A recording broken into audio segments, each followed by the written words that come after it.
Hello, friends. Hello. Hi. Hello. Hi. How are we doing today? It's gonna be a little more low key today than how things usually are, for obvious reasons. One, we're way out past my normal time slot, so I'm a little bit, sleepy beepy. But and also, it's just gonna be more relaxed because of what we're doing. We're just gonna be taking a rest. We're gonna be reading some horror stories. You can tune in, you can drop out, you can do whatever it is you like. We're going to have some nice ambiance. I'm going to play some fireplace background noise, some rainy noise. Maybe we'll leave on some Beethoven.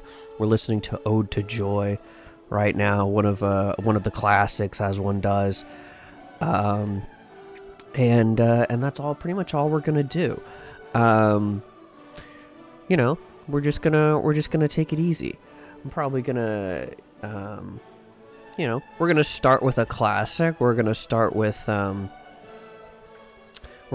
Call of Cthulhu. It's very easy peasy to read. I am going to be skipping over the more unsavory commentary that Lovecraft tends to have. But we'll do what we can do. All right? And we're also going to have the fun treat of a hand cam. So, I'm going to switch us right on over, and you're going to see my little fingies in just a second here. Here we are. Hi. Hello. Hi, everybody. You've got my little fingies here with my little book. Let me turn you down there, Beethoven. And we're going to turn on our background. And we're going to turn off Beethoven entirely, actually. This is, we can leave him on. We'll turn this down a little bit on my end. I hope that's an okay volume for folks. Obviously, let me know if you want me to tweak it a little bit. I'm actually going to turn him off entirely. We don't need Beethoven. Just the rain is okay. So, with all that being said, yep, you get to see my little fingies, I have really long hands, I know, or hands. I have really long fingers, I know. They're weird and wiggly and anyway. Perfect for reading Lovecraft, but we've got H.P. Lovecraft's classic horror stories. I might have to adjust my mic. I might come in a little quiet. They're not as blue as you thought. Well, I mean, look at me. I'm not blue. I mean, the lighting is making them a little bit more pink, but I'm really quite gray. You know, my skin color is really quite gray. It's my hair that's blue. That's pretty much the only blue thing about me, right? Welcome in, Canman, by the way. I hope you're doing good. I hope you're having a nice holiday. And I don't know why this keeps stuttering. Anyway, stop stuttering. What the heck are you doing?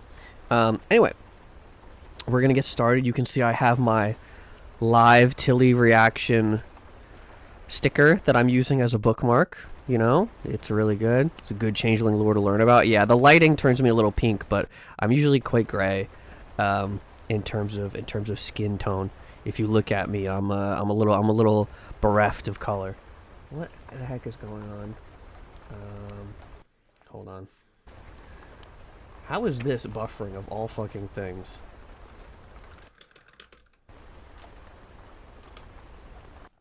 Goodness gracious me. Alright, this is 8 fucking hours. There we go. That'll work. We'll work with this. This'll be good.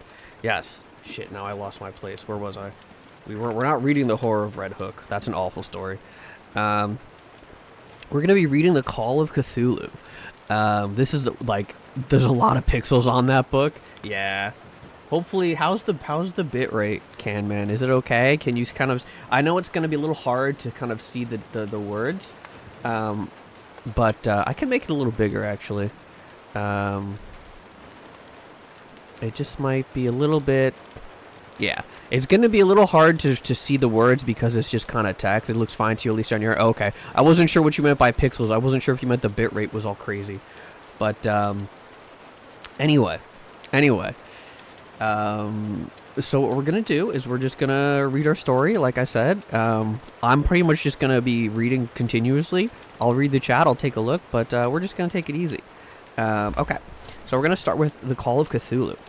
Found among the papers of late Francis Wayland Thurston of Boston. Of such great powers or beings, there may be conceivably a survival of a hugely remote period, when consciousness was manifested, perhaps in shapes and forms long since withdrawn before the tide of advancing humanity, forms of which poetry and legend alone have caught a flying memory, and called them gods, monsters, and mythical beings of all sorts and kinds. Algernon Blackwood. Part 1. The Horror in Clay. The most merciful thing in the world, I think, is the inability of the human mind to correlate all its contents. We live on a placid island of ignorance in the midst of black seas of infinity, and it was not meant that we should voyage far.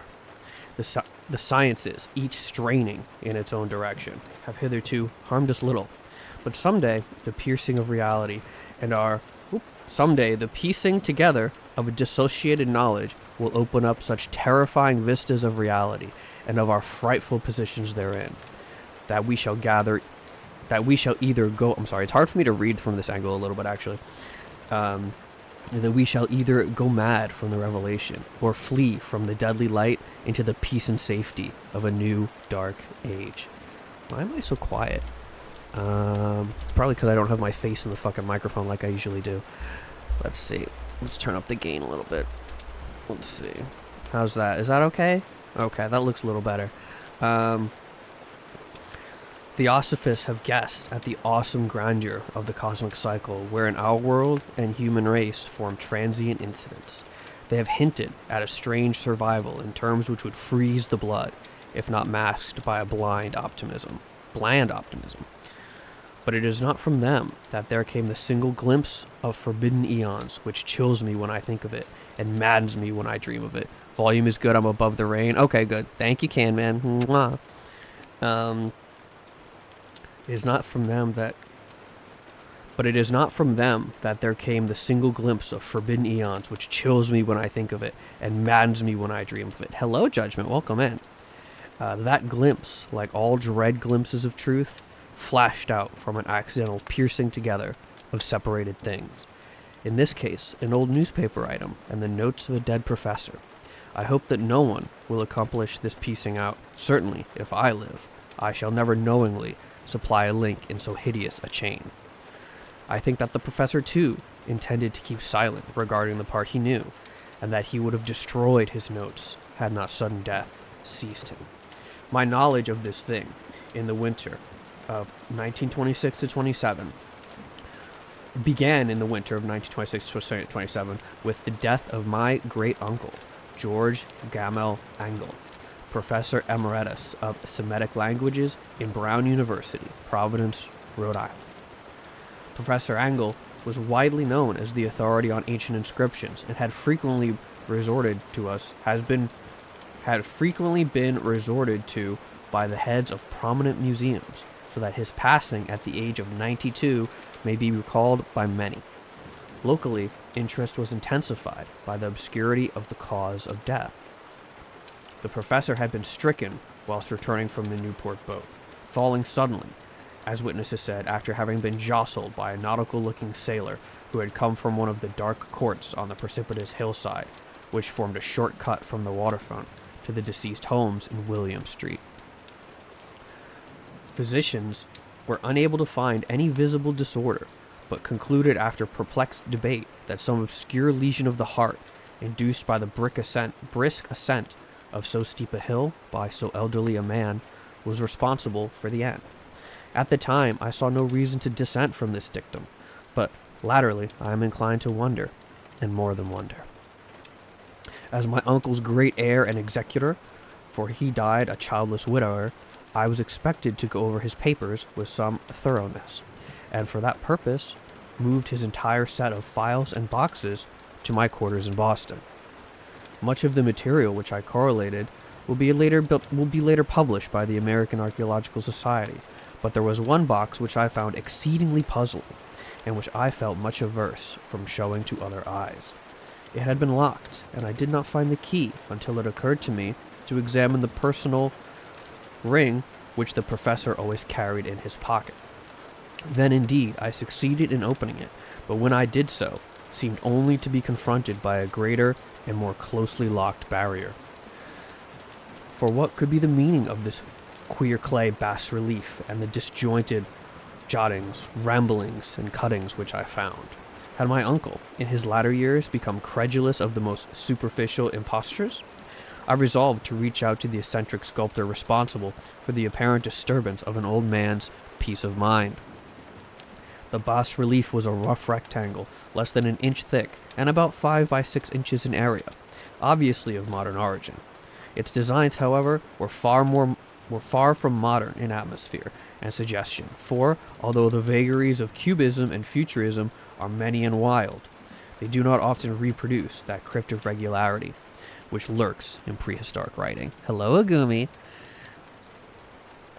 And writing of some kind, the bulk of these designs seems certainly to be, though my memory, despite much familiarity with the papers and collections of my uncle, failed in any way to identify this particular species, or even hint at its remotest affiliations.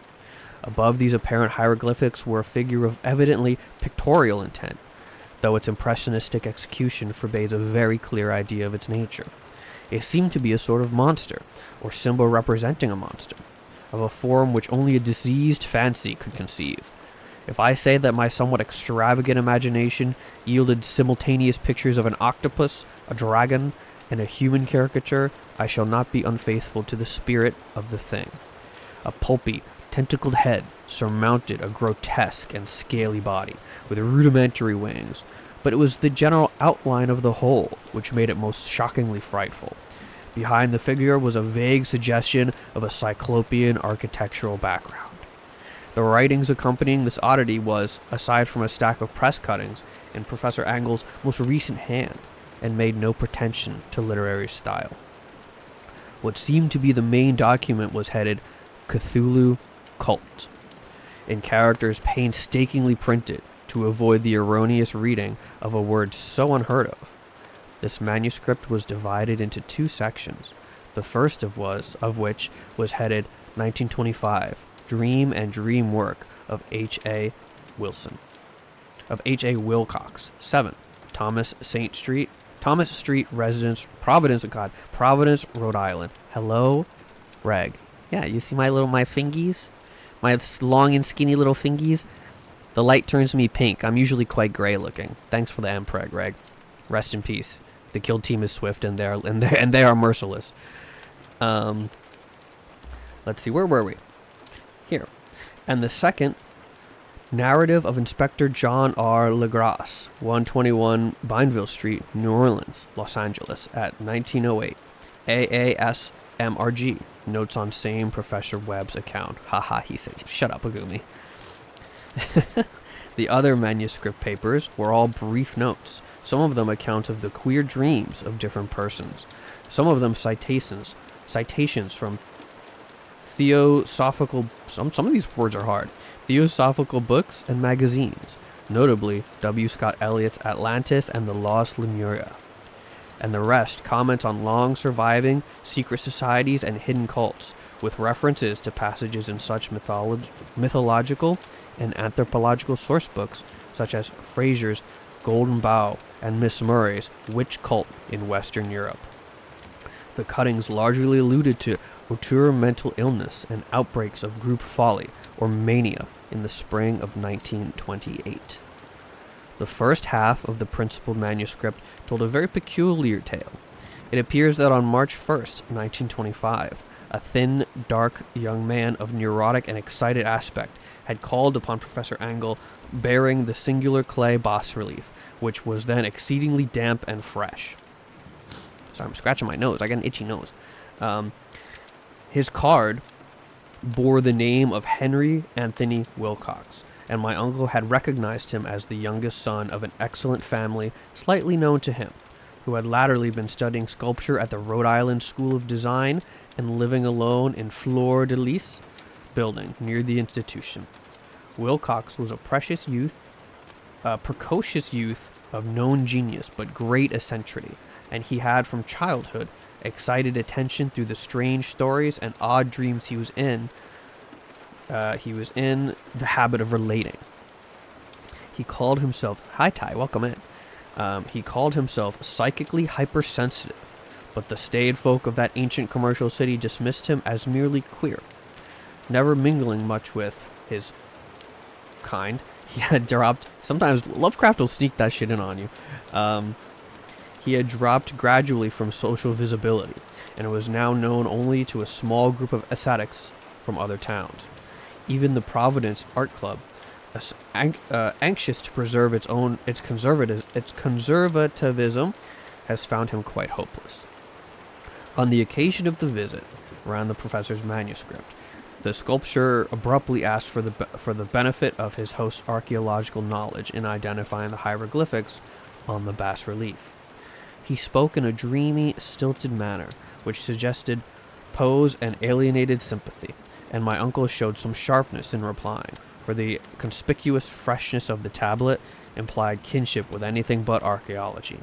Young Wilcox's rejoinder, which impressed my uncle enough to make him recall and record it verbatim, was of a fantastically poetic cast which must have typified his whole conversation, and which I have since found highly characteristic of him. Said, "It is new, indeed, for I made it last night, in a dream of strange cities, and dreams are older than brooding. Tyr, or his contemplative Sphinx, or the garden-girdled Babylon." It was then that he began the rambling tale which suddenly played upon a sleeping memory, and won the fevered interest of my uncle. There had been a slight earthquake tremor the night before, the most considerable felt in New England for some years, and Wilcox's imagination had been keenly affected. Upon retiring, he had an unprecedented dream of great cyclopean cities of Titan blocks and sky-flung monoliths, all dripping with green ooze and sinister with latent horror.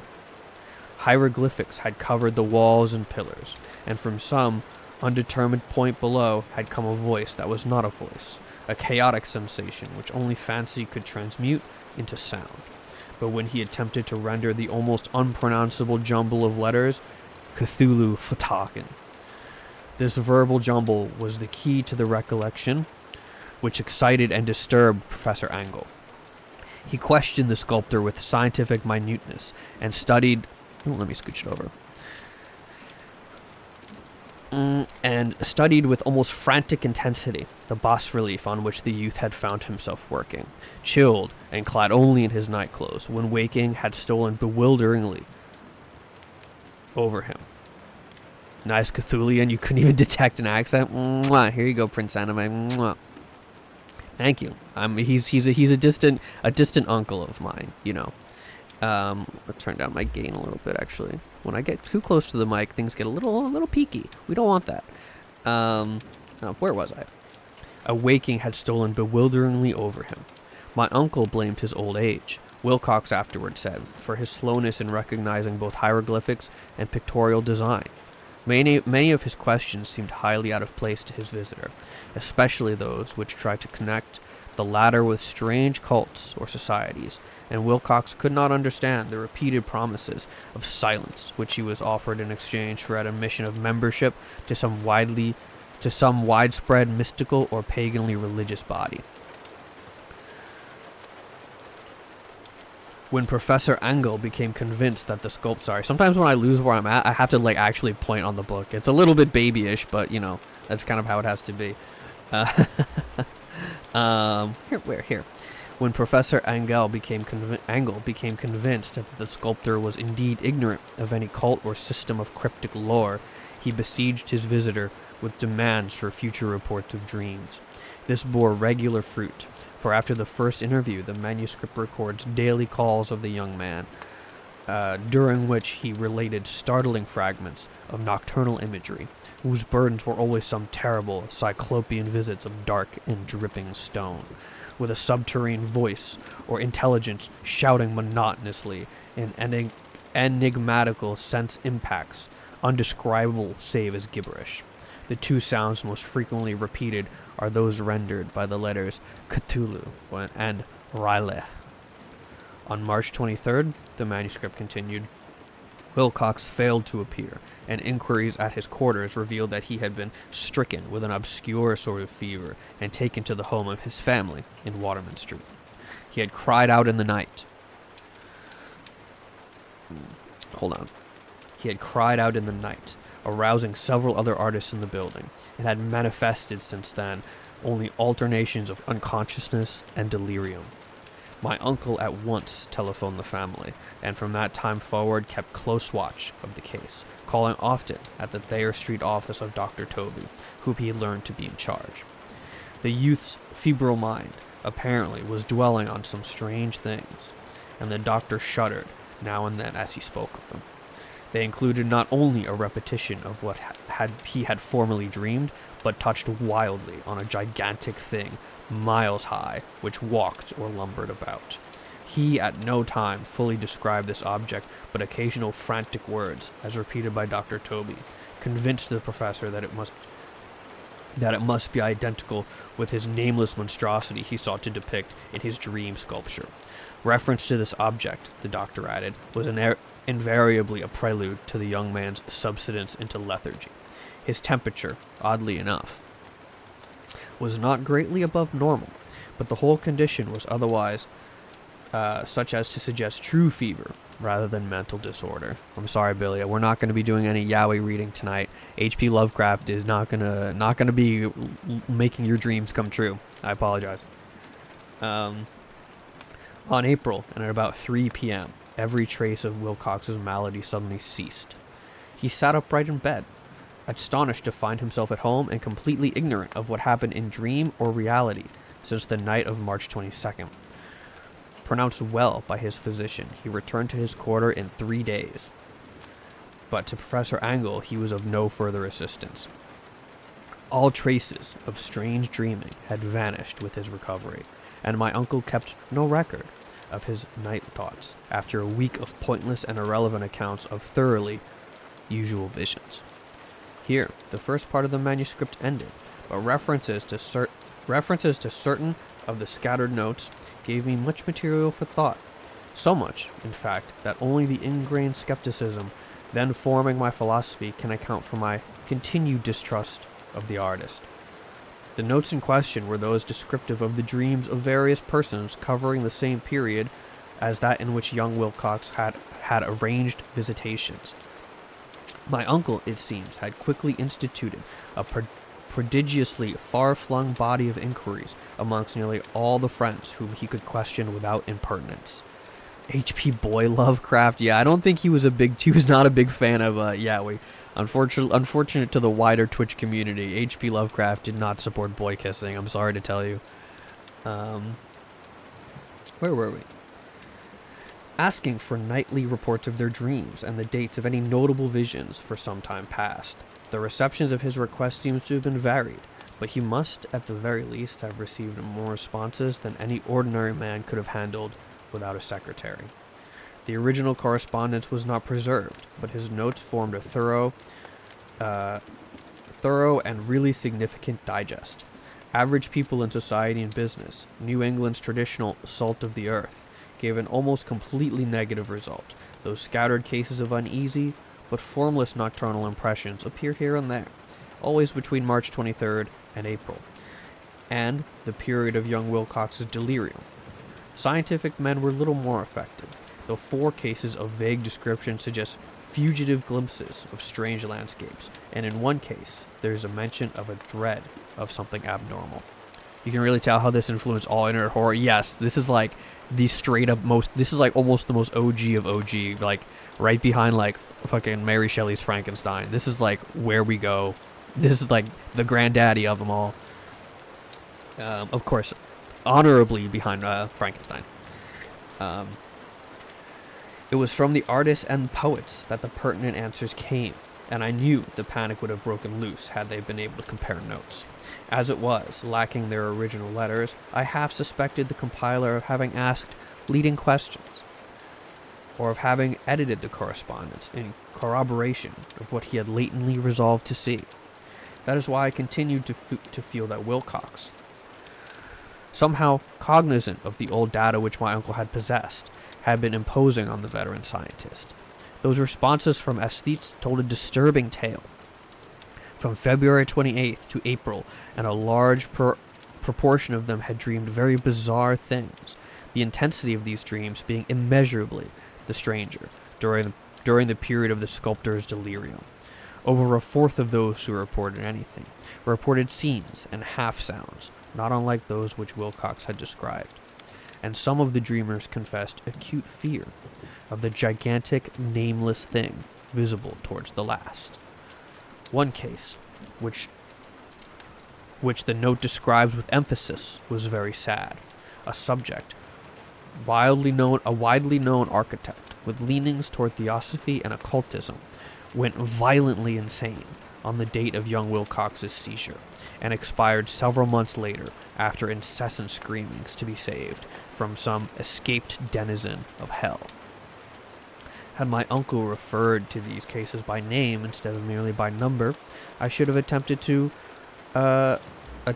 some corroboration and personal investigation, but as it was, I succeeded in tracking down only a few. All of these, however, bore out the notes in full. I have often wondered if all of the objects of the professor's questioning felt as puzzled as did this fraction. It is well that no explanation shall ever reach them. The press cuttings, as I have intimated, touched on cases of panic, mania, and eccentricity during the given period. Professor Engel must have employed a cutting bureau, for the number of extracts was tremendous and the sources scattered throughout the globe. Here was a nocturnal suicide in London, where a lone sleeper had leapt from a window after a shocking cry. Here, likewise, a rambling letter to the editor of a paper in South America, where a fanatic deduces a dire future from visions he has seen. A dispatch from California describes a theosophist colony as donning white robes en masse for some glorious fulfillment which never arrives, while items from India speak guardedly of serious native unrest towards the end of March. Voodoo orgies multiply in Haiti, and African outposts report ominous mutterings. American officers in the Philippines find certain tribes bothersome about this time, and New York policemen are mauled by hysterical Levantines on the night of March 22nd to 23. The west of Ireland, too, is full of wild rumor and legendary, and a fantastic painter named Ardois Bonnat hangs a blasphemous dream landscape in the Paris Spring Salon of 1926. And so numerous are the recorded troubles in insane asylums that only a miracle can have stopped the medical fraternity from noticing strange parallelisms and drawing mystified conclusions. A weird bunch of cuttings, all told, and I can at this date scarcely envisage the callous rationalism with which I set them aside. But I was then convinced that young Wilcox had known of the older matters mentioned by the professor. Part 2. The Tale of Inspector Legrasse. Let's have a little bit of coffee, though.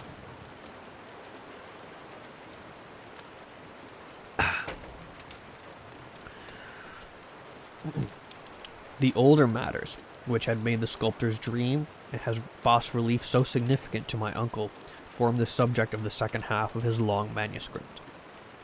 Once before, it appears, Professor Engel had seen this hellish outline of the nameless monstrosity, puzzled over the unknown hieroglyphics, and heard the ominous syllables which can be only rendered as Cthulhu. And all this in so stirring and horrible a connection that it is small wonder he pursued young Wilcox with queries and demands for data. The earlier experience had come in 1908, 17 years before, when the American Archaeological Society held its annual meeting in St. Louis. Professor Engel, as benefited one of his authority and attainments, had a prominent... scooch this over a little bit, actually. Had a prominent part in all this deliberations, and was one of the first to be approached by the several outsiders who took advantage of the convocation to offer questions for correct answering and problems for expert solution. The chief of these outsiders, and in a short time the focus of interest for the entire meetings, was a commonplace-looking middle-aged man who had traveled all the way from New Orleans for certain special information unobtainable from any local service. His name was John Raymond Legrasse, and he was by profession an inspector of police. With him, he bore the subject of his visit, a grotesque, repulsive, and apparently very ancient stone statuette, whose origins he was at a loss to determine. It must not be fancied that Inspector Legras had the least interest in archaeology. On the contrary, his wish for enlightenment was prompted by purely professional considerations. The statuette, idol, fetish, or whatever it was, had been captured some months before in the wooded swamps south of New Orleans during a raid on a supposed voodoo meeting, and so singular and hideous were the rites connected with it that the police could not but realize that they had stumbled upon a dark cult totally unknown to them, and infinitely more diabolic than the darkest of the African voodoo circles. Of its origin, apart from the erratic and unbelievable tales extorted from the captured members, absolutely nothing was to be discovered. Hence the anxiety of the police for any antiquarian lore which might help them to place the frightful symbol, and through it track down the cult to its fountainhead. Inspector Legras was scarcely prepared for the sensation which his offering created. One sight of the thing had been enough to throw the assembled men of science into a state of tense excitement, and they lost no time in crowding around him to gaze at the diminutive figure whose utter strangeness and air of genuine abysmal antiquity hinted so potently at unopened and archaic vistas.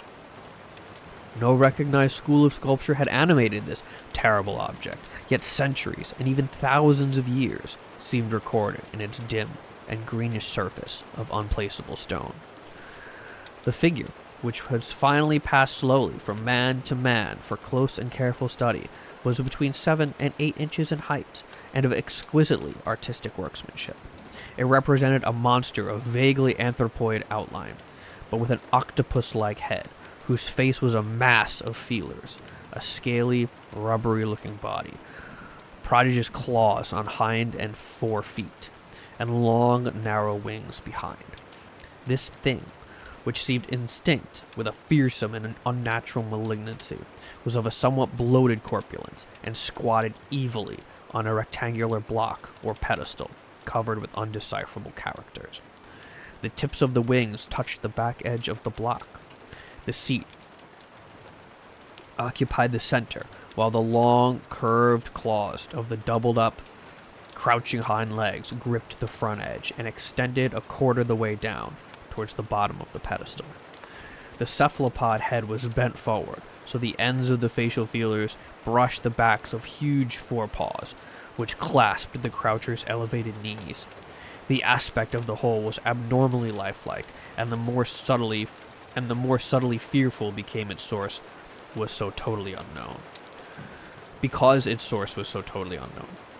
Its vast, awesome, and incalculable age was unmistakable, yet not one link did it show with any known type of art belonging to civilization's truth, or indeed to any other time. I gotta blow my nose. 10 seconds.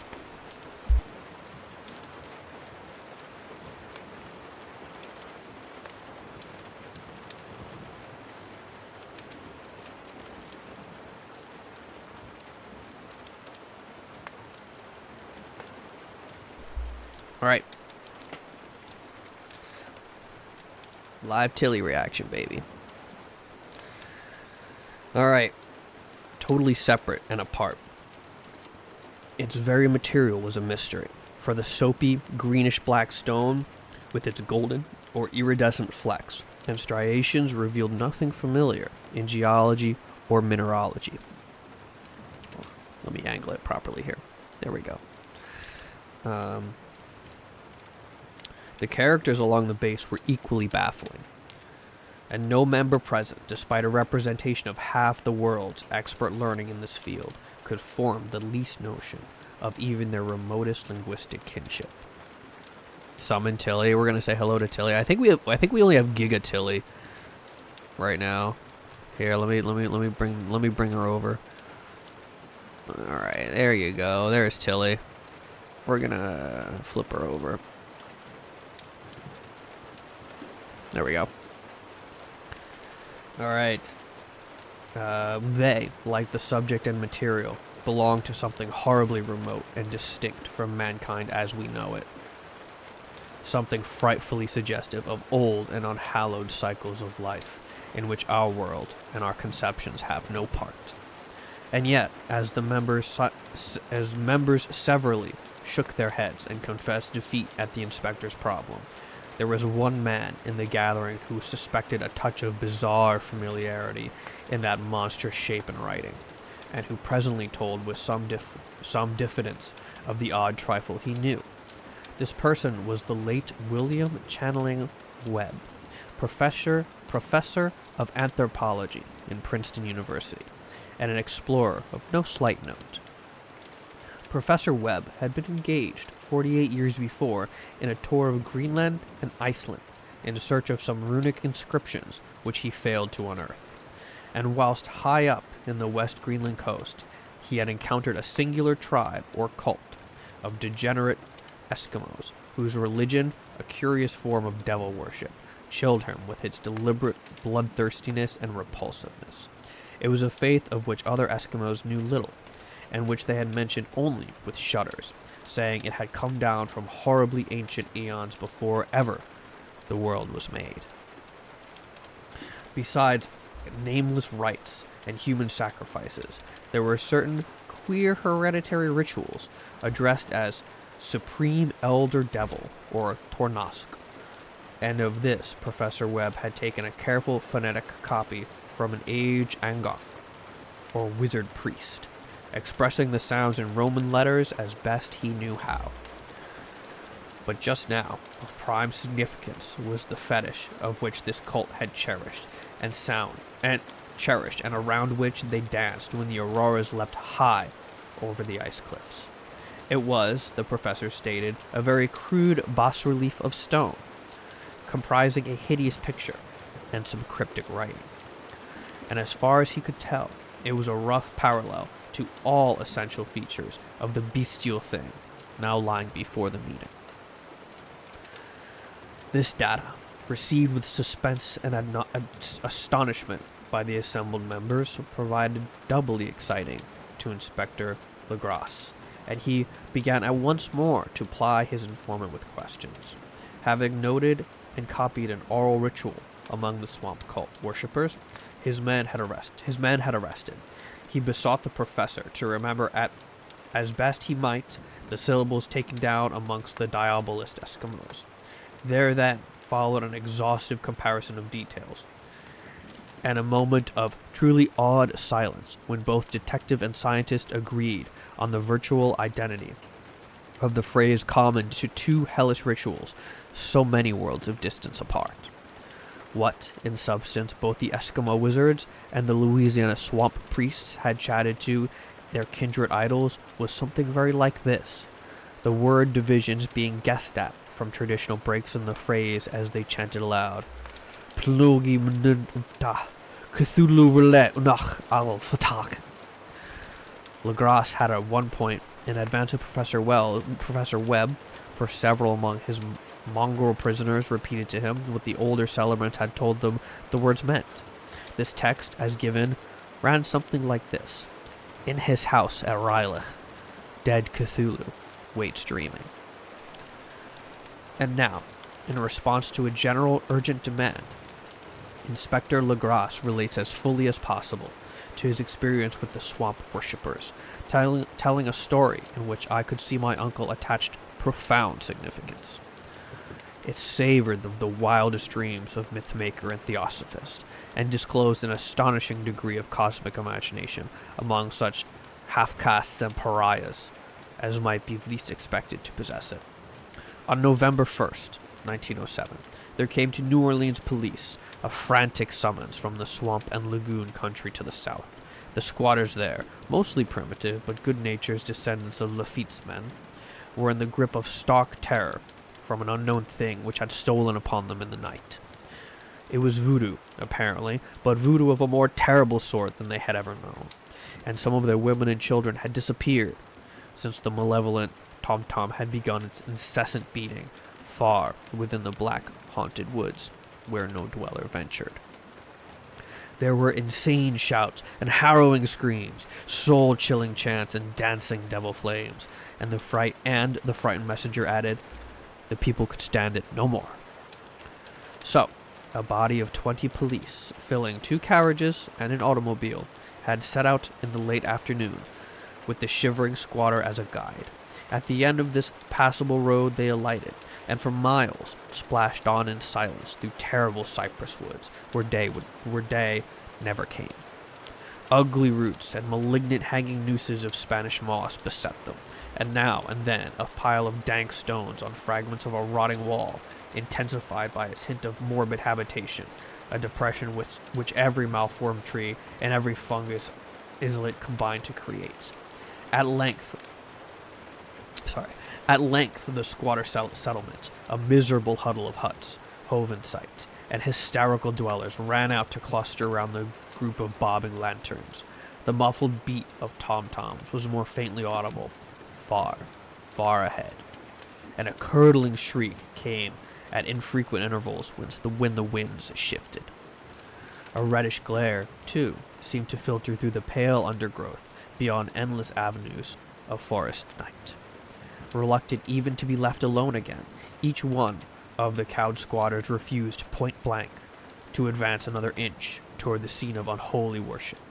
So Inspector Legrasse and his 19 colleagues plunged on, unguided, into the black arcades of horror that none of them had ever trod before.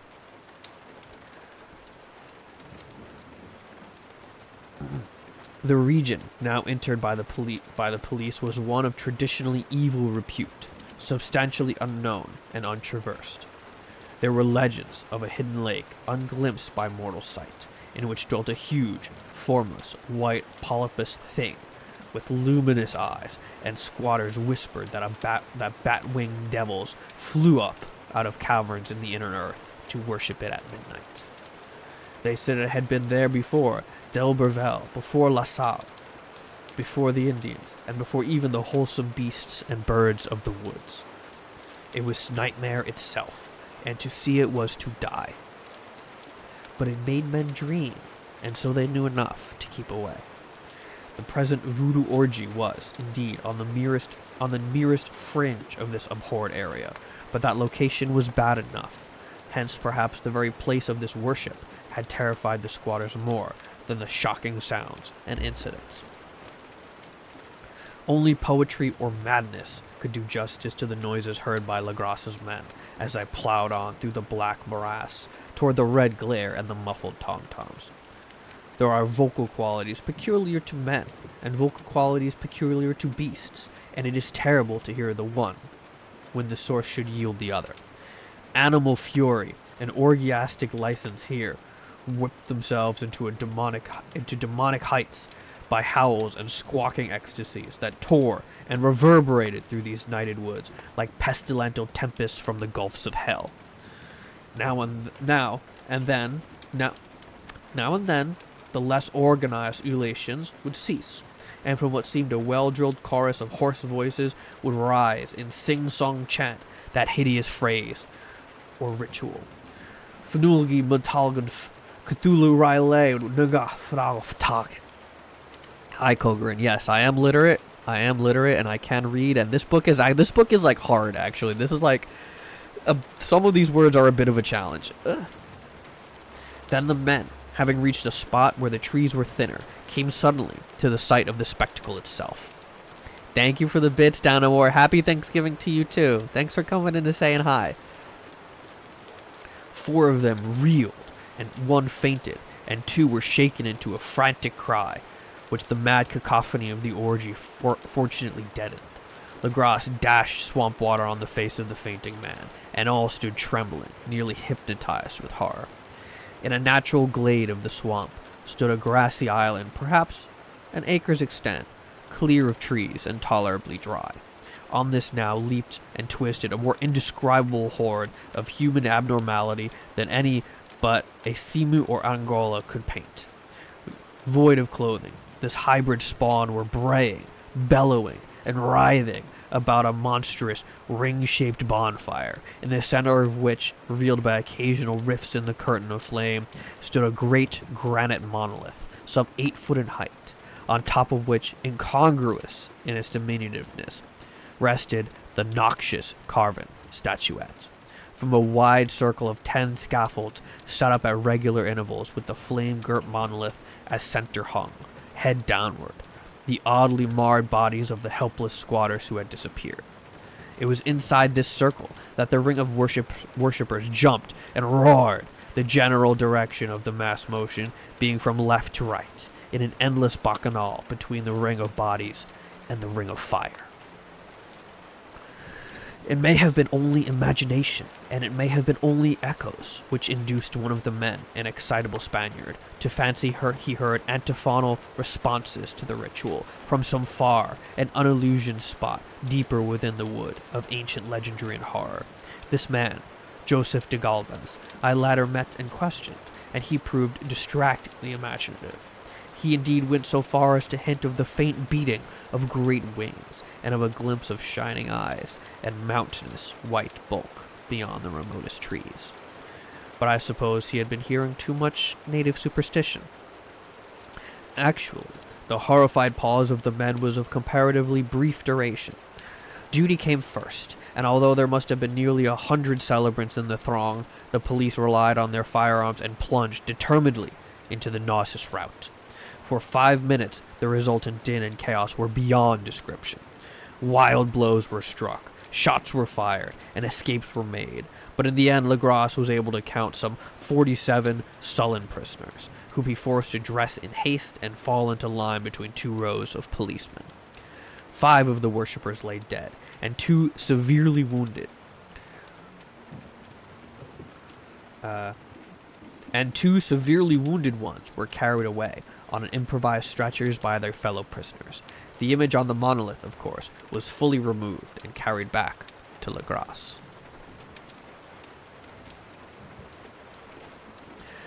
Examined at headquarters after a trip of intense strain and wariness, the prisoners all proved to be men of an aberrant type.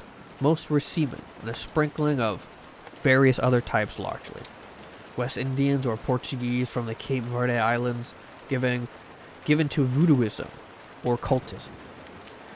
But before many questions were asked, it became manifest that something far deeper and far older than fetishism, superstition, was involved. Degraded and ignorant as they were, the creatures held some surprising consistency to the central idea of their loathsome faith. They worshipped, as so they said, the great old ones who lived ages before there were any men. These old, and now who came to the young world out of the sky. These old ones were gone now, inside the earth and under the sea, but their dead bodies had told the secrets in dreams to the first man, who formed a cult which had never died. This was that cult, and the prisoners said it had always existed and always would exist, hidden in distant wastes and dark places all over the world until the time when the great priest Cthulhu, born from his dark house in the mighty city of R'lyeh under the waters, should rise and bring the earth again beneath his sway. Someday he would call, and when the stars were ready, and the secret cult would always be waiting to liberate him. Meanwhile, no more must be told. There was a secret which even torture could not extract. Mankind was absolutely not alone among the conscious things of earth, for shapes came out of the dark to visit the faithful few. But these were not the great old ones. No man had ever seen an old one. The carven idol was great Cthulhu, but none might say whether or not the others were precisely like him. No one could read the old writing now, but things were told by word of mouth. The chanted ritual was not the secret. That was never spoken aloud, only whispered. The chant meant only this: in his house at R'lyeh, dead Cthulhu waits dreaming. Only 2 of the prisoners were found sane enough to be hanged, and the rest were committed to various institutions. All denied a part in the ritual murders, and averred that the killing had been done by black-winged ones, which had come to them from their immemorial meeting place in the haunted wood. Ooh, bit of a stretch. Oof. Whee. Okay. Oh, my arms. Oh, God. Okay. But of those mysterious allies, no coherent account could ever be gained. When the police did extract came mainly from an immensely aged man named Castro, who claimed to have sailed to strange ports and talked with undying leaders of the cult in the mountains of China. Old Castro remembered bits of hideous legend that paled the speculations of Theosophists, and made man and the world seem recent and transient indeed. There had been aeons where other things had ruled on the earth, and they had great cities. Remains of them, he said, the deathless Chinaman had told him, were still to be found as cyclopean stones on islands in the Pacific. Hello, Jestilins. They all died vast epochs of time before men came, but there were arts which could revive them, when the stars had come round again to the right positions in the cycle of eternity. They had indeed come themselves from stars and brought their images with them. Thanks for the bits, Justinus. These great old ones, Castro continued, were not comprised altogether of flesh and blood. They had shape, for did not this star-fashioned image prove it? But that shape was not made of matter. When the stars were right, they could plunge from world to world through the sky. But when the stars were wrong, they could not live. But although they no longer lived, they would never really die. They all lay in stone houses in their great city of R'lyeh, preserved by the spells of mighty Cthulhu, for a glorious resurrection when the stars and the earth might once more be ready for them. But at that time, some force from outside must serve to liberate their bodies. The spells that preserved them intact likewise prevented them from making an initial move, and they could only lie awake in the dark and think while uncounted millions of years rolled by. They knew that all was occurring in the universe. They knew all that was occurring in the universe, for their mode of speech was transmitted thought. Even now, they talked in their tombs when, after infinities of chaos, the first men came. The great old ones spoke to the sensitive among them by molding their dreams, for only thus could their language reach the fleshy minds of mammals.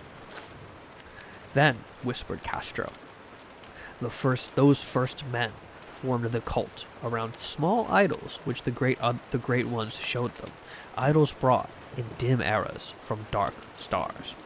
That cult would never die till the stars came right again, and the secret priests would take great Cthulhu from his tomb to revive his subjects and resume his rule of the earth. This time would be easy to know, for then mankind would have become as the great old ones, free and wild and beyond good and evil, with laws and morals thrown aside, and all men shouting and killing and reveling in joy. Then the liberated old ones would teach them new ways to shout and kill and revel and enjoy themselves, and all the earth would flame with a holocaust of ecstasy and freedom. Meanwhile, the cult, by appropriate rites, must keep alive the memory of these ancient ways and shadow forth the prophecy of their return. In the elder time, chosen men had talked with the entombed old ones in dreams, but then something had happened. The great stone city R'lyeh, with its monoliths and sepulchres, had sunk beneath the waves, and the deep waters, full of the one primal mystery through which not even thought can pierce, had cut off the spectral intercourse. But memory never died, and high priests said that the city would rise again when the stars were right. Then came out of the earth the black spires of earth, moldy and shadowy, and full of dim rumors picked up in caverns beneath forgotten sea bottoms. But of them, old Castro dared not speak much. He cut himself off hurriedly, said and no amount of persuasion or subtlety could elicit more in this direction. The size of the old ones, too, he curiously declined to mention. Of that cult, he said that he thought the center lay amid the pathless deserts of Arabia, where Irem, the city of pillars, dreams hidden and untouched. It was not allied to the European witch cult, and was virtually unknown beyond its members.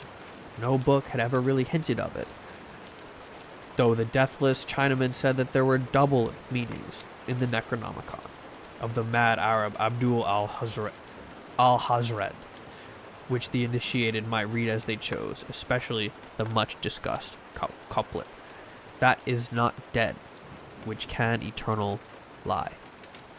And with strange eons, even death may die. You're in the Koga family taxi. Uh-oh, somebody's in. Oh, you should play me. Play me on the car. He said I did say the line. We were gonna get there eventually. We were gonna get there. This is the OG, the Call of Cthulhu. You're playing. Oh, okay. I was play me on the car radio. Everybody should hear. Put me on speaker. Legrasse, deeply impressed and not a little bewildered, had inquired in vain concerning the historic affiliations of the cult. Do not say hi to your... I wasn't going to. Castro, apparently, had told the truth when he said that it was wholly secret. The authorities at Chilean University could shed no light upon either cult or image. And now the detective had come to the highest authorities in the country, and met with no more than the Greenland tale of Professor Webb. The feverish interest aroused at the meeting by Legrasse's tale, corroborated as it was by the statuette, is echoed in the subsequent correspondence of those who attended, although scant mention occurs in the formal publication of the society. Caution is the first care of those accustomed to face occasional charlatanry and imposture. Legrasse, for some time, lent the image to Professor Webb, but at the latter's death it was returned to him and remains in his possession, where I viewed it not long ago. It is truly a terrible thing, and unmistakably akin to the dream sculpture of young Wilcox. That my uncle was excited by the tale of the sculptor, I did not wonder, for what thoughts must arise upon hearing, after a knowledge of what Legrasse had learned of the cult, of a sensitive young man who had dreamed not only the figure and exact hieroglyphs of the swamp-found image and the Greenland Devil tablet, but had come in his dreams upon at least 3 of the precise words of the formula uttered alike by the Eskimo Diabolists and the mongrel Louisianians. Professor Engel's insistent start on an investigation of the utmost thoroughness was eminently natural, though privately I suspected young Wilcox of having heard of the cult in some indirect way, and of having invented a series of dreams to heighten and continue the mystery at my uncle's expense. The dream narratives and cutting collected by the professor were, of course, strong corroboration, but the rationalism of my mind and the extravagance of the whole subject led me to adopt what I thought the most sensible conclusions. So, after thoroughly studying the manuscript again, and correlating the theosophical and anthropological notes with the cult narrative of Legrasse, I made a trip to Providence to see the sculptor and give him the rebuke I thought proper for so boldly imposing upon a learned and aged man. Wilcox still lived alone in the Fleur-de-Lis building in Thomas Street, a hideous Victorian imitation of 17th century Breton architecture, which flaunts its stuccoed front amongst the lovely colonial houses on the ancient hill, and under the very shadow of the finest Georgian steeple in America. I found him at work in his rooms, and at once conceded from the specimens scattered about that his genius is indeed profound and authentic. He will, I believe, be heard for some time as one of the great decadents, for he has crystallized in clay, and will one day mirror in marble those nightmares and fantasies which Arthur Machen invokes in prose, and Clark Ashton Smith makes visible in verse and in painting. Hello, A-Pop, welcome in. Dark, frail, and somewhat unkempt in aspect, he turned languidly at my knock, and asked me my business without rising. When I told him who I was, he displayed some interest, for my uncle had excited his curiosity in probing his strange dreams, yet had never explained the reason for the study. I did not enlarge his knowledge in this regard, but sought with some subtlety to draw him out. Bit of a stretch. Oof. Okay. In a short time, I became convinced of his absolute sincerity, for he spoke of the dreams in a manner none could mistake. They, and their subconscious residuum, had influenced his art profoundly, and he showed me a morbid statue whose contours almost made me shake with the potency of its black suggestion. He could not recall having seen the original of this thing except in his own dream bas-relief, and the outlines had formed themselves insensibly under his hands. It was, no doubt, the giant shape he had raved of in delirium. That he really knew nothing of the hidden cult, save from what my uncle's relentless catechism had let fall, he soon made clear, and again I strove to think of some way to which he could have possibly received the weird impressions. He talked of his dreams in a strangely poetic fashion, making me see with terrible vividness the damp cyclopean city of slimy green stone, whose geometry, he oddly said, was all wrong, and hear with frightened expectancy the ceaseless, half-mental calling from underground, Cthulhu Fatakin, Cthulhu Fatakin. These words had formed part of that dread ritual which told of dead Cthulhu's dream vigil in his stone vault at Rylech, and I felt deeply moved despite my rational beliefs. Wilcox, I was sure, had heard of the cult in some casual way, and had soon forgotten amidst the mass of his equally weird reading and imagining. Later, by virtue of its sheer impressiveness, it had found subconscious expression in dreams, in the bas-relief, and in the terrible statue I now beheld, so that his imposture upon my uncle had been a very innocent one. The youth was of a type, at once slightly affected and slightly ill-mannered, which I could never like, but I was willing enough now to admit both his genius and his honesty. I took leave of him amicably, and wished him all the success his talent promises. The matters of the cult still remained to fascinate me, and at times I had visions of personal fame from researches into its origin and connections. Ill-mannered youth sounds like the Malfriends. The Malfriends, they try. They do their best. I visited New Orleans, talked with Legrasse and others of that old-time raiding party, saw the frightful image, and even questioned such of the mongrel prisoners as still survived. Old Castro, unfortunately, had been dead for some years. It's kind of blurry. I don't know. It's kind of hard to Oh well. Oh well. What I now heard so graphically at first hand, though it was really no more than a detailed confirmation of what my uncle had written, excited me afresh, for I felt sure that I was on the track of a very real, very secret, and very ancient religion, whose discovery would make me an anthropologist of note. My attitude was still one of absolute materialism, as I wish it were still, and I discounted with a most inexplicable perversity the coincidence of the dream notes and odd cuttings collected by Professor Engel. One thing which I began to suspect, and which I now fear I know, is that my uncle's death was far from natural. He fell on a narrow hill street, leading up from ancient waterfront, swarming with mongrels after a careless push from a sailor.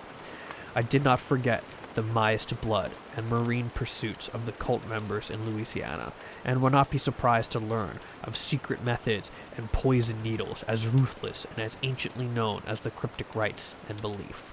Legrasse and his men, it is true, have been let alone, but in Norway a certain seaman who saw things is dead. Might not the deeper inquiries of my uncle, after encountering the sculptor's data, have come to similar ears? I think Professor Engel died because he knew too much, or because he was likely to learn too much. Whether I shall go as he did remains to be seen, for I have learned much now. Alright, bit of a stretch, sip of coffee. I hope everyone's having fun. I'm enjoying it so far. Very good story, and this is only our first one. I plan on going for quite a while. I have quite a several number of stories. Thank you for the stretch, Radine. Oof, a stretch. Oh, yes. And we're banishing Tilly. Okay, so say goodbye, Tilly. Thanks for visiting.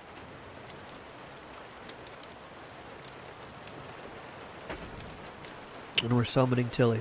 There she is. All right. Let us resume. Part 3. The madness from the sea. Tilly needs to stretch too? Yeah, she's a stretchy girl. If heaven ever wishes to grant me a boon, it will be the total effacing of the results from a mere chance which fixed my eye on a certain stray piece of shelf paper. It was nothing on which I could naturally have stumbled in the course of my daily round, for it was an odd number of an Australian journal, Sydney Bulletin, for April 18th, 1925.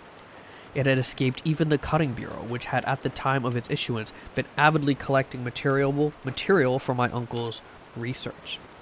I had largely given over my inquiries into what Professor Angle called the Cthulhu cult. I was visiting a learned friend of Paterson, New Jersey, the curator of a local museum, and a mineralogist of note. Examining one day the reserved specimens, roughly set on the storage shelves in the rear room of the museum, my eye was caught by an odd picture in one of the old papers spread beneath the stones. It was the Sydney Bulletin I have mentioned, for my friend has wide affiliations in all conceivable foreign parts, and the picture was a half-ton cut of hideous stone image, almost identical with that which Legras had found in the swamp. New Jersey and mineralogists, they don't make them like they used to. True. You just don't get it as good as you used to anymore. Eagerly clearing the sheet of its precious contents, I scanned the item in detail, and was disappointed to find it of only moderate length. What it suggested, however, was of portentous significance to my flagging quest, and I carefully tore it out for immediate action. It read as follows: Mystery derelict found at sea. Vigilant arrives with a helpless armed New Zealand yacht in tow. One survivor and dead man found aboard. Welcome in, friendly anarchist. Hope you're doing good.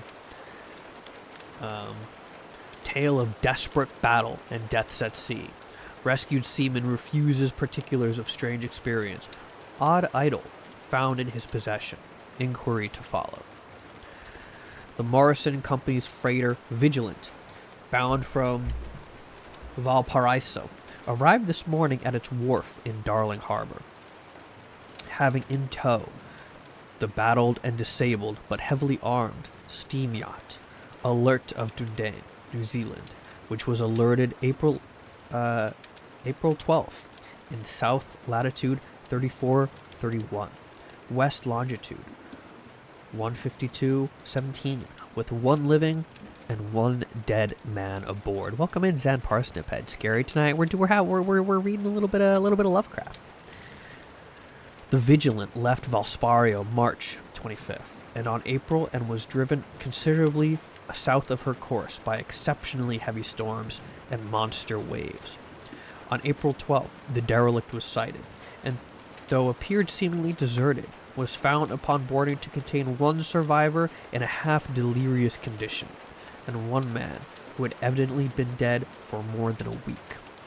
The living man was clutching a horrible stone idol of unknown origin, about a foot in height, regarding whose nature authorities at Sydney University, the Royal Society, and the museum in College Street all profess complete bafflement, and which the survivor says he found in the cabin of the yacht, in a small carved shrine of common pattern. This man, after recovering his senses, told an exceedingly strange story of piracy and slaughter. He is Gustav Johansen, a Norwegian of some intelligence, and has been second mate of the two-masted schooner Emma of Auckland, which sailed for Cali on February 20th, with a complement of 11 men. I'm going to sneeze.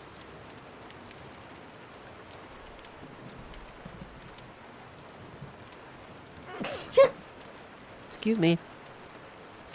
Okay. The Emma, he says, was delayed and thrown widely south of her course by the great storm of March 1st, and on March 22nd, in south latitude 4951, west longitude 2128.34, encountered the Alert, manned by a queer and evil-looking crew of conchos.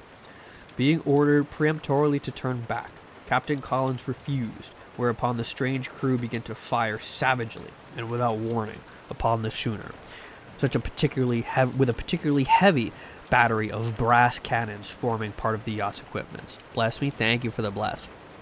Thank you for the blessing.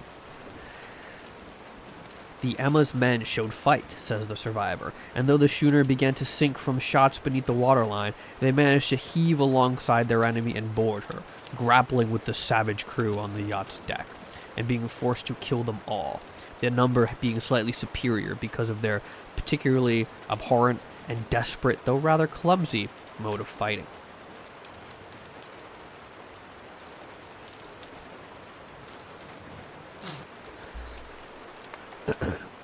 Three of the Emma's men, including Captain Collins and First Mate Green, were killed, and the remaining 8 under Second Mate Johansen proceeded to navigate the captured yacht, going ahead in their original direction to see if any reason for their ordering back had existed. The next day, it appears, they raised and landed on a small island, although none is known to exist in that part of the ocean, and 6 of the men somehow died ashore, though Johansen is queerly reticent about this part of the story and speaks only of their falling into a rock chasm. Later, it seems, he and one companion boarded the yacht and tried to manage her, but were beaten about by the storm of April 2nd. The succession of many... Yeah, we went through mates 2 through 9. Didn't really work. I gotta blow my nose. Hold on.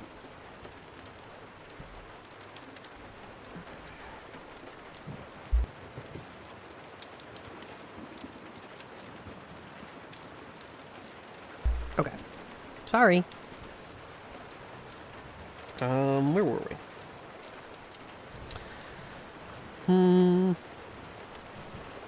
Later, it seems, he and one companion boarded the yacht and tried to manage her, but were beaten about by the storm of April 2nd. From that time till his rescue on the 12th, the man remembers little, and he does not even recall when William Bryden, his companion, died. Bryden's death reveals no apparent cause, and was probably due to excitement or exposure.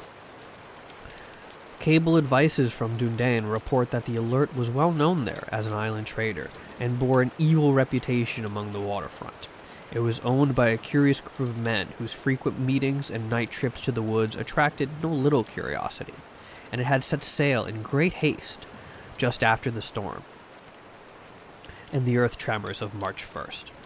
Our Auckland correspondent gives the Emma and her crew an excellent reputation, and Johansen is described as a sober and worthy man. The Admiralty will institute an inquiry on the whole matter, beginning tomorrow, at which every effort will be made to induce Johansen to speak more freely than he had done hitherto. This was, altogether, with a picture of the hellish image. But what a train of ideas it started in my mind. Here were new treasuries of data on the Cthulhu cult, and evidence it had strange interests at sea as well as on land. What motive prompted the crew to order back the Emma as they sailed about with their hideous idol? What was the unknown island on which 6 of the Emma's crew had died, and about which the mate Johansen was so secretive? What had the Vice Admiralty's investigation brought out? And what was known of the noxious cult in Dunedin? And most marvelous of all, what deep and more than natural linkage of dates was this which gave a maligned and now undeniable significance in the various turn of events so carefully noted by my uncle. March 1st, our February 28th, according to the international dateline, the earthquake and storm had come. From Dunedin, and the Alert and her noisome crew had darted eagerly forth, as if imperiously summoned. And on the other side of the earth, poets and artists had begun to dream of a strange, dank, cyclopean city, whilst a young sculptor had molded in his sleep the form of dreaded Cthulhu. March 23rd, the crew of the Emma landed on an unknown island and left 6 men dead, and on that date, the dreams of sensitive men assumed a heightened vividness and darkened with dread of a giant monster's malign pursuit. whilst an architect had gone mad and a sculptor had lapsed suddenly into delirium. And what of this storm of April 2nd, the date on which all dreams of the dank city ceased, and Wilcox emerged unharmed from the bondage of strange fever? What of all this, and of the hints of old Castro about the sunken, star-born old ones, and their coming reign, their faithful cults, and their mastery of dreams? Was I tottering on the brink of cosmic horrors beyond man's power to bear? If so, they must be horrors of the mind alone, for in some way the 2nd of April had put a stop to whatever monstrous menaces had begun its siege of mankind's mind. That evening, after a day of hurried cabling and arranging, I bade my host adieu and took a train for San Francisco. In less than a month, I was in Dunedin, where, however, I found that little was known of the strange cult members who had lingered in the old sea taverns.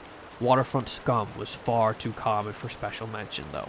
There was vague talk about one inland trip these people had made, during which a faint drumming and red flame was noted in the distant hills.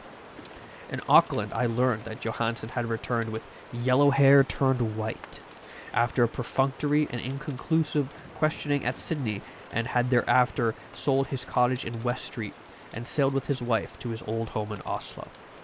Of his stirring experience he would tell his friends no more than he had told the Admiralty officials, and all they could do was to give me his Oslo address.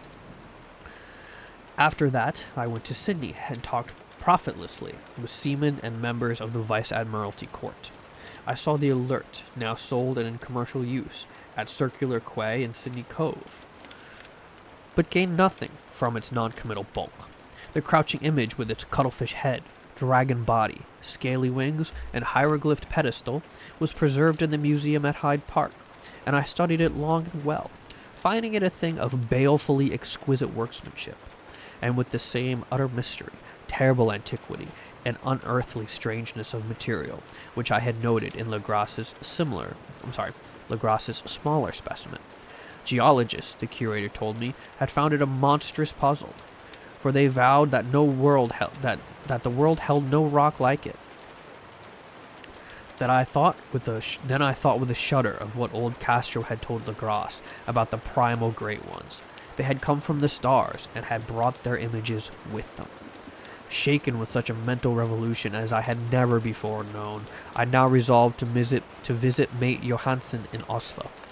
Sailing for London, I re-embarked at once for the Norwegian capital, and one autumn day landed at the trim wharves in the shadow of Esbjerg.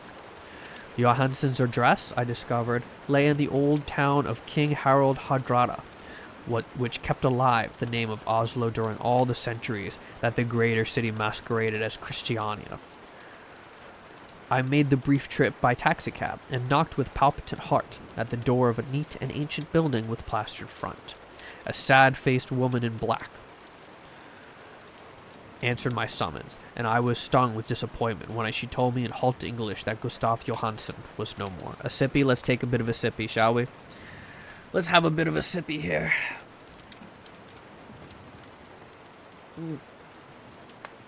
Thank you, Zan. Thank you, Zan. Appreciated.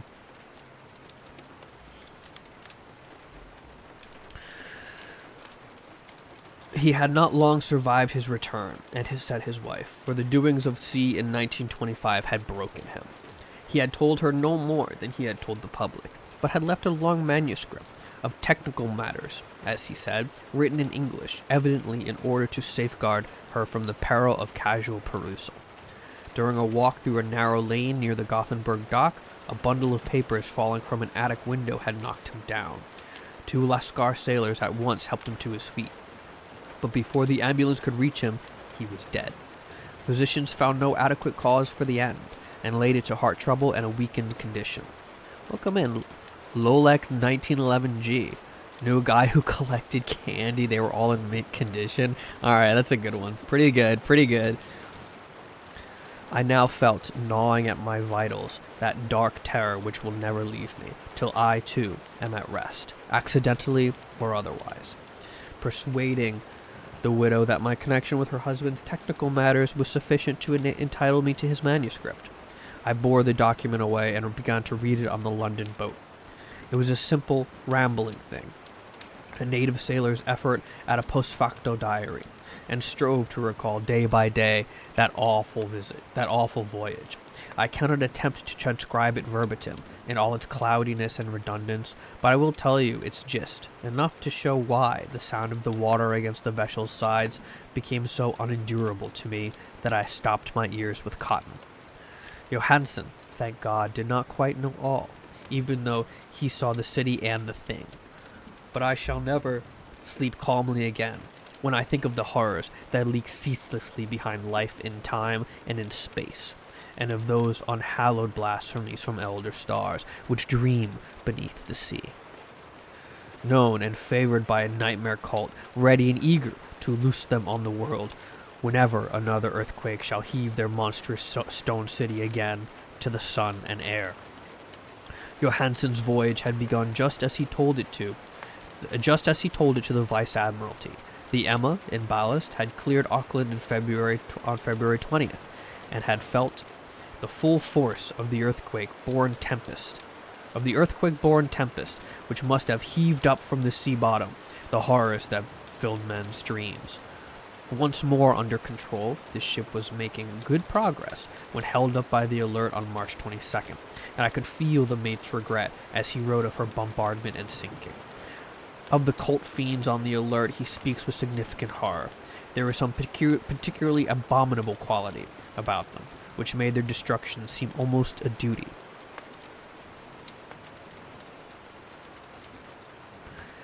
And Johansen shows ingenious wonder at the charge of ruthlessness brought against his party during the proceedings of the Court of Inquiry. Then, driven ahead by curiosity, in which the captured yacht under Johansen's command, the men sight a great stone pillar sticking out of the sea, and in south latitude 47.9, west longitude 126.43, come upon a coastline of mingled mud, ooze, and weedy cyclopean masonry, which can be nothing less than the tangible substance of Earth's supreme terror, nightmare corpse city of R'lyeh, that was built in measureless eons beyond history by the vast, loathsome shapes that seeped down to the dark waters and from the dark stars.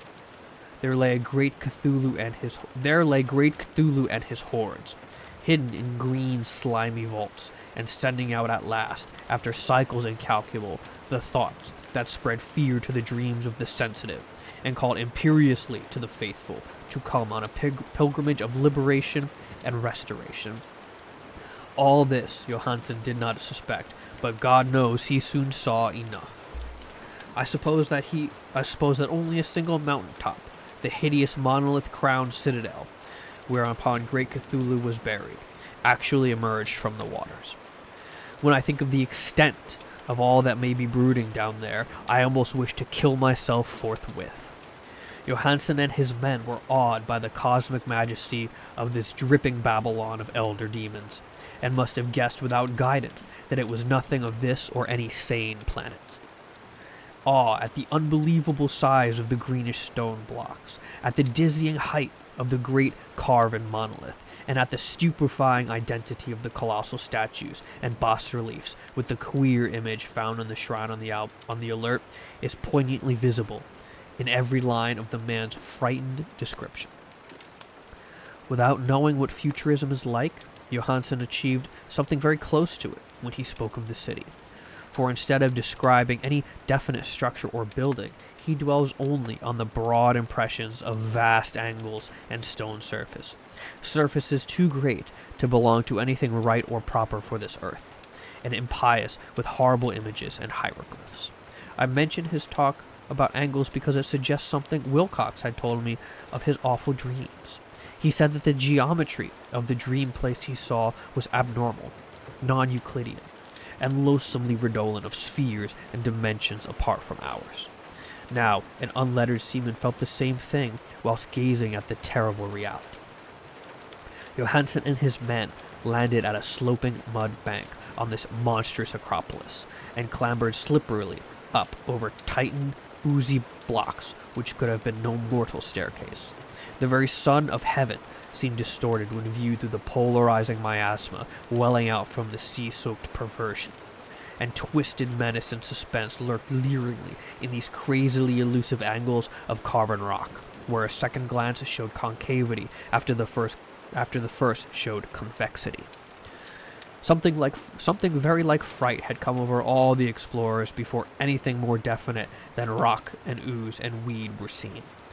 Each would have fled had he not feared the scorn of the others, and it was only half-heartedly that they searched, vainly, as it proved, for some portable souvenir to bear away. It was Rodriguez the Portuguese who had climbed up the foot of the monolith and shouted of what he had found. The rest followed him and looked curiously at the immense carved door with the now familiar squid dragon bas-relief. It was, Johansen said, like a great barn door, and they all felt it was a door because of the ornate lintel, threshold, and jambs around it, though they could not decide whether it lay flat like a trapdoor or slantwise like an outside cellar door. As Wilcox would have said, the geometry of the place was all wrong. One could not be sure that the sea and the ground were horizontal, hence the relative position of everything else seemed phantasmally variable. Bryden pushed at the stone in several places without result. Then Donovan felt over it delicately around the edge, pressing each point separately as he went. He climbed interminably along the grotesque stone molding. That is, one would call it climbing if the thing was not after all horizontal. And the men wondered how any door in the universe could be so vast. Then, very softly and slowly, the acre-great panel began to give inward at the top, and they saw that it was balanced. Donovan slid or somehow propelled himself down or along the jamb and rejoined his fellows, and everyone watched the queer recession of the monstrosity carven portal. In this fantasy of prismatic distortion, it moved anomalously in a diagonal way, so that all the rules of matter and perspective seemed upset. The aperture was black, with a darkness almost material. That tenebriousness was indeed a positive quality, for it obscured such parts of the inner walls as ought to have been revealed, and actually burst forth like smoke from its aeon-long imprisonment, visibly darkening the sun as it slunk away into the shrunken and gibbous sky on flapping, membranous wings. The odor arising from the nearly open depths was intolerable, and at length the quick-eared Hawkins thought he heard a nasty, slopping sound down there. Everyone listened, and everyone was listening still, when it lumbered slobberingly into sight and gropingly squeezed its gelatinous green immensity through the black doorway into the tainted outside air of that poisoned city of madness. Poor Johansen's handwriting almost gave out when he wrote of this. Of the 6 men who never reached the ship, he thinks 2 perished of pure fright in that accursed instant. The thing cannot be described. There is no language for such abysms of shrieking and immemorial lunacy, such eldritch contradictions of all matter, force, and cosmic order.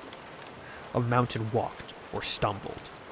God, what wonder that across the earth a great architect went mad, and poor Wilcox raved with fever in that telepathic instant. The thing of the idols, that green, sticky spawn of the stars, had awakened to claim his own. The stars were right again, and what an age-old cult had failed to do by designs, a band of innocent sailors had done by accident.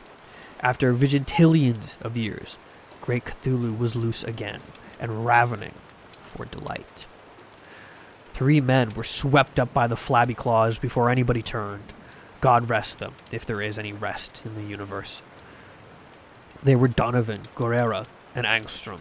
Parker slipped as the other 3 were plunging frenziedly over endless vistas of green-crusted rock to the boat, and Johansen swears he was swallowed up by an angle of masonry which shouldn't have been there, an angle which was acute but behaved as if it were obtuse.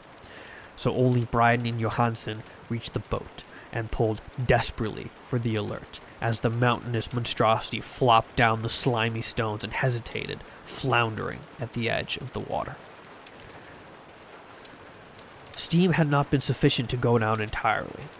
despite the departure of all hands for the shore, and it was the work of only a few moments of feverish rushing up and down between wheels and engines to get the Albert underway.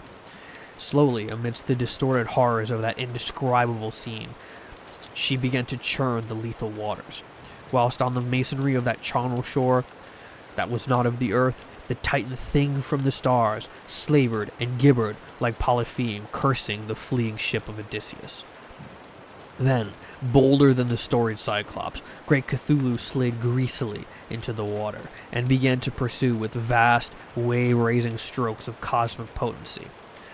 Bryden looked back and went mad, laughing at intervals till death found him one night in the cabin while Johansen was wandering deliriously. But Johansen had not given out yet. Knowing that the thing could surely overtake the Alert until steam was fully up, he resolved on a desperate chance, and setting the engine for full speed, ran lightning-like on the deck and reversed the wheel. There was a mighty eddying and foaming in the noisome brine, and as the steam mounted higher and higher, the brave Norwegian drove his vessel head-on into the pursuing jelly, which rose above the unclean froth like the stern of a demon galleon. The awful squid head with writhing feelers came nearly up to the bowsprit of the sturdy yacht, but Johansen drove on relentlessly. There was a bursting, as if an exploding bladder, a slushy nastiness as if a cloven sunfish, a stench as of 1,000 open graves, and a sound that a chronicler would not put on paper.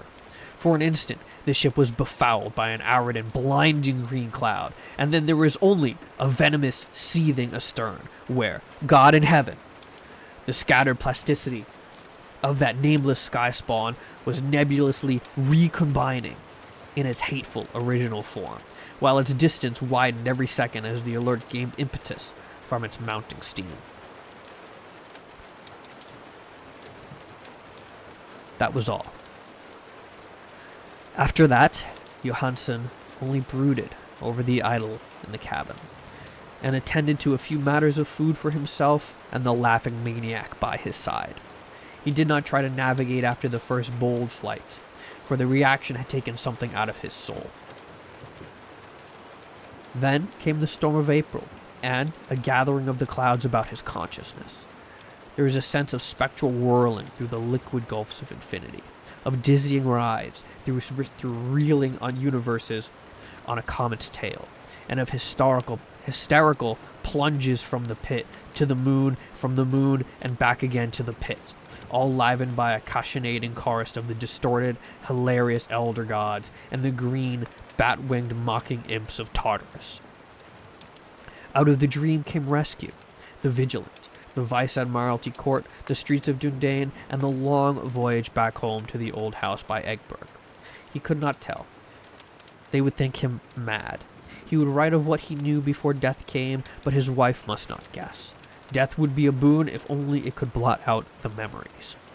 That was the document I read, and now I have placed in it the tin box beside the bas-relief and the papers of Professor Angel. With it shall go this record of mine, this test of my own sanity, wherein is pieced together that which I hope may never be pieced together again. I have looked upon all that the universe has to hold of horror, and even the skies of spring and the flowers of summer must ever be afterwards poison to me. But I do not think my life will be long. As my uncle went, as poor Johansen went, so I shall go. I know too much, and the cult still lives. Cthulhu still lives too, I suppose, again in that chasm of stone which has shielded him since the sun was young. His accursed city is sunken once more, for the Vigilant sailed over the spot after the April storm, but his ministers on earth still bellow and prance and slay around idle Captain Monoliths in lonely places. He must have been trapped by the sinking. Whilst within his black abyss, or else the world would by now be screaming with fright and frenzy. Who knows the end? What has risen may sink, and what has sunk may rise. Loathsomeness waits and dreams in the deep, and decay spreads over the tottering cities of men. A time will come, but I must not and cannot think. Let me pray that, if I do not survive this manuscript, my executors may put caution before audacity, and see that it meets no other eye. And that was the Call of Cthulhu, friends. We will continue with another story in just a minute or two. But I need a bit of a stretch. Oof. Man, I love these stories. I think they're so good. There's tons of fun, honestly.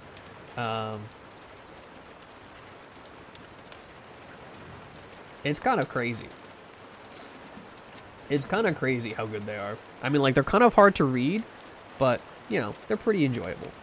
They're pretty enjoyable. Just gonna have a little sippy.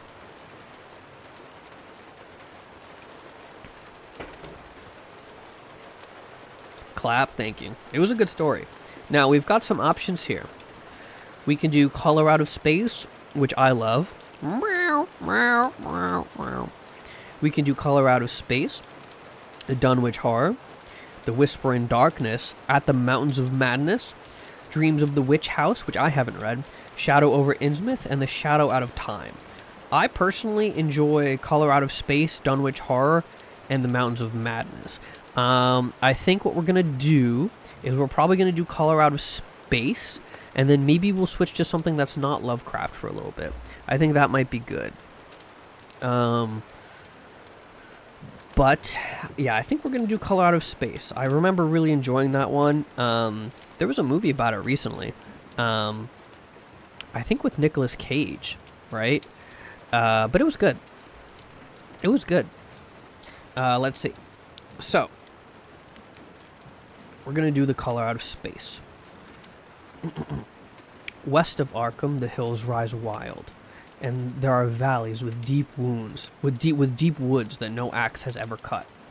There are dark, narrow glens where the trees slope fantastically, and where thin brooklets trickle without ever having caught the glint of sunlight. On the gentler slopes there are farms, ancient and rocky, with squat, moss-coated cottages brooding eternally over old New England secrets in the lee of great ledges. But these are all vacant now, the wide chimneys crumbling and the shingled sides bulging perilously beneath low gambrel roofs. The old folk have gone away, and foreigners do not like to live there. French Canadians have tried it, Italians have tried it, and the Poles have come and departed. It is not because of anything that can be seen or heard or handled, but because of something that is imagined. The place is not good for imagination, and does not bring restful dreams at night. It must be this which keeps the foreigners away, for old Ami Pierce has never told of them anything he recalls from the stranger days. Ami, whose head has been a little queer for years, is the only one who still remains, or who ever talks of the strange days, and he dares to do this because his house is so near the open fields and has traveled roads around Arkham. There was once a road over the hills and through the valleys that ran straight where the blasted heath is now, but people ceased to use it and a new road was laid curving far towards the south. Traces of the old one can still be found amidst the weeds of a returning wilderness, and some of them will doubtless linger, even when half of the hollows are flooded for the new reservoir. Then the dark woods will be cut down, and the blasted heath will slumber far below blue waters, whose surface will mirror the sky and ripple in the sun. And the secrets of these strange days will be one with the deep secrets, one with the hidden lore of old ocean, and all the mystery of primeval earth. When I went into the hills and vales to survey for the new reservoir, they told me the place was evil. They told me this in Arkham, and because this is a very old town full of witch legends, I thought the evil must be something which grandmas had whispered to children through centuries. The name Blasted Heath seemed to me very odd and theatrical, and I'd wondered how it could come to the folklore of a Puritan people. Then I saw the dark westward tangle of glens and slopes for myself, and ceased to wonder at anything besides its own elder mystery. It was morning when I saw it, but the shadows lurked always there. The trees grew too thickly, and the trunks were too big for any healthy New England wood. There was too much silence in the dim alleys between them, and the floor was too soft with the dank moss and mattings of infinite years of decay. In the open spaces, I should probably adjust this. In the open spaces, where was I? Mostly along the lines of the old road, there were little hillside farms. sometimes with all the buildings standing, sometimes with only one or two, and sometimes with only a lone chimney or fast-filling cellar. Weeds and briars reigned, and furtive wild things rustled in the undergrowth. Upon everything was a haze of restlessness and oppression, a touch of the unreal and the grotesque, as if some vital element of perspective or chiaroscuro were awry.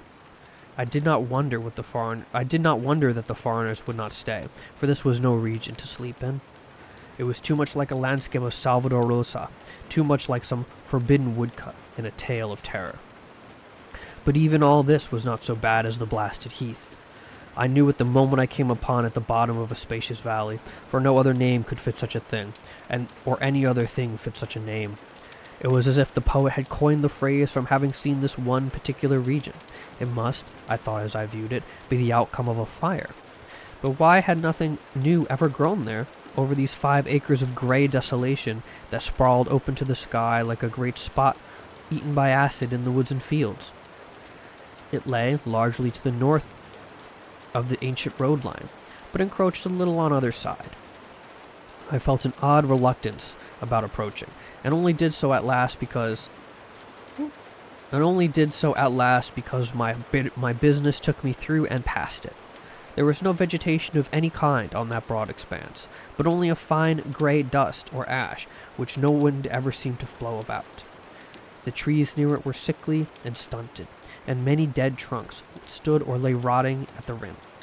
As I walked hurriedly by, I saw the tumbled bricks and stones of an old chimney and cellar on my right, and the yawning black maw of an abandoned well whose stagnant vapors played strange tricks with the hues of the sunlight. Even the long, dark woodland climb beyond seemed welcome in contrast, and I marveled no more at the frightened whispers of the Arkham people. There had been no house or ruin near. Even in the old days, this place must have been lonely and remote, and at twilight, dreading to repass that ominous spot, I walked circuitously back to the town by the curving road on the south.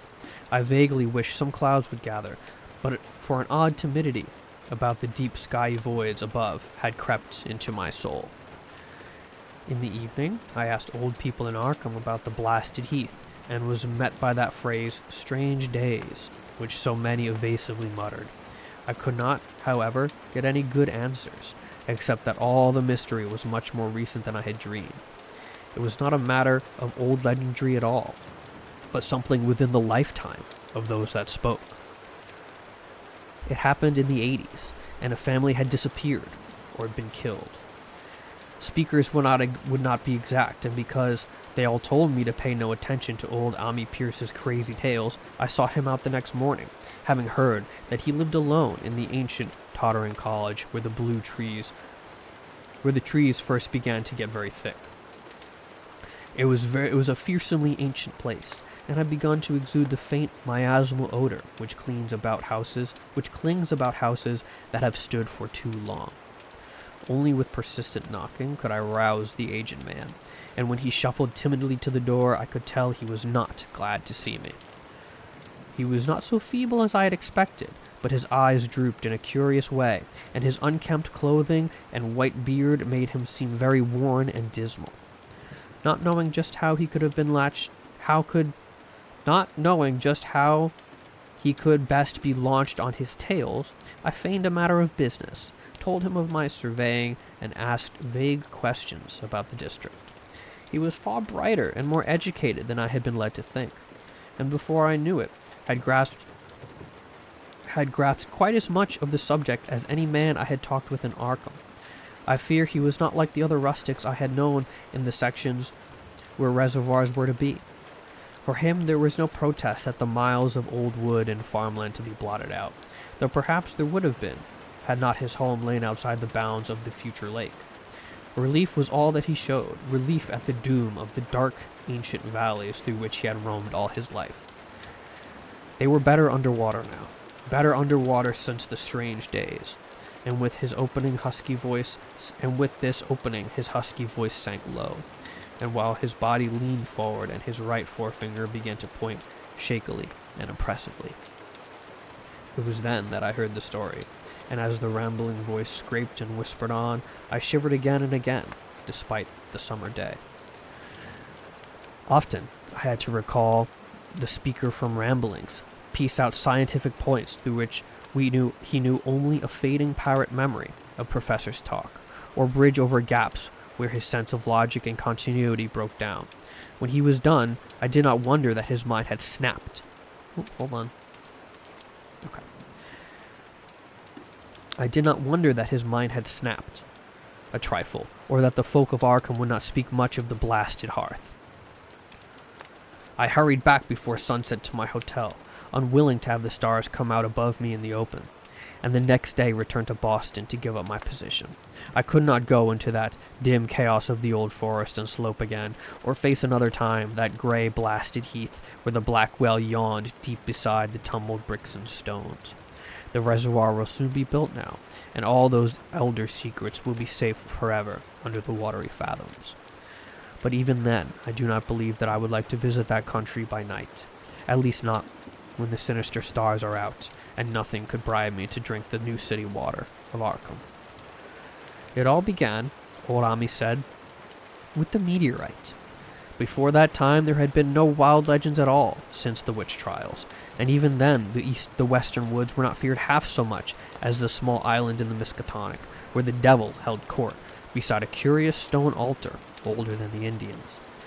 These were not haunted woods, and their fantastic dusk was never terrible till the strange days. Then there had come that white noontide cloud, that string of explosions in the air, and the pillar of smoke from the valley far in the wood. And by night all Arkham had heard of the great rock that fell out of the sky and bedded itself into the ground beside the well at Nahum Gardner Place. That was the house which had stood where that blasted heath was to come, the trim white Nahum Gardner house amidst its fertile gardens and orchards. Notham had come to town to tell people about the stone and dropped in at Ami Pierce's on the way. Ami was 40 then, and all the queer things were fixed very strongly in his mind. He and his wife had gone with 3 professors from Miskatonic University, who hastened over the next morning to see the weird visitor from unknown stellar space, and he had wondered why Nahum had called it so large the day before. It had shrunk, Nahum said, as he pointed out the big brownish mound above the ripped earth and charred grass near the archaic well sweep in his front yard. But the wise men answered that stones do not shrink, and its heat lingered persistently, and Nahum declared it glowed faintly in the night. The professors tried it with a geologist's hammer and found it was oddly soft. It was, in truth, as soft as to be almost plastic, and they gouged it rather than chipped a specimen to take back to the college for testing. They took it in an old pail borrowed from Natham's kitchen, for even the small piece refused to grow cool. On the trip back, they stopped at Ami's to rest, and seemed thoughtful when Miss Pierce remarked that the fragment was growing smaller and burning the bottom of the pail. Truly, it was not large, but perhaps they had taken less than they thought. The day after that, all of this was in June of 82, the professors had trooped out again this great excitement. As they passed Omni's, they told him what queer things the specimen had done. The beaker had gone too, and the wise men talked of the strange stone's affinity for silicon. It had acted quite unbelievably in that well-ordered laboratory, doing nothing at all, and showing no occluded gases when heated on charcoal, being wholly negative in the borax bead, and soon proving itself absolutely non-volatile as any producible temperature, including that of the oxyhydrogen blowpipe. On an anvil, it appeared highly malleable, and in the dark its luminosity was very marked. Stubbornly refusing to grow cool, it soon had the college in a state of real excitement, and when upon hearing before the spectroscope, it displayed shining bands unlike any known colors of the normal spectrum. There was much breathless talk of new elements, bizarre optical properties, and other things which puzzled men of science are wont to say when faced by the unknown. Hot as it was, they tested it in a crucible with all the proper reagents. Water did nothing. Hydrochloric acid was the same. Nitric acid and even aqua regis merely hissed and spattered against its torrid invulnerability. Omni had difficulty in recalling all these things, but recognized some solvents as I mentioned them in the usual orders of use. There were ammonia and caustic soda, alcohol and ether, nauseous carbon disulfide, and a dozen others. But although the weight grew steadily less as time passed, and the fragment seemed to be slightly cooling, there was no change in the solvents to show that they had attacked the substance at all. It was a metal, though, beyond a doubt. It was magnetic, for one thing, and after its immersion in the acid solvents, there seemed to be faint traces of the Widmerstatten figures found in meteoric iron. When the cooling had grown very considerable, When the cooling had grown very considerable, the testing was carried on in glass, and in a glass beaker they had left all the chips made of the original fragment during the work. The next morning, both chips and beaker were gone, without a trace, and only a charred spot marked the place on the wooden shelf where they had been. All this the professors told Omni as they paused at his door, and once more he went with them to see the stony messenger from the stars, though this time his wife did not accompany him. It had now most certainly shrunk, and even the sober professors could not deny the truth of what they saw. All around the dwindling brown lump near the well was a vacant space, except where the earth had caved in, and whereas it had been a good 7 feet across the day before, it was now scarcely 5. It was still hot, and the sages studied its surface curiously as they detached another and larger piece with a hammer and chisel. They gouged deeply this time, and as they pried away the smaller mass, they saw that the core of the thing was not quite homogeneous.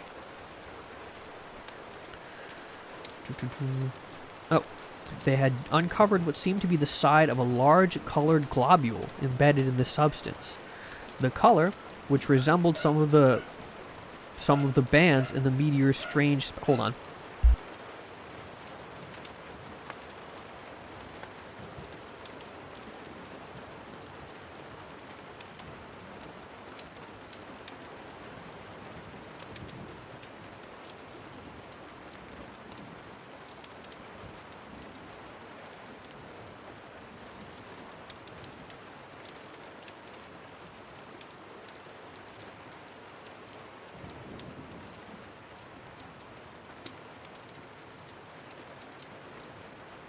Sorry, that was Bubby freaking out for a second there. Where were we? The color, which resembled some of the bands in the meteor's strange spectrum, was almost impossible to describe, and it was only by analogy that they called it color at all. Its texture was glossy, and upon tapping it appeared to promise both brittleness and hollowness. One of the professors gave it a smart blow with a hammer, and it burst with a nervous little pop. Nothing was emitted, and all trace of the thing vanished with the puncturing. It left behind a hollow spherical space about 3 inches across, and all thought it probable that others would be discovered as the enclosing substance wasted away. Conjecture was vain, so after a futile attempt to find additional globules by drilling, the seekers left again with their new specimen, which proved, however, as baffling in the laboratory as its predecessor. Aside from being almost plastic, having heat, magnetism, and slight luminosity, cooling slightly in powerful acids, possessing an unknown spectrum, wasting away in air, and attacking silicon compounds with mutual destruction as a result, it presented no identity, no identifying features whatsoever, and at the end of the test, the college scientists were forced to own that they could not place it. It was nothing of this earth, but a piece of the great outside, and as such, dowered with outside properties and obedient to outside laws. That night there was a thunderstorm, and when professors were sent out to Nahum's the next day, they were met with bitter disappointment. The stone, magnetism as it had been, might have been some peculiar electrical property, for it had since drawn the lightning, as Nahum said with a singular persistence. 6 times within the hour, the farmer saw the lightning strike the furrow in the front yard, and when the storm was over, nothing remained but a ragged pit by the ancient well sweep, half choked with a caved-in earth. Digging had borne no fruit, and the scientists verified the fact of the utter vanishment. The failure was total, so that nothing was left to do but go back to the laboratory and test again the disappearing fragment left carefully cased in lead. That fragment lasted a week, at the end of which nothing of value was learned from it. When it had gone, no residue was left behind, and in time the professors felt scarcely sure that they had indeed seen with waking eyes the cryptic visage of the fathomless gulfs outside, that lone, weird message from other universes and other realms of matter, force, and entity. As was natural, the Arkham papers made much of the incident with its collegiate sponsoring and sent reporters to talk with Nahum Gardner and his family. At least one Boston daily also sent a scribe, and Nahum quickly became a kind of local celebrity. He was a lean, genial person of about 50, living with his wife and 3 sons on the pleasant farmstead in the valley. He and Ami exchanged visits frequently, as did their wives, and Ami had nothing but praise for him after all these years. He seemed slightly proud of the notice his place had attracted, and talked often of the meteorite in succeeding weeks, that July and August were hot, and Nahum worked hard at his hay in the 10-acre pasture across Chapman's Brook, his rattling wain wearing deep in the shadowy lands between.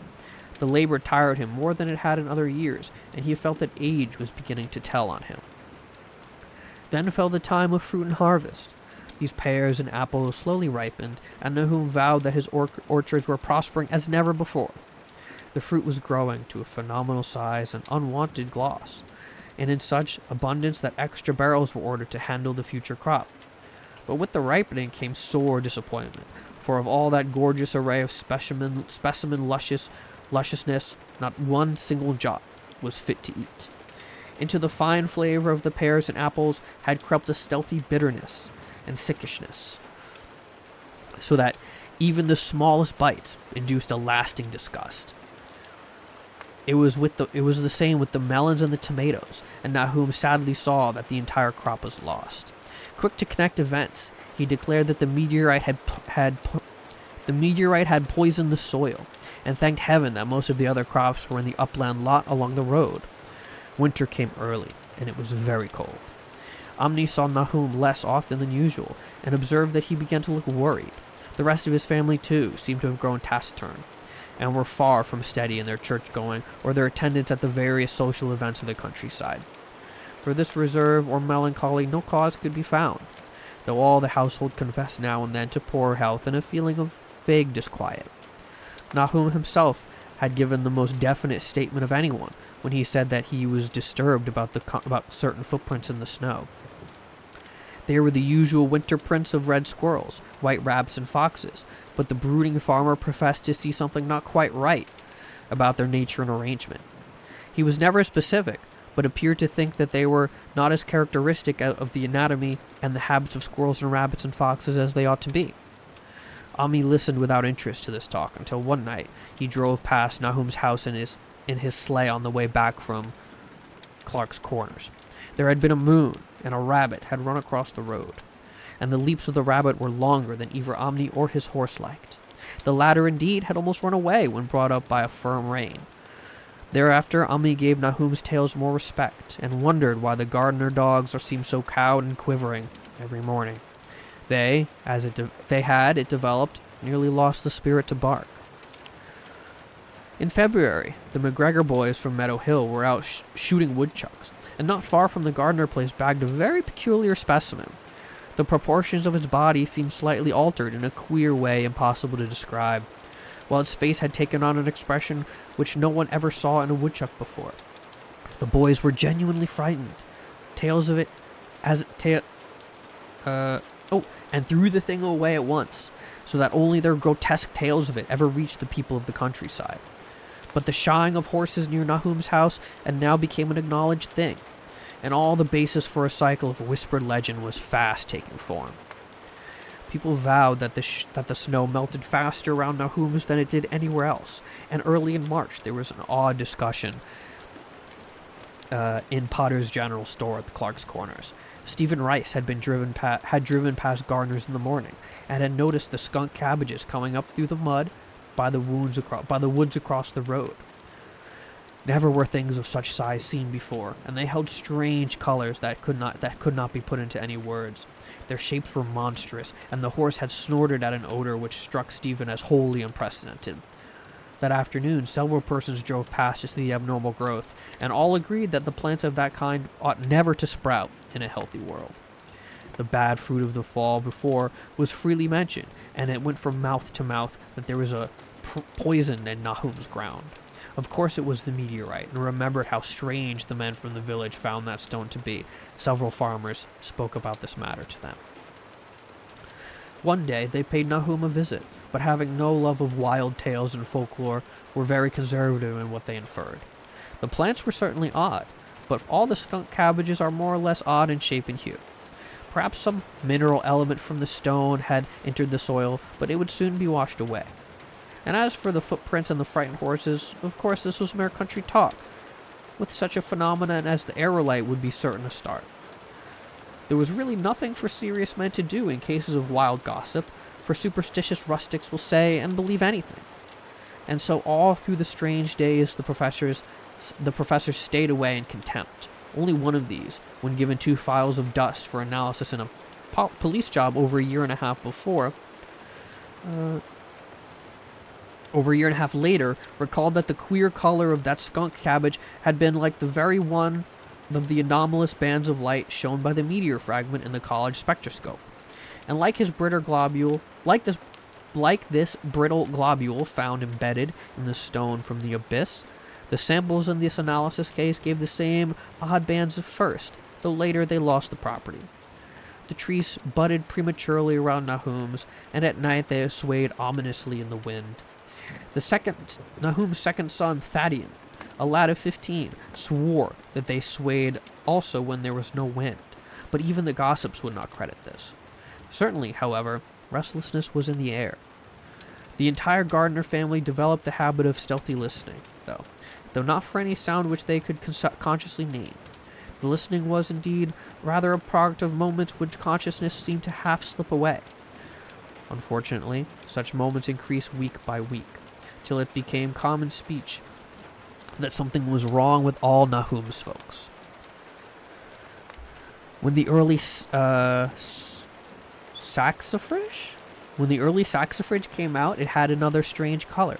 Not quite that of the skunk cabbage, but plainly related and equally unknown to anyone who saw it. Nahum took some blossoms to Arkham and showed them to the editor of the Gazette. But the Dignity did no more than write a humorous article about them, in which the dark fears of rustics were... Ooh, my camera. There we go. The dark fears of rustics were held up to polite ridicule. It was a mistake of Nahum's to tell a stolid city man about the way the great, overgrown mourning cloak butterflies behaved in connection with the saxifrages. April brought a kind of madness to the country folk, and began that disuse of the road past Nahum's which led to its ultimate abandonment. It was the vegetation. All the orchard trees blossomed forth in strange colors, and though the stony soil of the yard and adjacent pasturage there sprang up a bizarre growth, which only a botanist could connect with the proper flora of the region. No sane, wholesome colors were anywhere to be seen except in the green grass and leafage, but everywhere were those heretic and prismatic variants of some diseased underlying primary tone, without a place among the known tints of earth. The Dutchman's breeches became a thing of sinister menace, and the blood roots grew insolent in their chromatic perversion. Ami and the gardeners thought that most of the colors had a sort of haunting familiarity, and decided they reminded one of the brittle globule in the meteor. Nahum plowed and sowed the 10-acre pasture and the upland lot, but did nothing with the land around the house. He knew it would be of no use, and hoped that the summer's strange growths would draw the poison from the soil. He was prepared for almost anything now, and had grown used to the sense of something near him, waiting to be heard. The shunning of his house by neighbors told on him, of course, but it told on his wife more. The boys were better off, being at school each day, but they could not help being frightened by the gossip. Thaddeus, an especially sensitive youth, suffered the most. In May, the insects came, and Nahum's place became a nightmare of buzzing and crawling. Most of the creatures seemed not quite usual in their aspects and motions, and their nocturnal habits contradicted all former experience. The gardeners took to watching at night. watching in all directions at random for nothing. They could not tell what. It was then that they all owned that Thaddeus had been right about the trees. Miss Gardner was the next to see it from the window as she watched the swollen boughs of a maple against the moonlit sky. The boughs surely moved, and there was no wind. It must be the sap. Strangeness had come into everything growing now. Yet it was none of Nahum's family at all who made the next discovery. Familiarity had dulled them, and what they could not have seen was glimpsed by a timid windmill salesman from Bolton, who drove by one night in ignorance of the country legends. What he told in Arkham was given a short paragraph in the Gazette, and it was there that all the farmers, Nahum included, saw it first. The night had been dark, and the buggy lamps faint, but around a farm in the valley which everyone knew from the accountants must be Nahum's, the darkness had been less thick. A dim, though distinct, luminosity seemed to inhere in all the vegetation, grass, leaves, and blossom alike, while at one moment a detached piece of phosphorescence appeared to stir furtively in the yard near the barn. The grass had so far seemed untouched, and the cows were freely pastured in the lot near the house. But towards the end of May, the milk began to be bad. Then Nahum had the cows driven to the uplands, after which this trouble ceased. Not long after this, the change in grass and leaves became apparent to the eye. All the verdure was going gray, and was developing a highly singular quality of brittleness. Ami was now the only person who ever visited the place, and his visits were becoming fewer and fewer. When school closed, the gardeners were virtually cut off from the world, and sometimes let Ami do the errands in their stead. They were failing curiously both physically and mentally, and so no one was surprised when the news of Miss Gardner's madness stole around. It happened in June, about the anniversary of the meteor's fall, and the poor woman screamed about things in the air which she could not describe. In her raving there was not a single specific noun, but only verbs and pronouns. Things moved and changed and fluttered, and ears tingled to impulses which were not wholly sounds. Something was taken away. She was being drained of something. Something was fastening itself on her that ought not to be. Someone must make it keep off. Nothing was ever still in the night. The walls and the windows shifted. Nahum did not send her to the country asylum, but let her wander about the house as long as she was harmless to herself and others. Even when her expression changed, he did nothing. But when the boys grew afraid of her, and Thaddeus nearly fainted at the way she made faces at him, he decided to keep her locked in the attic. By July, she had ceased to speak and crawled on all fours. Oh, I have to... some bot.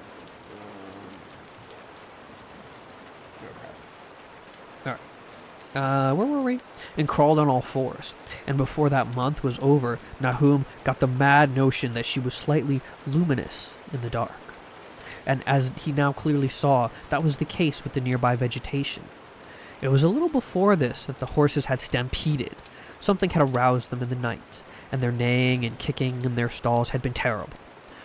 There seemed virtually nothing to do to calm them, and when Nahum opened the stable door, they all bolted out like frightened woodland deer. It took a week to track all four, and when found they seemed to be quite useless and unmanageable. Something had snapped in their brains, and each one had to be shot down for its own good. Nahum borrowed a horse from Ami for his haying, but found it would not approach the barn. It shied, balked, and whinnied, and in the end he could do nothing but drive it into the yard, where the men used their own strength to get the heavy wagon near enough the hayloft for convenient pitching. All the while, the vegetation was turning gray and brittle. Even the flowers, whose hues had been so strange, were graying now, and the fruit was coming out gray and dwarfed and tasteless. The asters and goldenrod bloomed gray and distorted, and the roses and zinnias and hollyhocks in the front yard were such blasphemous-looking things that Nahum's oldest boy Zenos cut them down. The strangely puffed insects died about that time. Even the bees had left their hives and taken to the woods. By September, all the vegetation was fast crumbling to a grayish powder, and Nahum feared that the trees would die before the poison was out of the soil. His wife now had spells of terrific screaming, and he and the boys were in a constant state of nervous tension. They shunned people now, and when school opened, the boys did not go. But it was Ami, on one of his rare visits, who first realized that the well water was no longer good. I got lost. What? Oh, there we go. It had an evil taste that was not exactly fetid, nor exactly salty, and Ami had advised his friend to dig another well on higher ground to use till the soil was good again. Nahum, however, ignored the warning, for he had by that time become callous to strange and unpleasant things. He and the boys continued to use the tainted supply, drinking it as listlessly and mechanically as they ate their meager and ill-cooked meals, and did their thankless and monotonous chores through the aimless days. There was something of stolid resignation about them all, as if they walked half in another world between lines of nameless guards to a certain and familiar doom. Oh, I gotta take a stretch here. Oh, goodness. Oh. Oh my goodness me. Oh my goodness me.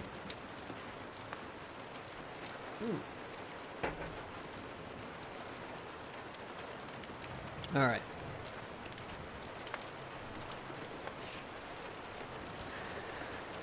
Thaddeus went mad in September after a visit to the well. He had gone with a pail and come back empty-handed, shrieking and waving his arms, and sometimes lapsing into an insane titter of whispers about the moving colors down there. 2 in one family was pretty bad, but Nahum was very brave about it. He let the boy run about for a week until he began stumbling and hurting himself, and there he shut him in an attic room across the hall from his mother's. The way they screamed at each other from behind their locked doors was very terrible, especially to little Merwin, who fancied they talked in some terrible language that was not of earth. Merwin was getting frightfully imaginative, and his restlessness was worse after the shutting away of the brother who had been his greatest playmate. Almost at the same time, the mortality among the livestock commenced. Poultry turned grayish and died very quickly, their meat being found dry and noisome upon cutting. Hogs grew inordinately fat, and then suddenly began to undergo loathsome changes which no one could explain. Their meat was of course useless, and Nahum was at his wit's end. No rural veterinary would approach his place, and in the city, veterinary from Arkham was openly baffled. The swine began growing gray and brittle and falling to pieces before they died, and their eyes and muzzles developed singular alterations. It was very inexplicable, for they had never been fed from the tainted vegetables. Then something struck the cows. Certain areas, or sometimes the whole body, would be uncannily shriveled or compressed, and atrocious collapses or disintegrations were common. In the last stages, and death was always the result. They would be graying and turning brittle like that which beset the hogs. There could be no question of poison, for all the cases occurred in a locked and undisturbed barn. No bites of prowling things could have brought the virus, for what live beast of the earth can pass through solid obstacles?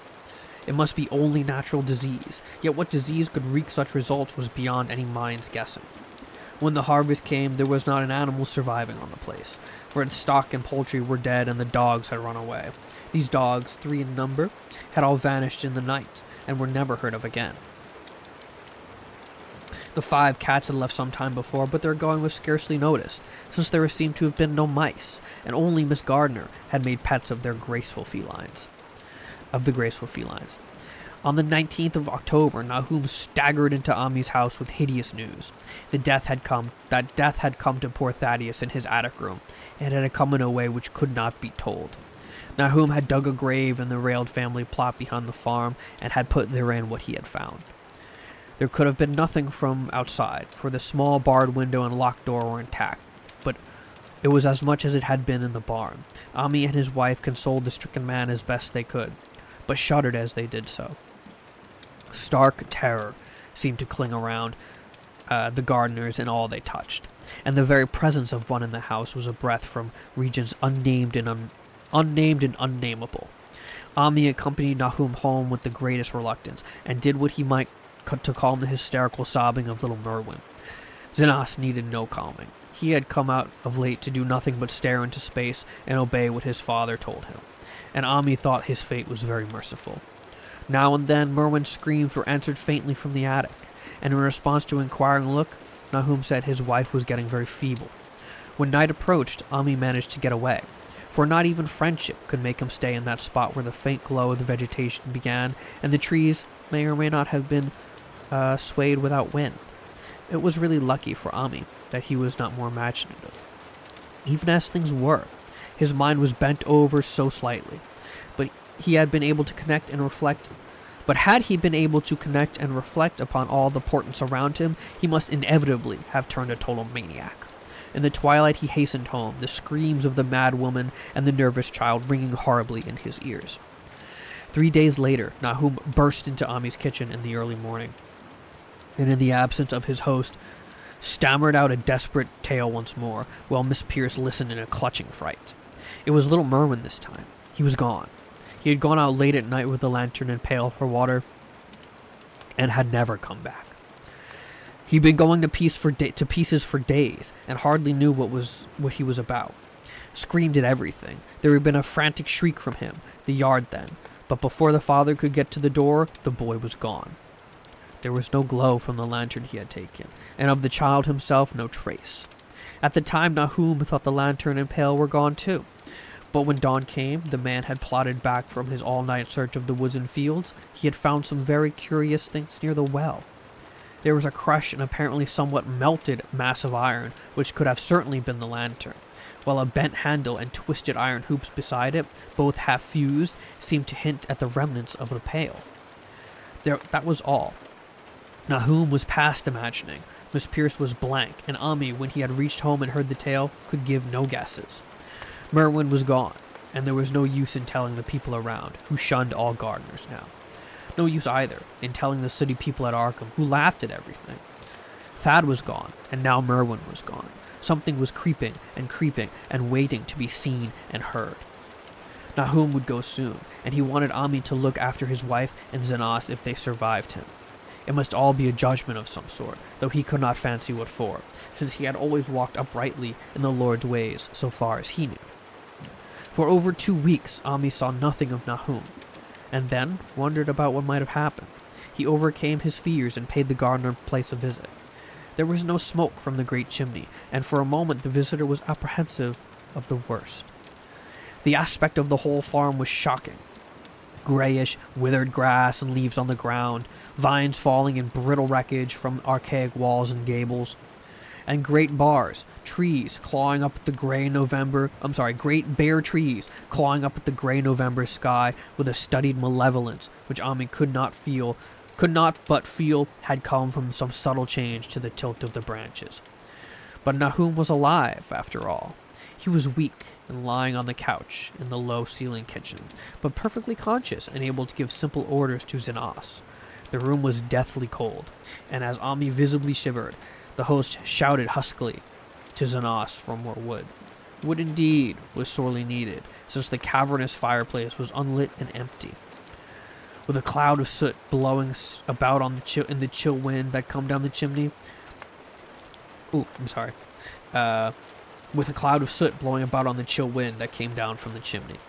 Presently, Nahum asked him if the extra wood had made him any more comfortable, and then Omni saw what had happened. The stoutest cord had broken at last, and the hapless farmer's mind was proof against more sorrow. Questioning tactfully, Ami could get no clear data at all about the missing Zenas. In the well, he lives in the well, was all the clouded father would say. Then there flashed across the visitor's mind a sudden thought of the mad wife, and he changed his line of inquiry. Nabby? Why, here she is, was the surprised response of poor Nahum, and Ami soon saw that he must search for himself. Not the farmer, yeah, things have gone very south here. Things are not going well for our friend Nahum. Leaving the harmless babbler on the couch, he took the keys from the nail beside the door and climbed the creaking stairs to the attic. It was very close and noisome up there, and no sound could be heard from any direction. Of the 4 doors in the night, only one was locked, and on this he tried various keys of the ring he had taken. The 3rd key proved the right one, and after some fumbling, Ami threw open the low, white door. It was quite dark inside, for the window was small and half obscured by the crude wooden bars. and Ami could see nothing of at all on the wide planked floor. The stench was beyond enduring, and before proceeding further, he had to retreat in another room to return with his lungs filled with breathable air. When he did enter, he saw something dark in the corner. A sippy? I will take a sippy, thank you. We have a sippy. Thank you, thank you. Ugh. Oof. All right. Where were we? When he did enter, he saw something dark in the corner, and upon seeing it more clearly, he screamed outright. While he screamed, he thought a momentary cloud had eclipsed the window, and a second later he found himself brushed as if by some hateful current of vapor. Strange colors danced before his eyes, and had not a present horror numbed him, he would have thought of the globule in the meteor that the geologist's hammer had shattered, and of the morbid vegetation that sprouted in the spring. As it was, he thought only of the blasphemous monstrosity which confronted him, and which all too clearly had shared this nameless fate of young Thaddeus and the livestock. But the terrible thing about this horror was that it very slowly and perceptibly moved as it continued to crumble. Ami would give me no added particulars of this scene, but the shape in the corner does not reappear in his tale as a moving object. There are things which cannot be mentioned, and what is done to common humanity is sometimes cruelly judged by the law. I gather that no moving thing was left in that attic room, and that to leave anything capable of motion there would have been a deed so monstrous as to damn any accountable being to eternal torment. Anyone but a stolid farmer would have fainted or gone mad, but Ami walked conscious through that low doorway and locked the accursed secret behind him. There would be Nahum to deal with now. He must be fed and tended, and moved to some place where he could be cared for. Commencing his descent of the dark stairs, Ami heard the thud before him. He even thought a scream had suddenly been choked off, and recalled nervously the clammy vapor which had brushed by him in that frightful room above. What presence had his cry and entry started up? Halted by some vague fear, he heard still further sounds below. Indubitably, there was a sound of heavy dragging, and a most detestable, sticky noise, as if some fiendish and unclean species of suction. With an associative sense goaded to feverish heights, he thought unaccountably of what he had seen upstairs. Good God! What eldritch dream world was this into which he had blundered? He dared move neither forward nor backward, for he stood there trembling at the black curve of the boxed-in staircase. Every trifle of the scene burned itself into his brain. The sounds, the sense of dread expectancy, the darkness, the steepness of the narrow steps, and merciful heavens, the faint but unmistakable luminosity of all the woodwork in sight, steps, sides, exposed lathes, and beams alike. Then there burst forth a frantic whinny from Ami's horse outside, followed at once by a clatter which told of a frenzied runaway. In another moment, horse and buggy had gone beyond earshot, leaving the frightened man on the dark stairs to guess what had sent them. But that was not all. There had been another sound out there. A sort of liquid splash. Water. It must have been the well. He had left Hero untied near it, and a buggy wheel must have brushed the cupping and knocked it into a stone. And still, the pale phosphorescence glowed in this detestably ancient woodwork. God, how old the house was, most of it built before 1670, and the gambrel roof no later than 1730. A feeble scratching on the floor downstairs now sounded distinctly, and Ami's grip tightened on a heavy stick he had picked up in the attic for some purpose. Slowly nerving himself, he finished his descent and walked boldly to the kitchen. But he did not complete the walk, because what he sought was no longer there. It had come to meet him, and while it was still alive after a fashion, whether it had crawled or whether it had been dragged by any external forces, Ami could not say. But the death had been at it.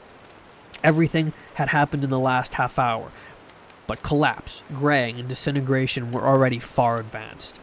There was a horrible brittleness, and dry fragments were scaling off. Omni could not touch it, but looked horrified into the distorted parody that had been a face. What was it, Nahum? What was it? He whispered, and the cleft, bulging lips were just able to crackle out a final answer. Nothing. Nothing. The color. It burns. Cold and wet. But it burns. It lived in the well. I seen it. A kind of smoke. Just like the flowers last spring. The well shone at night. Thad and Merwin and Zanas. Everything alive. Sucking the life out of everything. In that stone, it must have come in that stone. Poisoned the whole place. Don't know what it wants. That round thing them men from the college dug out of the stone, they smashed it. It was that same color. Just the same, like the flowers and plants. Must have had more of them. Seeds. They growed. I seen it the first time this week. Must have got strong on Zanas. He was a big boy full of life. It beats down your mind and then gets you. Burns you up. In the well water. You was right about that. Evil water. Zanas never came back from the well. Can't get away.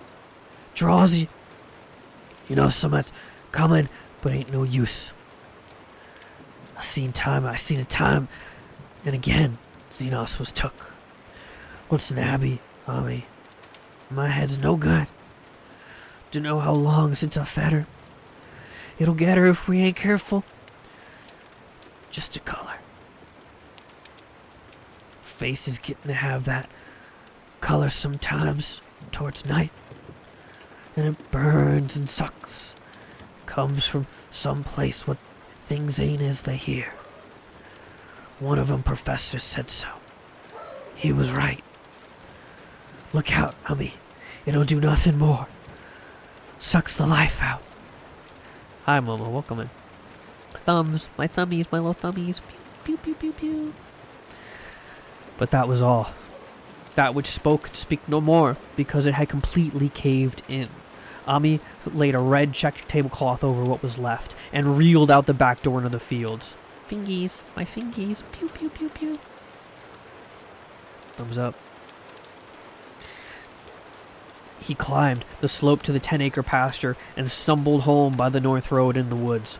He could not pass that well from which his horses had run away. He looked at it through the window and had seen that no stone was missing from the rim. Then the lurching buggy had not dislodged anything after all. The splash had been something else. Something which went into the well after it had done with poor Nahum. When Ami reached his house, the horses and buggy had arrived before him and thrown his wife into fits of anxiety. Reassuring her without explanations, he set out at once for Arkham and notified the authorities that the Gardner family was no more. He indulged in no details, but merely told of the deaths of Nahum and Nabby, that of Thaddeus being already known, and mentioned that the cause seemed to be some strange ailment which killed the livestock. He also stated that Merwin and Zanas had disappeared. There was considerable questioning at the police station, and in the end, Ami was compelled to take 3 officers to Gardner Farm, together with the coroner, the medical examiner, and the veterinary who had treated the diseased animals. He went much against his will, for the afternoon was advancing, and he feared the fall of night over that accursed place, but it was some comfort to have so many people with him. The 6 men drove out in a Democrat wagon, following Ami's buggy, and arrived at the pest-ridden farmhouse about 4 o'clock. Used as the officers were to gruesome experiences, not one remained unmoved at what was found in the attic and under the red check tablecloth on the floor above. The whole aspect of the farm, with its gray desolation, was terrible enough, but those 2 crumbling objects were beyond all bounds. Not one could look long at them, and even the medical examiner admitted there was very little to examine. Specimens could be analyzed, of course, so he busied himself in obtaining them, and here it develops that a very puzzling aftermath occurred at the college laboratory, where 2 phials of dust were finally taken. Under the spectroscope, both samples gave off an unknown spectrum, in which many of the baffling bands were precisely like those what the strange meteor had yielded in the previous year. The property of emitting the spectrum vanished in a month, the dust thereafter consisting mainly of alkaline phosphates and carbonates. Ami would not have told the men about the well if he had thought they'd meant to do anything then and there. It was getting towards sunset, and he was anxious to be away. But he could not help glancing nervously at the stony curb by the great sweep, and when a detective questioned him, he admitted that Nahum had feared something down there. So much so that he never even thought of searching it for Merwin and Xenos. After that, nothing would do but that they empty and explore the well immediately. So Ami had to wait, trembling, while pail after pail of rank water was hauled up and splashed on the soaking ground outside. The men sniffed in disgust at the fluid, and toward the last held their noses again against the fetter as they were against the fetter that they were uncovering. Oof, almost got away from me. It was not so long a job as they had feared it would be, since the water was phenomenally low. There was no need to speak too exactly of what they found. Merwin and Xenos were both there, in part, though the vestiges were mainly skeletal. There was also a small deer, and a large dog in about the same state, and a number of bones of small animals. The ooze and slime at the bottom seemed inexplicably porous and bubbling, and a man who descended on handholds with a long pole found that he could sink the wooden shaft to any depth in the mud of the floor without meeting any solid obstruction. Twilight had now fallen, and lanterns were brought from the house. Then, when it was seen that nothing further could be gained from the well, everyone went indoors and conferred in the ancient sitting room, while the intermittent light of a spectral half-moon played wanly on the gray desolation outside. The men were frankly nonplussed by the entire case, and could find no convincing common element to link the strange vegetable conditions, the unknown disease of the livestock and the humans, and the unaccountable deaths of Merwin and Xenos in the tainted well. They had heard the common country talk, it's true, but they could not believe anything contrary to the natural law had occurred. No doubt the meteor had poisoned the soil, but the illness of persons and animals who had eaten nothing grown in the soil was another matter. Was it the well water? Very possibly. It might be a good idea to analyze it, but what particular madness could have made both boys jump into the well? Their deeds were so similar, and the fragments showed that they had both suffered from that gray, brittle death. Why was everything so gray and brittle? It was the coroner, seated near a window overlooking the yard, who first noticed the glow about the well. Night had finally set in, and all the abhorrent grounds seethed faintly luminous with more than the fitful moonbeams. But this new glow was something definite and distinct, and appeared to shoot up from the black pit like a softened ray from a searchlight, giving dull reflections in the little ground pools where the water had been emptied. It had a very queer color, and all the men clustered around the window. Ami gave a violent start, for this strange beam of ghastly miasma was to him of no unfamiliar hue. He had seen this color before, and feared to think what it might mean. He had seen it in the nasty, brittle globule in that aerolite 2 summers ago. He had seen it in the crazy vegetation of the springtime, and he had thought he had seen it for an instant that very morning against the small barred window of that terrible attic room where nameless things had happened. Ooh. It had flashed there a second, and a clammy and hateful current of vapor had brushed past him. But then poor Nahum had been taken by something of that color. He had said so at the last, said it was like the globule and the plants. After that had come the runway in the yard and the splash in the well, and now that well was belching forth to the night a pale, insidious beam of the same demonic tint. It does credit to the alertness of Ami's mind that he puzzled even at that tense moment over a point which was essentially scientific. He could not but wonder at his gleaming of the same impression from a vapor glimpsed in the daytime, against a window opening in the morning sky, and from a nocturnal exhalation seen as a phosphorescent mist against the black and blasted landscape. It wasn't right. It was against nature, and he had thought of those terrible last words of his stricken friend. It come from some place where things ain't as they is here. One of them professors said so. All 3 horses outside, tied to a pair of shriveled saplings by the road, were now neighing and pawing frantically. The wagon driver started for the door to do something, but Ami laid a shaky hand on his shoulder. "Don't go out there," he whispered. "There's more to this now than we know." Nahum said something lived in the well that sucks your life out. He said it must be summit growed from a round ball like the one we all seen the meteor stone that fell a year ago June. Sucks and burns, he says, and just as a cloud and is just a cloud of color like that light out there now, that you can hardly see and can't tell what it's like. Nahum thought it feeds on everything living and gets stronger all the time. He said he seen it last week. It must be something from a way off in the sky, like the men from the college last year that says the meteor stone was. That way it's made and the way it works ain't like no way of God's world. It's something from beyond. So the men paused indecisively as the light from the well grew stronger, and the hitched horses pawed and whinnied in increasing frenzy. It was truly an awful moment.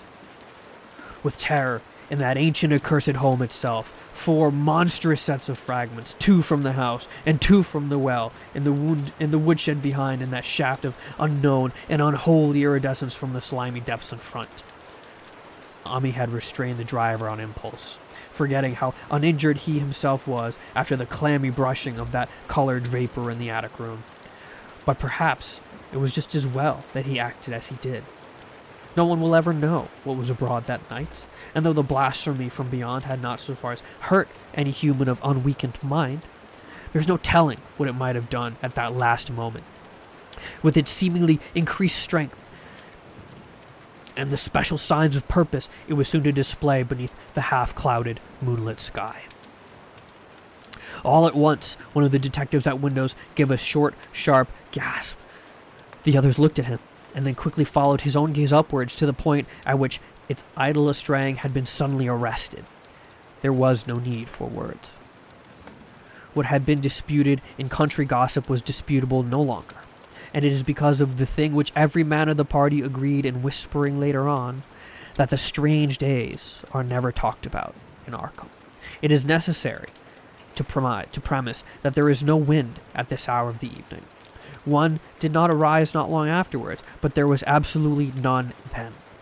Even the dry tips of the lingering hedge mustard, gray and blighted, and the fringes on the roof of the stranding Democrat wagon were unstirred. And yet amid that tense, godless calm, the high, bare boughs of all the trees in the yard were moving. They were twitching, morbidly, spasmodically, clawing in convulsive and epileptic madness at the moonlit clouds, scratching impotently in the noxious air as if jerked by some allied and bodiless line of linkage with the subterrene horrors writhing and struggling below the black roots. Not a man breathed for several seconds. Then, a cloud of darker depth passed over the moon, and a silhouette of clutching branches faded out momentarily.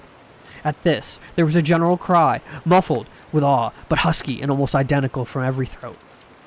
For the terror had not faded with the silhouette, and in a fearsome instance of deeper darkness, the watchers saw wriggling at the treetop height 1,000 tiny points of faint and unhallowed radiance, tipping each bough like the fire of St. Elmo on the flames that come down, or the flames that come down on the apostles' heads at Pentecost. It was a monstrous constellation of unnatural light, like a glutted swarm of corpse-fed fireflies dancing in hellish sarabands over a cursed marsh, and its color was the same nameless intrusion at which Omni came to recognize and dread. All the while, the shafts of phosphorescence from the well were getting brighter and brighter, bringing to the minds of the huddled men a sense of doom and abnormality which far outraced any image their conscious minds could form. It was no longer shining out, it was pouring out. And as the shapeless stream of irreplaceable color left the well, it seemed to flow directly into the sky. The veterinary shivered and walked to the front door to drop the heavy extra bar across it. Ami shook no less, and had to tug and point for lack of controllable voice when he wished to draw notice to the glowing luminosity of the trees. The neighing and stamping of the horses had become utterly frightful, but not a soul of that group in the old house would have ventured forth for any earthly reward. With the moments of the shining of the trees increased, while their restless branches seemed to strain more and more towards verticality, the wood of the well sweep was shining now, and presently a policeman dumbly pointed to some wooden sheds and beehives next to the stone wall in the west. They were commencing to shine too, though the tethered vehicles of the visitors seemed so far unaffected. Though the tethered vehicles of the visitors seemed so far unaffected. Then there was a wild commotion and clopping on the road, and as Ami quenched the lamp for better seeing, they realized with the span of frantic grace had broken their sapling and run off with the Democrat wagon. The shock served to loosen several tongues, and embarrassed whispers were exchanged. "It spreads on anything organic that's been around here," muttered the medical examiner. No one replied, but the man who had been in the well gave a hint that his long pole must have stirred up something intangible. "It was awful," he added. "There was no bottom at all, just ooze and bubbles and the feelings of something lurking under there." Ami's horse still pawed and screamed deafeningly in the road outside, and nearly drowned its owner's faint quaver as he mumbled his formless reflections.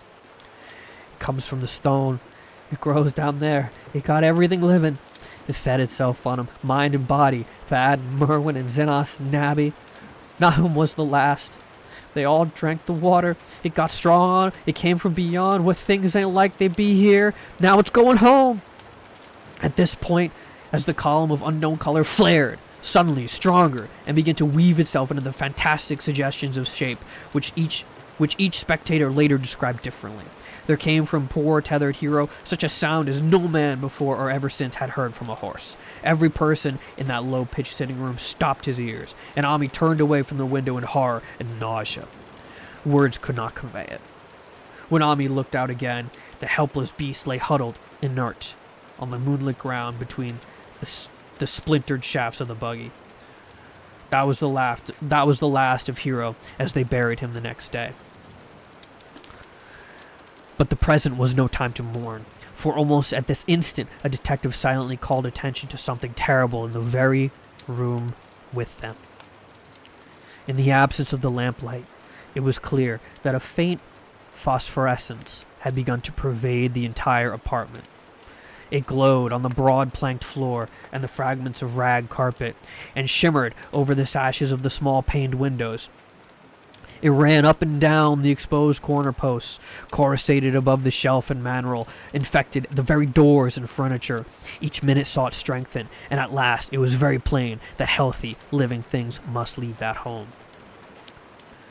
Ami showed them the back door and the path up through the fields to the 10-acre pasture. They walked and stumbled as if in a dream, and they dared not look back till they were far away on the high ground. They were glad of the path, for they could not have gone the front way by that well. It was bad enough passing the glowing barn and sheds, and those shining orchard trees with their gnarled, fiendish contours. But thank heaven, the branches did their worst twisting high up. The moon went under some very black clouds as they crossed the Russell Bridge over Chapman's Brook, and it was blind groping from there to the open meadows. When they looked back towards the valley and the distant Gardner place at the bottom, they saw a fearsome sight. All the farm was shining with the hideous unknown blend of colors, trees, building, and even such grass and herbage as had not been wholly changed to lethal gray brittleness. The boughs all straining skyward, tipped with tongues of foul flame, and lambent tricklings of the same monstrous fire were creeping about the ridgepoles of the house, barns, and sheds. It was a scene from a vision of Fuseli, and over all the rest ran that riot of luminous amorphousness. That alien and undimensioned rainbows of cryptic poison from the well, seething, feeding, lapping, reaching, scintillating, straining, and malignly bubbling in its cosmic and unrecognizable chromaticism. Then, without warning, the hideous thing shot vertically up toward the sky like a rocket or a meteor, leaving behind no trail and disappearing through a round and curiously regular hole in the clouds, before any man could gasp or cry out. No watcher can ever forget that sight. And as Ami stared blankly at the stars of Cygnus, Deneb, twinkling above the others, where the unknown color had melted into the Milky Way, that his gaze was the next moment called swiftly to earth by the crackling left in the valley. It was just that.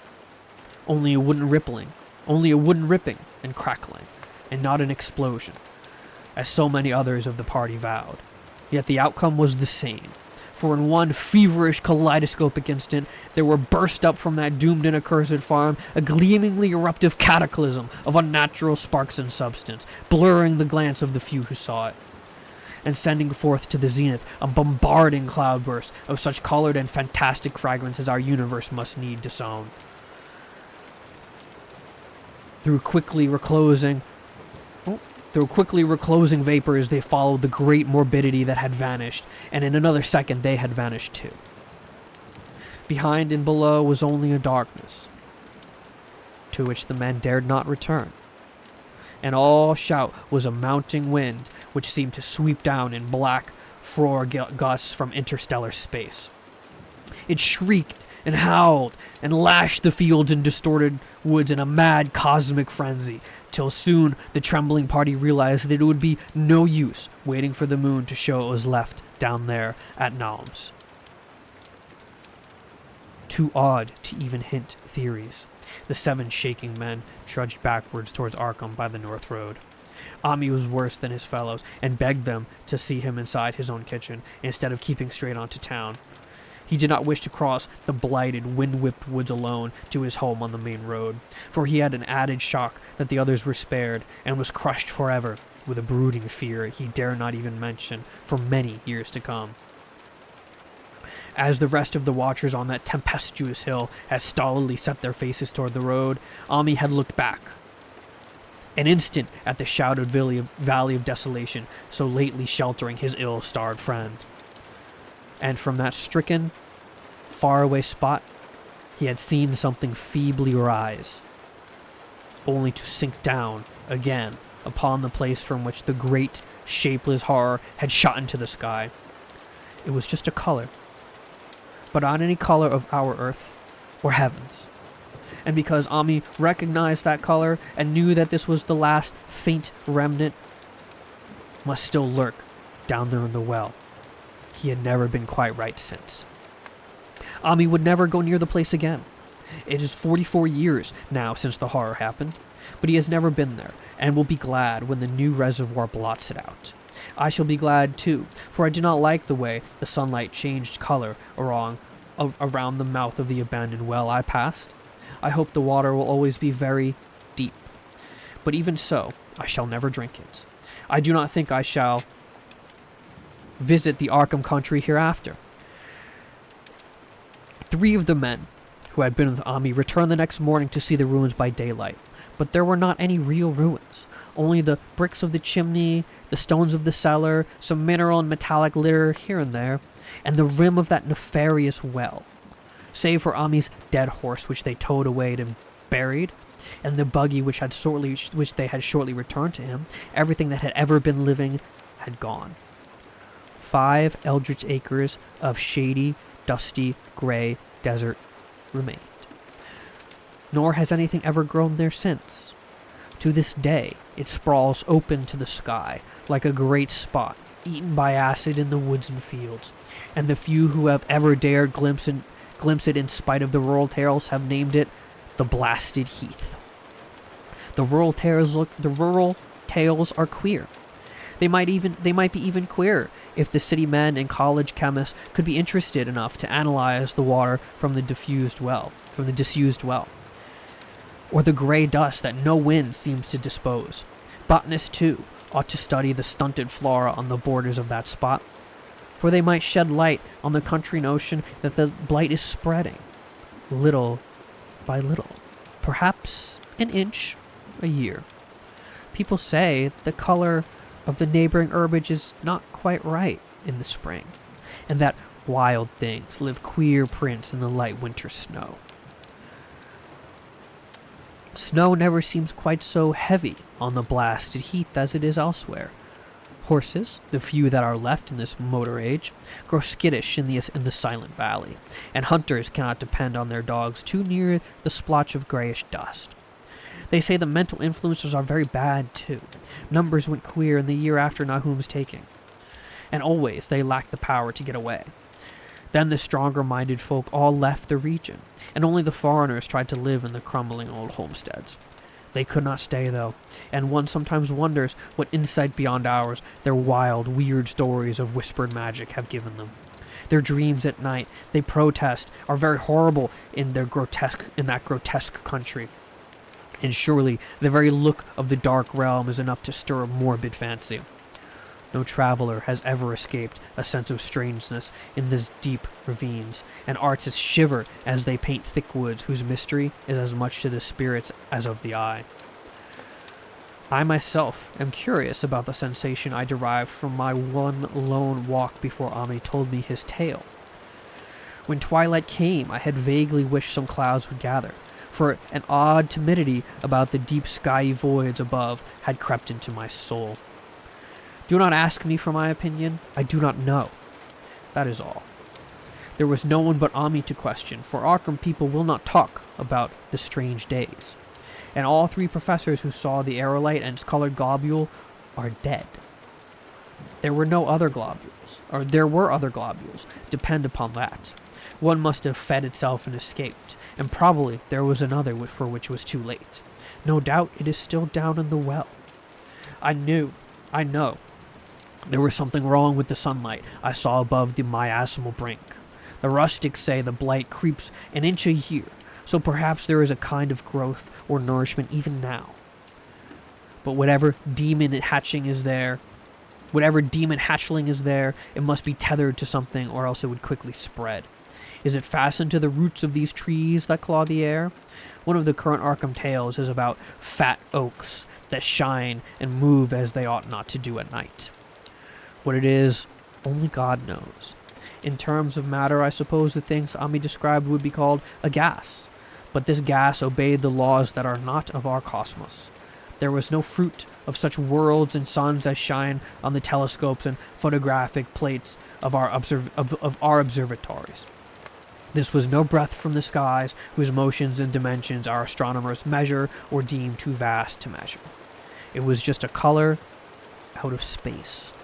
A frightful messenger from uninformed realms of infinity beyond all nature as we know it, from realms whose mere existence stuns the brain and numbs us with black extra-cosmic gulfs it throws open before our frenzied eyes.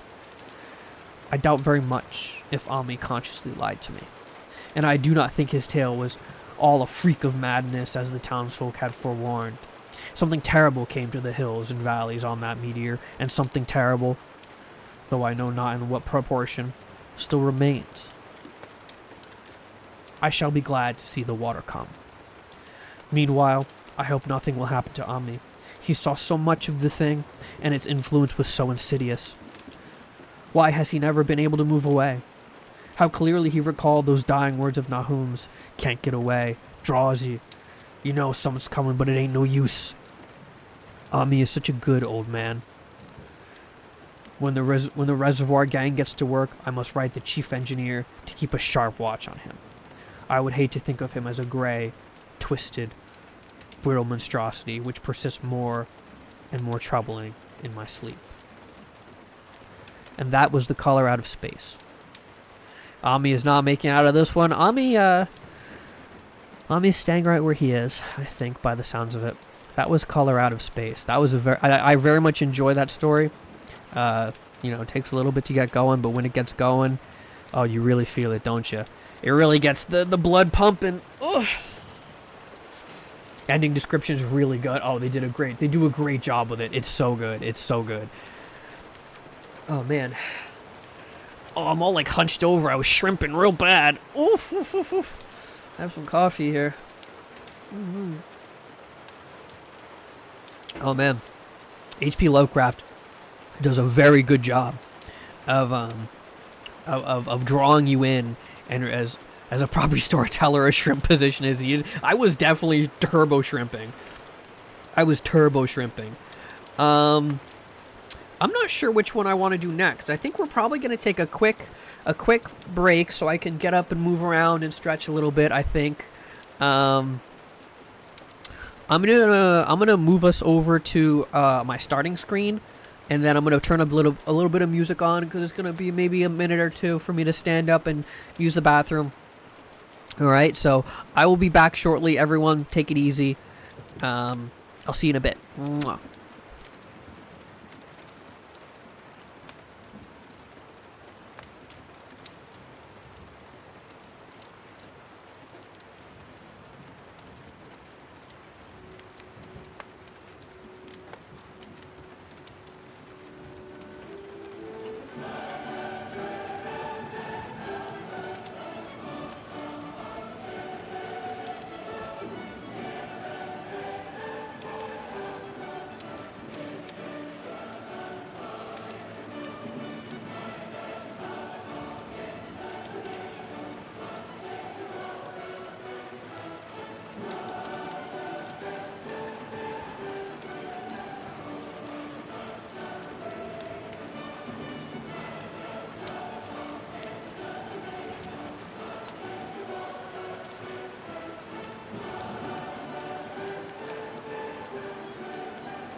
Alright, we're back. We're here. Hello. We're back. Ode to Joy isn't the song you associate with HP. I just like it. I've been listening to it a lot. I really enjoy Ode to Joy. It's a classic, right? It's like literally it's like the classic, right? Okay. So, I think we're probably gonna do maybe 2 more. I think because these next ones are probably gonna be quite long. And it's taking more out of me than I thought it would. I was not expecting to be quite so worn out doing this. It's pretty tough on the voice, but I think we're gonna do maybe 1 or 2 more, and then we'll be on our way. I kind of want to do the Mountains of Madness is quite a long one. If you look here, you probably can't see it. It's probably really blurry. The Mountains of Madness is like It's like from a page 182 to 285. So it's maybe like, that's not too bad actually. It's like 100 pages. That's not too bad. But I think we're probably going to do, we'll do the Mountains of Madness, and then we'll do the Shadow over Innsmouth. I think the Shadow over Innsmouth is pretty short. We'll do that one, I think. So I think what we'll do is we'll do the Shadows over Innsmouth, and then we'll end at the Mountains of Madness. Yes, they're both, these are all like the classics. These are all the best ones. Let me turn off fucking Beethoven over here. Okay. I think that's what we're going to do. That seems like a good plan to me. So we're going to hop on over to the Shadow over Innsmouth, I think. That's page 320. I don't feel like doing the Dunwich Horror. What is it, 280? This Dreams of the Witch House. I haven't even read Dreams of the Witch House at all, but it's supposed to be very good. I mean, these are all supposed to be very good. You know, I just don't. I just haven't read them. You know, I'm just doing the ones that I have read. I have so many other horror stories. If people are interested in me doing this again, I can do some more. But this is probably going to be like a very rare kind of thing to do on stream because it's pretty, you know, it's pretty background tier stuff, you know, but it's fun.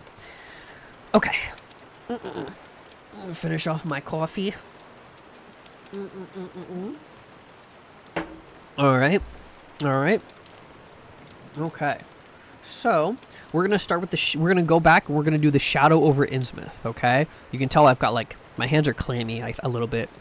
Pew, pew, pew, pew, pew, pew, pew. It's great second monitor content. That's why I'm doing it, because most folks are probably out for the holidays today. So I'm just kind of doing something you can put on the background, or like if you're not with your family and but you're doing other stuff, you know, you can just relax and my voice will keep you company. If you like listening to me yammer on, and if you're interested in, you know, this kind of stuff, I've always wanted to do this kind of stuff. I've wanted to do a hand cam for a while. My birthday stream was a hand cam, but, you know, it wasn't really, it was more like a cake cam kind of video, kind of stream. So this is much more of a classic hand cam. I was thinking of wearing gloves, but I didn't have the time to pick up any, and I didn't want to wear my surgical gloves to do this because they're just really hard to kind of like keep on nicely. Separate each part into different videos. Quite handy for people to listen to stories when they want. Ooh, I could do that actually. Maybe I will do that. That's a good idea, Can Man. You're a smart can. I was gonna say you're a smart cookie, but that's like a whole different kind of man. You're not a cookie man, you're a can man. But yeah, I'll probably do that. I'll split the VOD up maybe. I'm gonna post the VOD in full here, and then I'll probably split it up for YouTube. I need to do my YouTube VODs. I haven't done that shit in fucking forever. Anyway, let's get started with the Shadow over Innsmouth. I know, yeah, doing YouTube VODs is a complete nightmare. The Shadow over Innsmouth. During the winter of 1927 through 28, officials of the federal government made a strange and secret investigation of certain conditions in the ancient Massachusetts seaport of Innsmouth. The public first learned of it in February, when a vast series of raids and arrests occurred, followed by the deliberate burning and dynamiting, under suitable precautions, of an enormous number. Do not chew my mouth fingies, Gob. Mwah, how are you doing? Don't chew on my little fingies. They're for piano playing. Do do do do do do. Even though I don't play piano, people always told me I should because I've got long fingies, you know? Did I forget to trail? Oh no, I was gonna say, did I forget to trim this nail? But this one's just growing faster. Anyway, yeah. Oh God, they're like all clammy. Ugh, don't look at that part. God, I hope you're having a nice holiday.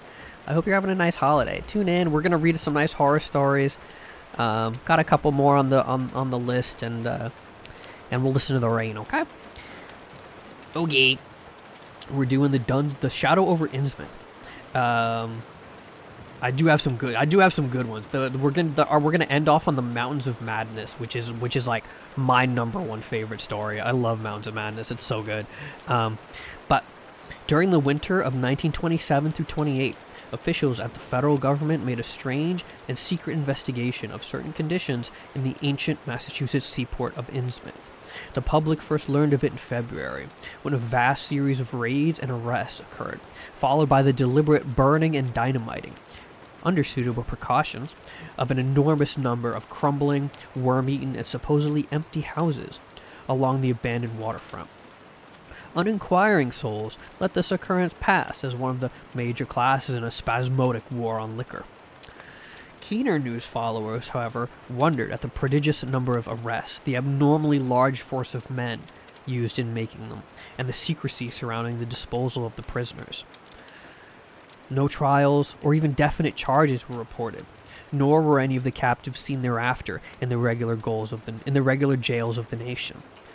There were vague statements about disease and concentration camps, and later about dispersal in various naval and military prisons, but nothing positive ever developed. Innsmouth itself was left almost entirely depopulated, and is even now only beginning to show signs of a sluggishly revived existence.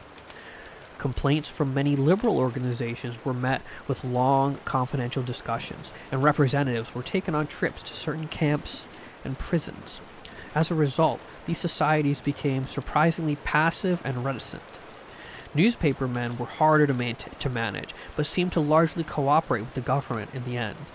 Only one paper, a tabloid always discounted because of its wild policy, mentioned the deep-diving submarine that discharged torpedoes downward in the marine abyss just beyond Devil Reef.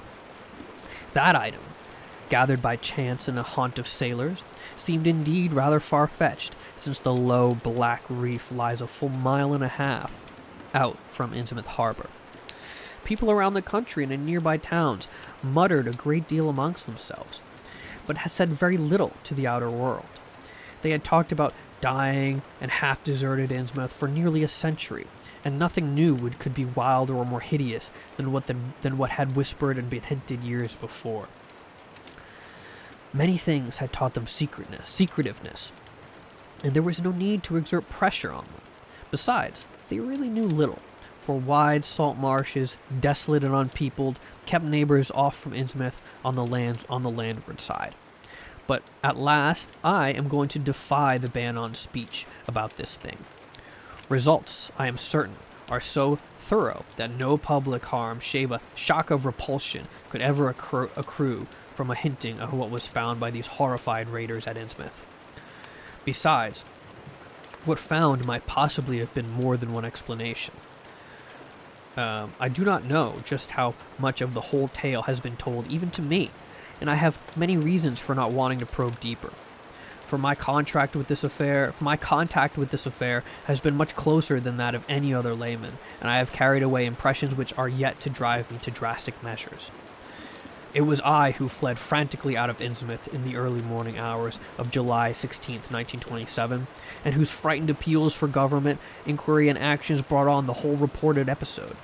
I was willing enough to stay mute when the affair was fresh and uncertain, but now that it is an old story with public and interest and curiosity gone, I have an odd craving to whisper about these few frightful hours in that ill-rumored and evilly shadowed seaport of death and blasphemous abnormality. The mere telling helps me to restore confidence in my own facilities, to reassure myself that I was not simply the first to succumb to a contagious nightmare hallucination. It helps me, too, in making up my mind regarding a certain terrible sleep which lies ahead of me. I have not heard of Innsmouth till the day before I saw it, for the first and so far last time. I was celebrating my coming of age by a tour of New England, sightseeing, antiquarian, and genealogical, and had planned to go directly from the ancient Newburyport to Arkham, where my mother's family was derived. I had no car, but was traveling by train, trolley, and motor coach, always seeking the cheapest possible route. In Newburyport, they told me that the stream train would be the thing to take to Arkham, and it was only at the station's ticket office when I demurred at the high fare that I learned about Innsmouth. The stout, shrewd-faced agent, whose speech showed him to be no local man, seemed sympathetic towards my efforts at economy, and made a suggestion that none of my other informants had offered.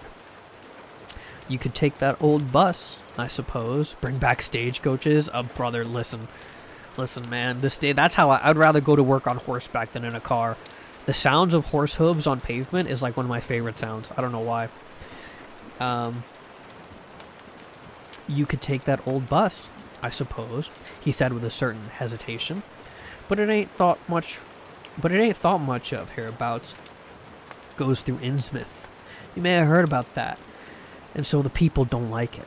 Run by an Innsmouth fellow, Joe Sargent, but never get any custom from here or from Arkham either, I guess. Wonder it keeps running at all. Suppose it is cheap enough, but I never see more as 2 people or 3 in it. Nobody but those Innsmouth folks. Leaves a square front of Hammond's drugstore at 10 a.m. and 7 p.m. unless they changed lately. Looks like a terrible rattle trap. I've never been on it. It was the first I ever heard of shadowed Innsmouth. Any reference to a town not shown on common maps or listed in recent guidebooks would have interested me, and the agent's odd manner of allusion roused something like real curiosity. A town able to inspire such dislike in its neighbors, I thought, must be at least rather unusual and worthy of a tourist's attention. If it came before Arkham, I would stop off there, and so I asked the agent to tell me something about it. He was very deliberate, and spoke with the air of feeling slightly superior to what he said. Innsmouth. Well, it's a queer kind of town down at the mouth of the Manusett. Used to be almost a city, quite a port before the War of 1812, but it's all gone to pieces in the last 100 years or so. No railroad now, B&M, never went through, and the branch line from Rowley was given up years ago. More empty houses than there are people, I guess, and no businesses to speak of except fishing and lobstering. Everyone trades mostly here or in Arkham or Ipswich. Once they had quite a few mills, but nothing's left to sell. Nothing's left now except one gold refinery running on the leanest kind of part-time. That refinery, though, used to be a big thing, said Old Man Marsh. Who owns it must be richer than Croesus. Queer old duck, though, and sticks mighty close to his home. Supposed to have developed some skin disease or deformity late in life, makes him keep out of sight. Grandson of Captain Obed Marsh, who was found in the business. His mother seems to have been some kind of foreigner, they say a South Sea Islander, so everybody raised Cain when he married an Ipswich girl 50 years ago. They always do that about Innsmouth people, and folks here and hereabouts always try to cover up any Innsmouth blood they have in them. But Marsh's children and grandchildren look just like anyone else, as far as I can see. I've had 'em pointed out to me here, though, come to think of it, the elder children don't seem to want to be around lately. Never saw the old man. Why is everybody here so down on Innsmouth? Well, young fella, you mustn't take too much stock in what people around here say. They're hard to get started, but once they do get started, they never let up. They've been telling things about Innsmouth, whispering them, mostly, for the last 100 years, I guess, and I gather they're more scared than anything else. Some of the stories would make you laugh, about old Captain Marsh driving bargains with the devil and bringing imps out of hell to live in Innsmouth, or about some kind of devil worship and awful sacrifices in some place near the wharves that people stumbled around in 1845 or thereabouts. But I come from Panton, Vermont, and that kind of story don't go down with me. You ought to hear, though, what some of the old-timers tell about the Black Reef off the coast. Devil's Reef, they call it. It's well above water a good part of the time, and never much below it. But at that, you could hardly call it an island. The story is that there's a whole legion of devils seen sometimes on that reef, sprawled about or darting in and out of some kind of caves near the top. It's a rugged, uneven thing, a good bit over a mile out.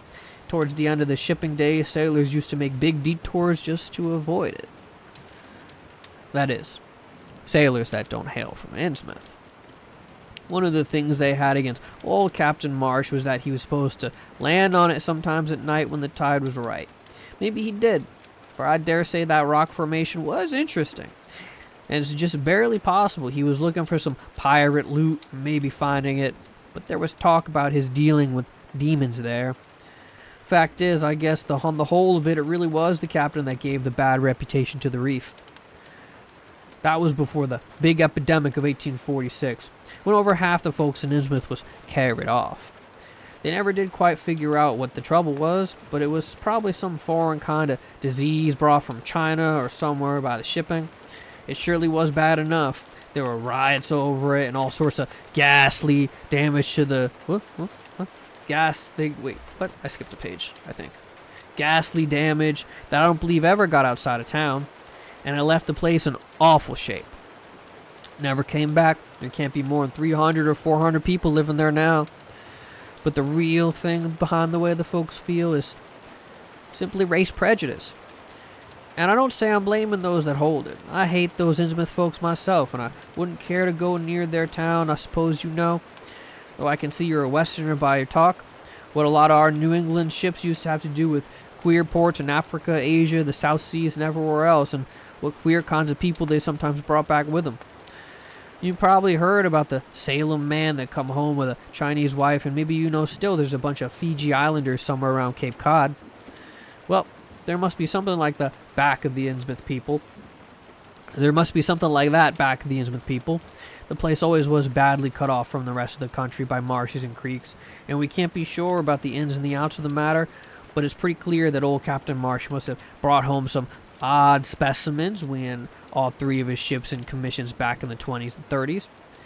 Certainly is a strange kind of streak in the Innsmouth folks today. I don't know how to explain it, but it sort of makes you crawl. You notice a little in Sergeant if you take his bus. Some of them have queer narrow heads with flat noses and bulgy starry eyes that never seem to shut. And their skin it just ain't quite right. Rough and scabby, and the sides of their necks are all shriveled up or creased up. Get bald too, very young, very young. The older fellows look the worst. Fact is, I don't think I've ever seen a very old chap of that kind. Guess they must die looking in the glass. Animals hate them. They used to have some kind of horse trouble before autos came in. Nobody around here in Arkham or Ipswich will have anything to do with them. And they act kind of offish themselves when they come to town or when anyone tries to fish on their grounds. Queer how fish are always stick off Innsmouth Harbor when there ain't anywhere else around. But just try to fish there yourself and see how the folks chase you off. Those people used to come here on the railroad, walking and talking, taking the train, Rowley's after the branch was dropped. Now they use that bus. Yeah, there's a hotel in Innsmouth called the Gilman House, but I don't believe it can amount to much. I wouldn't advise you to try it. Better stay over here and take the 10 o'clock bus tomorrow morning. Then you can get an evening bus there for Arkham at 8 o'clock. There's a factory inspector who stopped at the Gilman a couple years ago, and he had a lot of unpleasant hints about that place. Seems like they get a queer crowd there, for this fellow heard voices in other rooms, though most of them was empty. That gave him the shivers. It was foreign talk, he thought, but he said this bad thing about it was the kind of voice that sometimes spoke. It sounded so unnatural. Stopping like, slopping like, he said. They didn't care to undress or go to sleep, just waited up and lit out the first thing in the morning. The talk went on most all night. This fellow, Casey, his name was, had a lot to say about how the Innsmouth folks watched him and seemed kind of on guard. He found the Marsh refinery a queer place. It's an old mill on the lower falls of the Minuet. What he said tallied up with what I'd heard. Books in bad shape, no clear accounting, and any kind of dealings. You know, it's always been a kind of mystery when the Marshes get the gold they refine. They never seem to do much buying in that line, but years ago they shipped out an enormous lot of ingots. Used to be talk of a queer foreign kind of jewelry that the sailors and refinery men sometimes sold on the sly, or that was seen once or twice on some of the Marsh women folk. People allowed maybe old Captain Obed traded for it in some heathen port, especially since he always ordered stacks of glass beads and trinkets such as seafaring men used to get for native trade. Others thought and still think he'd found an old pirate cache out on Devil's Reef. I'm like peeking a little bit, hold on. But here's the funny thing. The old captain's been dead these 60 years, and there ain't been a good-sized ship come out of the place since the Civil War. But just the same, the Marshes still keep on buying a few of those native trade things, mainly glass and rubber gewgaws, they tell me. Maybe the Innsmouth folks like 'em to look at themselves. God knows they've been about as bad as the South Sea cannibals and Guinea savages. That plague of 46 must have taken off the best blood in the place. Anyway, they're a doubtful lot now, and the Marshes and other rich folks are as bad as any. As I told you, there probably ain't more than 400 people in the whole town, in spite of all the streets they say there are. I guess they're what they call white trash down south, lawless and sly and full of secret doings. They get a lot of fish and lobsters and do exporting by truck. Queer how the fish swarm right there and nowhere else. Nobody can ever keep track of these people. State school officials and census men have a devil of a time. You can bet the prying strangers ain't welcome around Innsmouth. I heard personally of more than one business or government man that's disappeared there. And there's loose talk of one that went crazy and is out at Danvers now. They must have fixed up some awful scare for that fella. That's why I wouldn't go out at night if I were you. I never been there, got no wish to go, but I guess a daytime trip couldn't hurt you. Even though those people hereabouts will advise you not to make it, if you're just sightseeing, looking for some old-time stuff, Innsmouth ought to be quite a place for you. And so I spent a part of that evening at the Newburyport Public Library looking up data about Innsmouth. When I had tried to question the natives in the shops, the lunchroom, the garages, and the fire station, I had found them even harder to get started than the ticket agent had predicted, and realized that I could not spare the time to overcome their first instinctive reticences. They had a kind of obscure suspiciousness, as if there was something amiss with anyone too interested in Innsmouth. At the YMCA, where I was stopping, the clerk merely discouraged my going into such a dismal, decadent place, and the people at the library showed much the same attitude. Clearly, in the eyes of the educated, Innsmouth was merely an exaggerated case of civic degeneration. The Essex country histories on the library shelves have been very little to say, except that the town was founded in 1643, noted for shipbuilding before the Revolution, a seat of great marine prosperity in the early 19th century, and later a minor factory center using the Manua's power.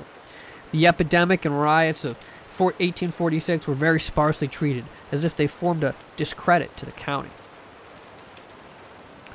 Reference to decline were few, though the significance of the later record was unmistakable. After the Civil War, all industrial life was confined to the Marsh Refining Company, and the marketing of gold ingots formed the only remaining bit of major commerce aside from the eternal fishing. There, that fishing paid less and less as the price of the commodity fell, and large-scale corporations offered competition, but there was never a dearth of fish around Innsmouth Harbor. Foreigners seldom settled there, and there was some discreetly veiled evidence that a number of Poles and Portuguese who had tried it had been scattered in a particularly drastic fashion. Most interesting of all was a glancing reference to the strange jewelry vaguely associated with Innsmouth. It had evidently impressed the whole countryside more than a little, for mention was made of specimens in the Museum of Miskatonic University at Arkham, and in the display room of the Newburyport Historical Society. The fragmentary description of these things were bald and prosaic, but they hinted to me an undercurrent of persistent strangeness. Something about them seemed so odd and provocative that I could not put them out of my mind, and despite the relative lateness of the hour, I resolved to see the local sample. Said to be a large, queerly proportioned thing, evidently meant for a tiara, if it could possibly be arranged. The librarian gave me a note of introduction to the curator of the society, a Miss Ann Tilton, who lived nearby. And after a brief exclamation that ancient gentlewoman was kind enough to pilot me into the closed building, since the hour was not outrageously late. The collection was a notable one indeed, but in my present mood I had eyes for nothing but the bizarre objects which glistened in a corner cupboard under the electric lights. It took no excessive sensitiveness to beauty to make me literally gasp at the strange, unearthly splendor of the alien, opulent fantasy that rested there on the purple velvet cushions. Even now, I can hardly describe what I saw, though it was certainly a sort of tiara, as the description had said. It was tall in front, with a very large and curiously irregular periphery. I need a little water.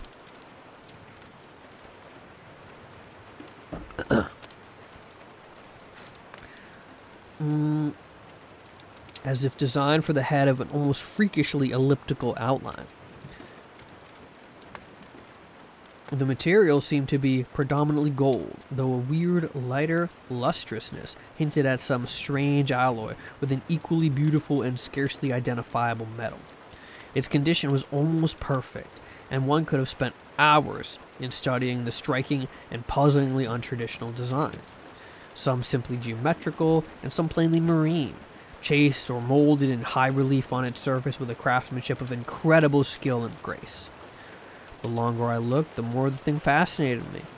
And in this fascination, there was a curiously disturbing element hardly to be classified or accounted for. At first, I decided it was the queer, otherworldly quality of the art which made me uneasy. All other art objects I had ever seen had either belonged to some known racial or national stream, or else were consciously modernistic defiances of every recognized stream. This tiara was neither. It clearly belonged to some settled technique of infinite maturity and perfection, yet that technique was utterly remote than any, Eastern or Western, ancient or modern, which I had ever heard of or seen exemplified. It was as if the workmanship was that of another planet. However, I soon saw that my uneasiness had a second and perhaps equally potent source, residing in the pictorial and mathematical suggestions of the strange designs. The patterns all hinted of remote secrets and unimaginable abysses in time and space, and the monotonously aquatic nature of the reliefs became almost sinister. Among these reliefs were fabulous monsters of abhorrent grotesqueness and malignity, half Achithic and half Batrachian in suggestion, which one could not dissociate from a certain haunting and uncomfortable sense of pseudo-memory, as if they called up some image from deep cells and tissues where retentive functions are wholly primal and awesomely ancestral. At times I fancied that every contour of those blasphemous fish frogs was overflowing with the ultimate quintessence of unknown and inhuman evil. In odd contrast to the tiara's aspect was its brief and prosy history as related by Miss Chilton. It had been pawned for a ridiculous sum at a shop in State Street in 1873. By a drunken Innsmouth man, shortly afterward killed in a brawl. The society had acquired it directly from the pawnbroker, at once giving it display worthy of its quality. It was labeled as of probable East Indian or Indo-Chinese provenance, though the attribution was frankly tentative. Miss Chilton, comparing all possible hypotheses regarding its origin and its presence in New England, was inclined to believe that it's formed of some exotic pirate horde discovered by old Captain Obed Marsh. This view was surely not weakened by the insistent offers of purchase at a high price from which the Marshes began to make as soon as they knew of its existence, and which they repeated to this day, despite the society's unvarying determination not to sell. As the good lady showed me out of the building, she made it clear that the pirate theory of the Marsh fortune was a popular one among the intelligent people of the region.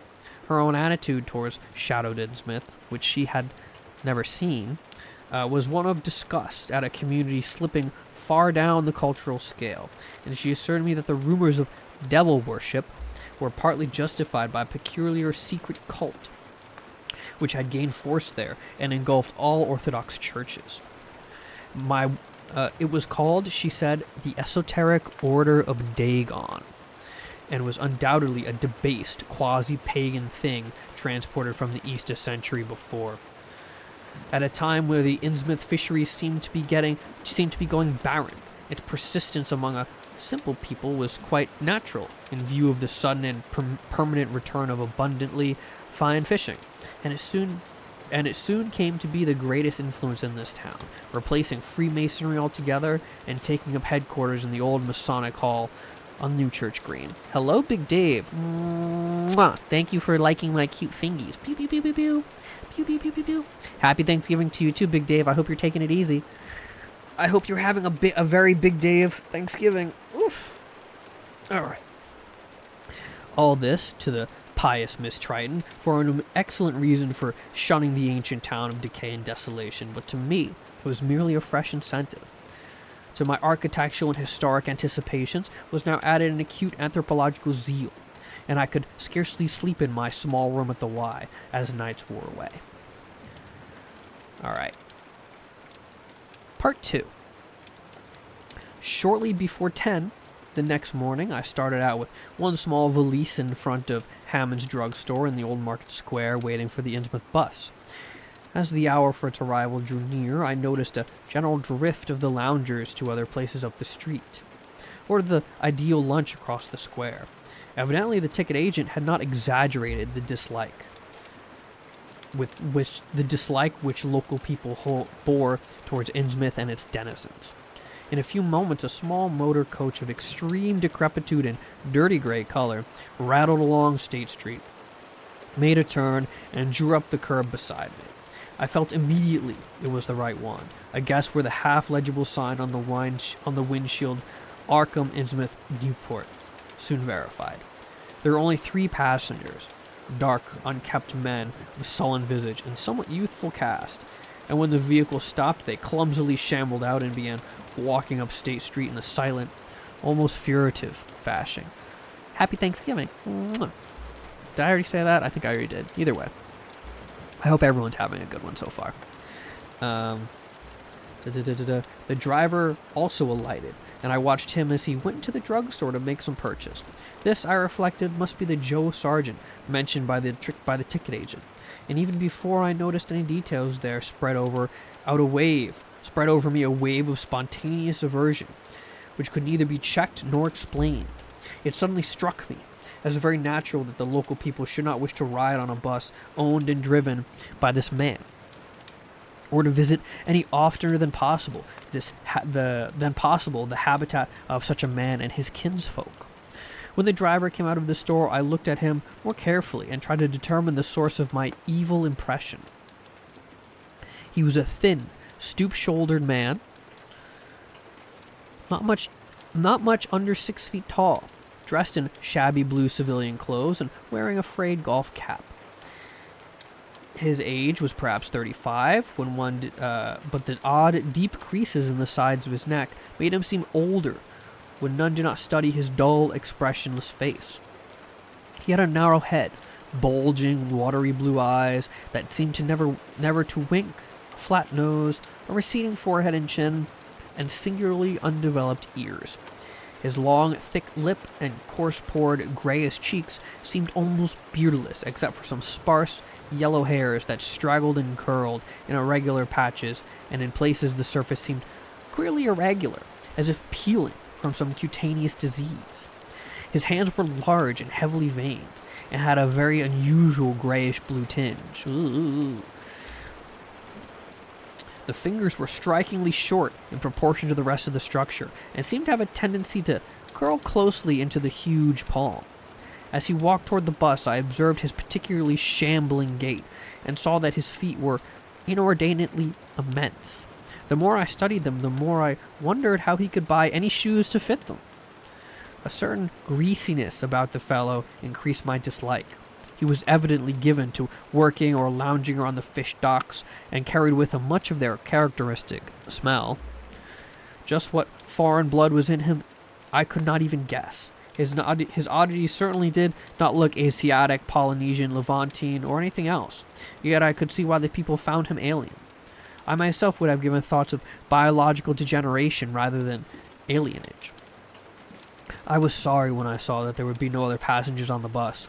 Somehow I did not like the idea of riding alone with this driver, but as leaving time obviously approached, I conquered my qualms and followed the man aboard, extending him a dollar bill and murmuring the single word, Innsmouth. He looked curiously at me for a second, and he returned 40 cents change without speaking. I took a seat far behind him, but on the same side of the bus, since I wished to watch the shore during the journey. At length, the decrepit vehicle started with a jerk, and rattling noisily past the old brick buildings of State Street, amidst a cloud of vapor from the exhaust. Glancing at the people on the sidewalks, I thought I detected in them a curious wish to avoid looking at the bus, or to at least avoid seeming to look at it. Then we turned into the left onto High Street, where the going was smoother, flying by stately old mansions of the early Republic and still older colonial farmhouses, passing the Lower Green and Parker River, and finally emerging into a long, monotonous stretch of open shore country. The day was warm and sunny, but the landscape of sand, seagrass, and stunted shrubbery became more and more desolate as we proceeded. Out of this window I could see the blue water and the sandy line of Plum Island, and we presently drew very near the beach as our narrow road veered off from the main highway to Rowley and Ipswich. There were no visible houses, and I could tell by the state of the road that traffic was very light hereabouts. The small, weather-worn telephone poles carried only 2 wires. Now and then we crossed crude wooden bridges over tidal creeks that wound far inland and promoted the general isolation of the region. Once in a while I noticed dead stumps and crumbling foundations above the drifting sand, and recalled the old traditions quoted in one of the histories I read, that this was once a fertile and thickly settled countryside. The change, it said, came simultaneously with the Innsmouth epidemic of 1846, and was thought by simple folk to have a dark connection with hidden forces of evil. Actually, it was caused by the unwise cutting of woodlands near the shore, which robbed the soil of its best protection and opened the way for waves of wind-blown sand. At last we lose sight of Plum Island, and we saw the vast expanse of the open Atlantic on our left. Our narrow course began to climb steeply, and I felt a singular sense of disquiet. Looking at the lonely crest ahead where the rutted roadway met the sky. It was as if the bus was about to keep on its ascent, leaving the sane earth altogether and merging with the unknown arcana of upper air and cryptical sky. The smell of the sea took on an ominous implication, and the silent driver's bent, rigid back and narrow head became more and more hateful. As I looked at him, I saw the back of his head was almost as hairless as his face, having a few only straggling yellow strands upon a gray, scabrous surface. Then we reached the crest and beheld the outspread valley beyond, where the Manusset joins the sea just north of the long line of cliffs. They culminate in Kingsport Head and veer off toward Cape Ann. On the far misty horizon, I would just make out the dizzy profile of the head, topped by the queer ancient house of what so many legends are told. But of the moment, all of my attentions were captured by the nearest panorama just below me. I realized, come face to face with rumor-shadowed Innsmouth. It was a town of wide extent and dense construction, yet one with a portentous dearth of visible life. From the tangle of the chimney pots, scarcely a wisp of smoke came, and 3 tall steeples loomed stark and unpainted against the seaward horizon. One of them was crumbling down at the top, and in that and another there were only black, gaping holes where clock dials should have been. The vast huddle of sagging gambrel roofs and peaked gables conveyed with offensive clearness the idea of wormy decay. And as we approached along the now descending road, I could see that many roads had wholly caved in. There were some large square Georgian houses too, with hipped roofs, cupolas, and railed widows' walks. These were mostly well back from the water, and 1 or 2 seemed to be moderately sound construction. Stretching inland from among them, I saw the rusted, grass-grown line of the abandoned railway, with leading telegraph poles now devoid of wires, and the half-obscure lines of the old carriage roads to Rowley and Ipswich. The decay was worse, close to the waterfront, though in its very midst I could spy the white belfry of a fairly well-preserved brick structure, which looked like a small factory. The harbor, long clogged with sand, was enclosed by an ancient stone breakwater, on which I could begin to discern the minute forms of a few seated fishermen, and at whose end were what looked like the foundations of a bygone lighthouse. A sandy tongue had formed inside this barrier, and upon it I saw a few decrepit cabins, moored dories, and scattered lobster pots. The only deep water seemed to be where the river poured out past the belfried structure and turned southward to join the ocean at the breakwater's end. Here and there, the ruins of wharves jutted out from the shores to end in indeterminate rottenness. Those furthest south seeming the most decayed, and far out to sea, despite a high tide, I glimpsed a long black line scarcely rising above the water, yet carrying a suggestion of odd latent malignancy. This, I knew, must be Devil's Reef. As I looked, a subtle, curious sense of beckoning seemed superadded to the grim repulsion. And oddly enough, I found this overtone more disturbing than the primary impression. We've met no one on the road, but presently began to pass the deserted farms in varying states of ruin. Then I noticed a few inhabited houses with rags stuffed in, broken windows and shells and dead fish lying about the littered yards. Once or twice I saw listless-looking people working in barren gardens or digging clams on the fishy-smelling beach below, and groups of dirty, simian-visaged children playing around the weed-grown doorsteps.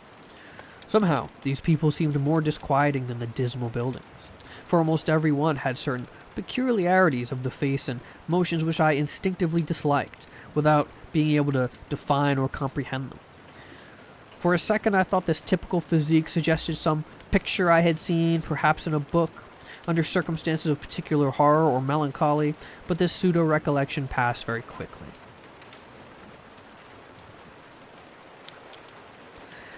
As the bus reached a lower level, I began to catch the steady note of a waterfall through the unnatural stillness. The leaning, unpainted houses grew thicker, lined both sides of the road, and displayed more urban tendencies than did those we were leaving behind. This panorama ahead had contracted to a street scene, and in spots I could see where a cobblestone pavement and stretches of brick sidewalk had formerly existed. All the houses were apparently deserted, and there were occasional gaps where tumble-down chimneys and cellar walls told of buildings that had collapsed. Pervading everything was the most nauseous, fishy odor imaginable. Soon, cross streets and junctions began to appear, those on the left heading shoreward, realms of unpaved squalor and decay, while those on the right showed vistas of departed grandeur. So far I had seen no people in the town, but there now came more signs of a sparse habitation, curtained windows here and there, and an occasional battered motor car at the curb. Pavement and sidewalks were increasingly well defined, and though most of the houses were quite odd and quite old, wood and brick structures of the early 19th century, they were obviously kept fit for habitation. As an amateur antiquarian, I almost lost my olfactory disgust and my feelings of menace and repulsion amid this rich, unaltered survival from the past. But I was not to reach my destination without one very strong impression of poignant, disagreeable quality. The bus had come to a sort of open concourse or radial point, with churches on two sides and the bedraggled remains of circular green in the center. As I was looking at a large pillared hall in the right-hand junction ahead, I was looking at a large pillared hall in the right-hand junction ahead. The structure's once white paint was gray and peeling, and the black and gold sign on the pediment was so faded that I could only, with difficulty, make out the words Esoteric Order of Dagon. This, then, was the Forum Masonic Hall, now given over to a degraded cult. As I strained to decipher this inscription, my notice was distracted by the raucous tones of a cracked bell across the street, and I quickly turned to look out the window on my side of the coach.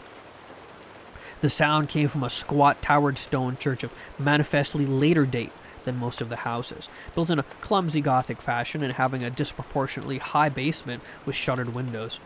Though the hands of the clock were missing on the side I glimpsed, I knew that those hoarse strokes were tolling the hour of 11. Then suddenly all thoughts of time were blotted out by an onrushing image of sharp intensity and uncountable horror, which had seized me now before I knew what it really was. The door of the church basement were open, revealing a rectangle of blackness inside, and as I looked, a certain object crossed, or seemed to cross, that dark rectangle, burning into my brain a momentary conception of nightmare, which was all the more maddening because analysis could not show a single nightmarish quality in it. It was a living object, the first except the driver I had seen since entering this compact part of the town, and I had been in a steadier mood than I would have found, steadier mood, I would have found nothing whatever of terror in it. Clearly, as I realized a moment later, it was the pastor, clad in some peculiar vestments doubtless introduced since the Order of Dagon had modified the rituals of the local churches. The thing which had probably caught my first subconscious glance and supplied the touch of bizarre horror was the tall tiara he wore, an almost exact duplicate of the one Miss Tilton had shown me the previous evening. This, acting on my imagination, had supplied nameless, sinister qualities to the indeterminate face and robed, shambling form beneath it. There was not, I decided, any reason why I should have felt that shuddering touch of evil pseudo-memory. Was it not natural that a local mystery cult should adopt among its regimentals a unique type of headdress made familiar to the community in some strange way, perhaps as a treasure trove? A very thin sprinkling of repellent-looking youngish people now became visible on the sidewalks, lone individuals and silent knots of 2 or 3. The lower floors of the crumbling houses sometimes harbored small shops with dingy signs, and I noticed a parked truck or two as we rattled along. The sound of waterfalls became more and more distinct, and presently I saw a fairly deep river gorge ahead, spanned by a wide iron-rimmed highway bridge beyond which a large square opened out.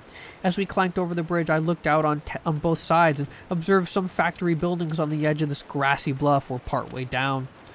The water far below was very abundant, and I could see 2 vigorous sets of falls upstream on my right and at least one downstream on my left. From this point, the noise was quite deafening. There we rolled in the large semicircular square across the river and drew up on the right-hand side in front of a tall cupola-crowned building with remnants of yellow paint and with a half-effaced sign proclaiming it to be the Gilman House. I was glad to get out of that bus and at once proceeded to check my valise at the shabby hotel lobby. There was only one person in sight, an elderly man without what I had come to call the Innsmouth look, and I decided not to ask him any of the questions which bothered me, remembering that the odd things I'd been noticing in this hotel. Instead, I strolled out on the square, from which the bus had already gone, and studied the scene minutely and appraisingly. Oh man, I don't think we're going to get to the next story. I think we're going to have to end it when we finish this one. My throat's killing me. One other side of the cobblestone open space was the straight line of the river. The other was a semicircle of slant-roofed brick buildings of about the 1800s period, from which several streets radiated away to the south, center, east, southeast, south, and southwest. Lamps were depressingly few and small, all low-powered incandescents, and I was glad that my plans had called for departure before dark, even though I knew the moon around was bright. The buildings were all in fair condition and included perhaps a dozen shops in current operation, of which one was a grocery of the First National chain, others a dismal restaurant, a drugstore, and a wholesale fish dealer's office, and still another, at the eastward extremity of the square near the river, an office of the town's only industry, the Marsh Refining Company. There were perhaps 10 people visible, and 4 or 5 automobiles and motor trucks scattered about. I did not need to be told that this was the civic center of Innsmouth. Eastward I would catch blue glimpses of the harbor, against which rose the decaying remains of 3 once beautiful Georgian steeples. And towards the shore, on the opposite bank of the river, I saw the white belfry surmounting what I took to be the Marsh Refinery. Hold on, let me check something here. How far do we have to go?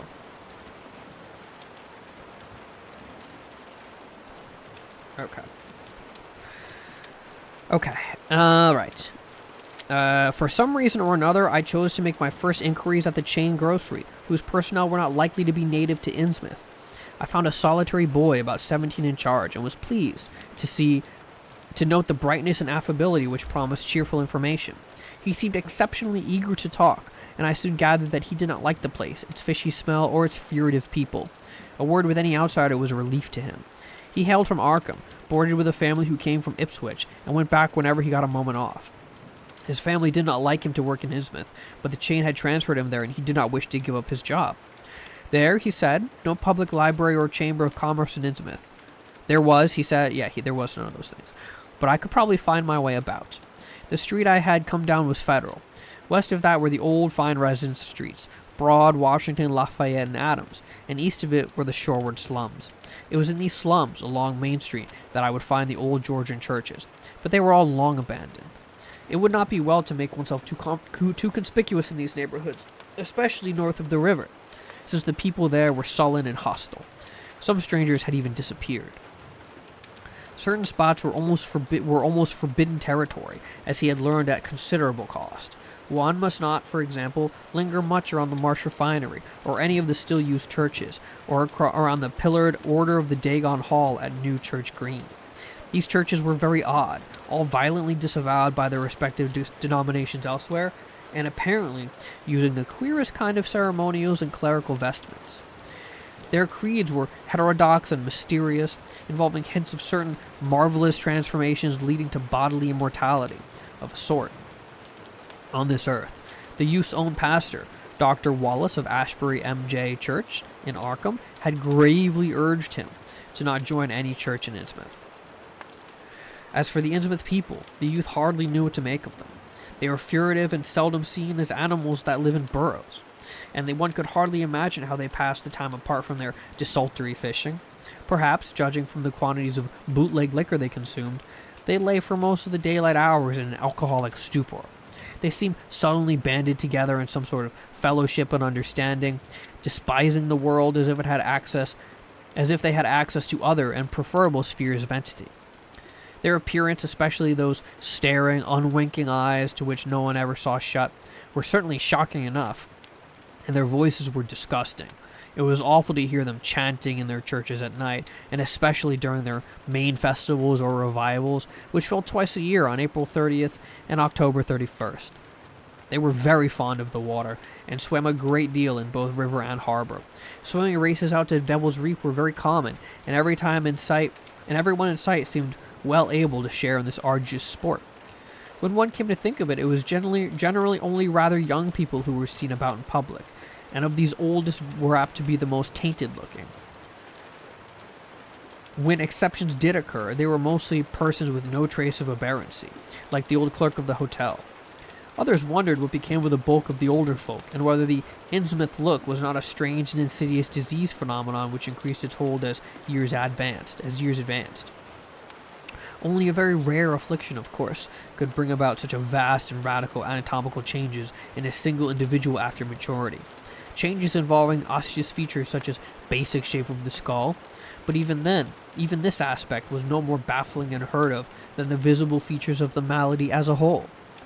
It would be hard, the youth implied, to form any real conclusions regarding such a matter, since one never came to know the natives personally, no matter how long one might live in Innsmouth. The youth was certain that many specimens, even worse than the worst visible ones, were kept locked indoors in some places. People sometimes heard the queerest kind of sounds.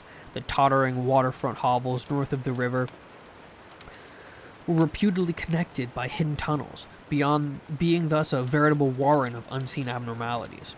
What kind of foreign blood, if any, these beings had, it was impossible to tell. They sometimes kept certain especially repulsive characters out of sight when government agents and others from the outside world came to town.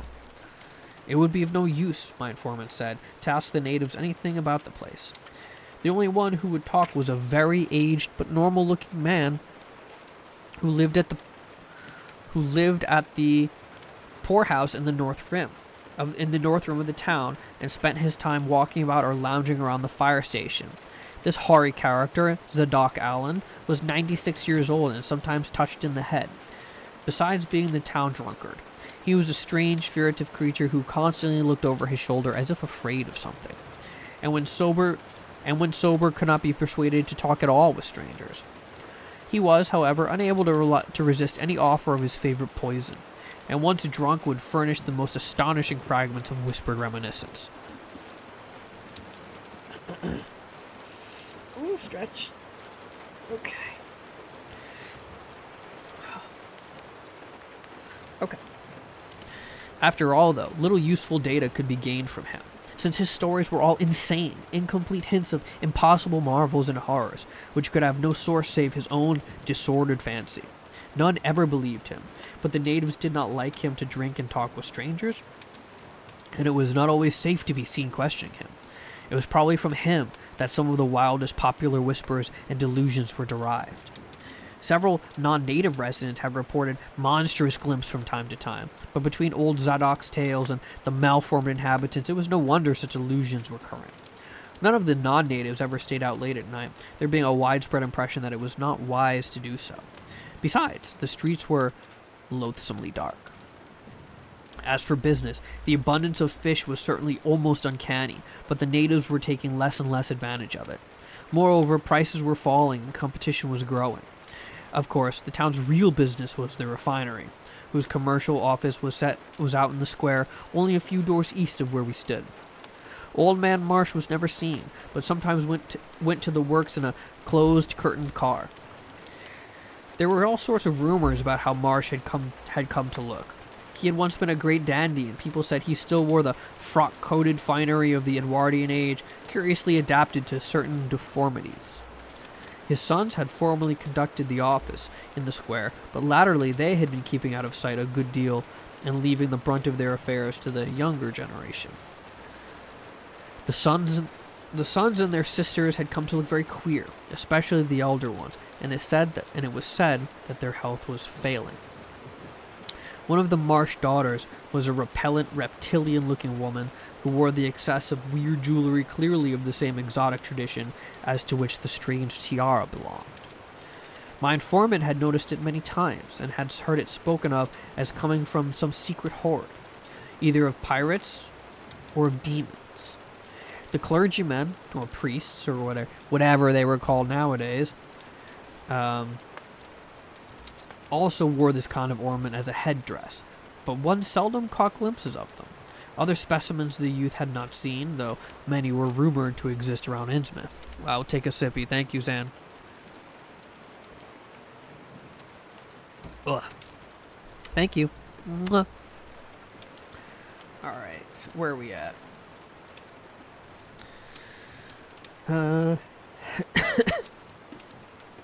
The Marshes, together with the other three gently bred families of the town, the Waits, the Gilmans, and the Elliots, were all very retiring. They lived in immense houses along Washington Street, and several were reputed to harbor in concealment certain living kinsfolk whose personal aspect forbade public view, and whose deaths had been reported and recorded. Warning me that many of the street signs were down, the youth drew for my benefit a rough but ample and painstaking sketch map of the town's salient features. After a moment's study, I felt sure that it would be of great help, and pocketed it with profuse thanks. Disliking the dinginess of the single restaurant I had seen, I bought a fair supply of cheese crackers and ginger wafers to serve as a lunch later on. My program, I decided, would be to thread the principal streets, talk with any non-natives I might encounter, and catch the 8 o'clock coach for Arkham. The town, I could see, formed a significant and exaggerated example of communal decay. But being no sociologist, I would limit my serious observations to the field of architecture. Thus I began my systematic though half bewildered tour of Innsmouth's narrow, shadow-blighted ways. Crossing the bridge and returning towards the roar of the lower falls, I passed close to the Marsh refinery, which seemed to be oddly free from the noise of industry. This building stood on the steep river bluff, near a bridge and an opus confluence of streets which I took to be the earliest civic center, displaced after the revolution by the present town square. Recrossing the gorge on the Main Street Bridge, I struck a region of utter desertion, which somehow made me shudder. Collapsing huddles of gambrel roofs formed a jagged and fantastic skyline, above which rose the ghoulish, decapitated steeple of an ancient church. Some houses along Main Street were tenanted, but most were tightly boarded up.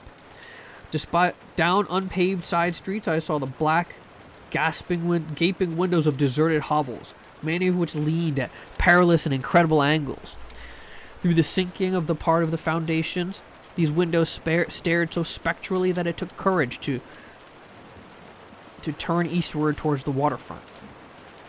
Certainly, the terror of a deserted house swells in geometrical rather than arithmetical progression as houses multiply to form a city of stark desolation. The sight of such endless avenues of fishy-eyed vacancy and death, and the thought of such linked infinities of black, brooding compartments given over to cobwebs and memories and the conqueror worm start up vestigial fears and aversions that not even the stoutest philosophy can disperse. Fish Street was as deserted as Maine, though it differed in having many brick and stone warehouses still in excellent shape.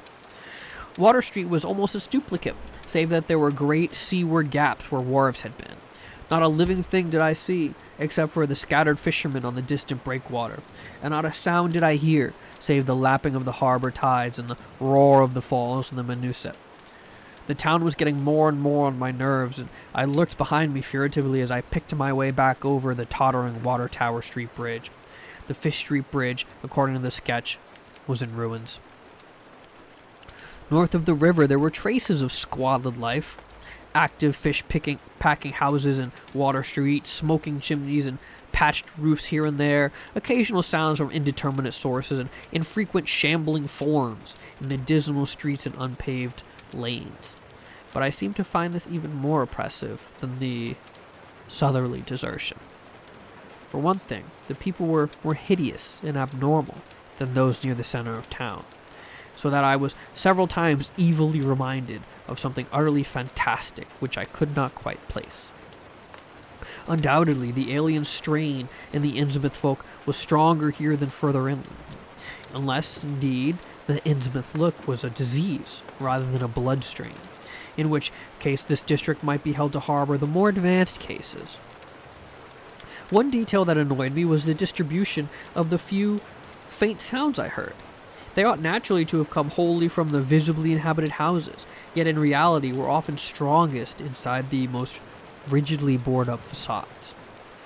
There were creaking, scurryings, and hoarse, doubtful noises, and I thought uncomfortably about the hidden tunnels suggested by the grocery boy. Suddenly I found myself wondering what the voices of those denizens would be like. I heard no speech so far in this quarter, and unaccountably anxious not to do so. Pausing only long enough to look at the two fine but ruinous old churches at Main and Church Streets, I hastened out of that vile waterfront slum. My next logical goal was the New Church Green, but somehow or other I could not bear to repass the church in whose basement I had glimpsed the inexplicably frightening form of that strangely diademed priest or pastor. Besides, the grocery youth had told me that churches, as well as the Order of Dagon Hall, were not advisable neighborhoods for strangers. Accordingly, I kept north along Main to Martin, and then turning inland, crossing Federal Street safely north of the Green, and entering the decayed patrician neighborhood of Northern Broad, Washington, Lafayette, and Adams Streets. Though these stately old avenues were ill-surfaced and unkept, their elm-shaded dignity had not entirely departed. Mansion after mansion claimed my gaze, most of them decrepit and boarded up amidst neglected grounds, but one or two in each street showing signs of occupancy. In Washington Street there was a row of 4 or 5 in excellent repair and with finely tended lawn and gardens. The most sumptuous of these, with wide terraced parterres extending back the whole way to Lafayette Street, I took to be the home of Old Man Marsh, the afflicted refinery owner. In all these streets, no living thing was visible, and I wondered at the complete absence of cats and dogs from Innsmouth. Another thing which puzzled and disturbed me, even in some of the better preserved mansions, was the tightly shuttered conditions of many third-story and attic windows. Furtiveness and secretiveness seemed universal in this hushed city of alienage and death, and I could not escape the sensation of being watched from ambush on every hand by sly, staring eyes that never shut. I shivered as the cracked stroke of three sounded from a belfry on my left. Too well did I recall that squat church. Too well did I recall that squat church from which those noises came. Following Washington Street towards the river, I now faced a new zone of former industry and commerce, noting the ruins of a factory ahead and seeing others, with the traces of an odd railway station and covered railway bridge beyond up the gorge to my right. The uncertain bridge now before me was posted with a warning sign, but I took the risk and crossed again to the south bank, where traces of life reappeared. Furtive, shambling creatures stared cryptically in my direction, and more normal faces eyed me coldly and curiously. Innsmouth was rapidly becoming intolerable, and I turned down Payne Street towards the square in hopes of getting some vehicle to take me to Arkham before the still distant starting time of their sinister bus. It was then that I saw the tumble-down fire station on my left and noticed the red-faced, bushy-bearded, watery-eyed old man in nondescript rags who sat on the bench in front of it, talking with a pair of unkempt but not abnormal-looking firemen. This, of course, must be Zadok Allen, the half-crazed, licorice nonagenarian whose tales of old Innsmouth and shadows were so hideous and incredible. All right. Part 3. Oh, stretchy. Okay.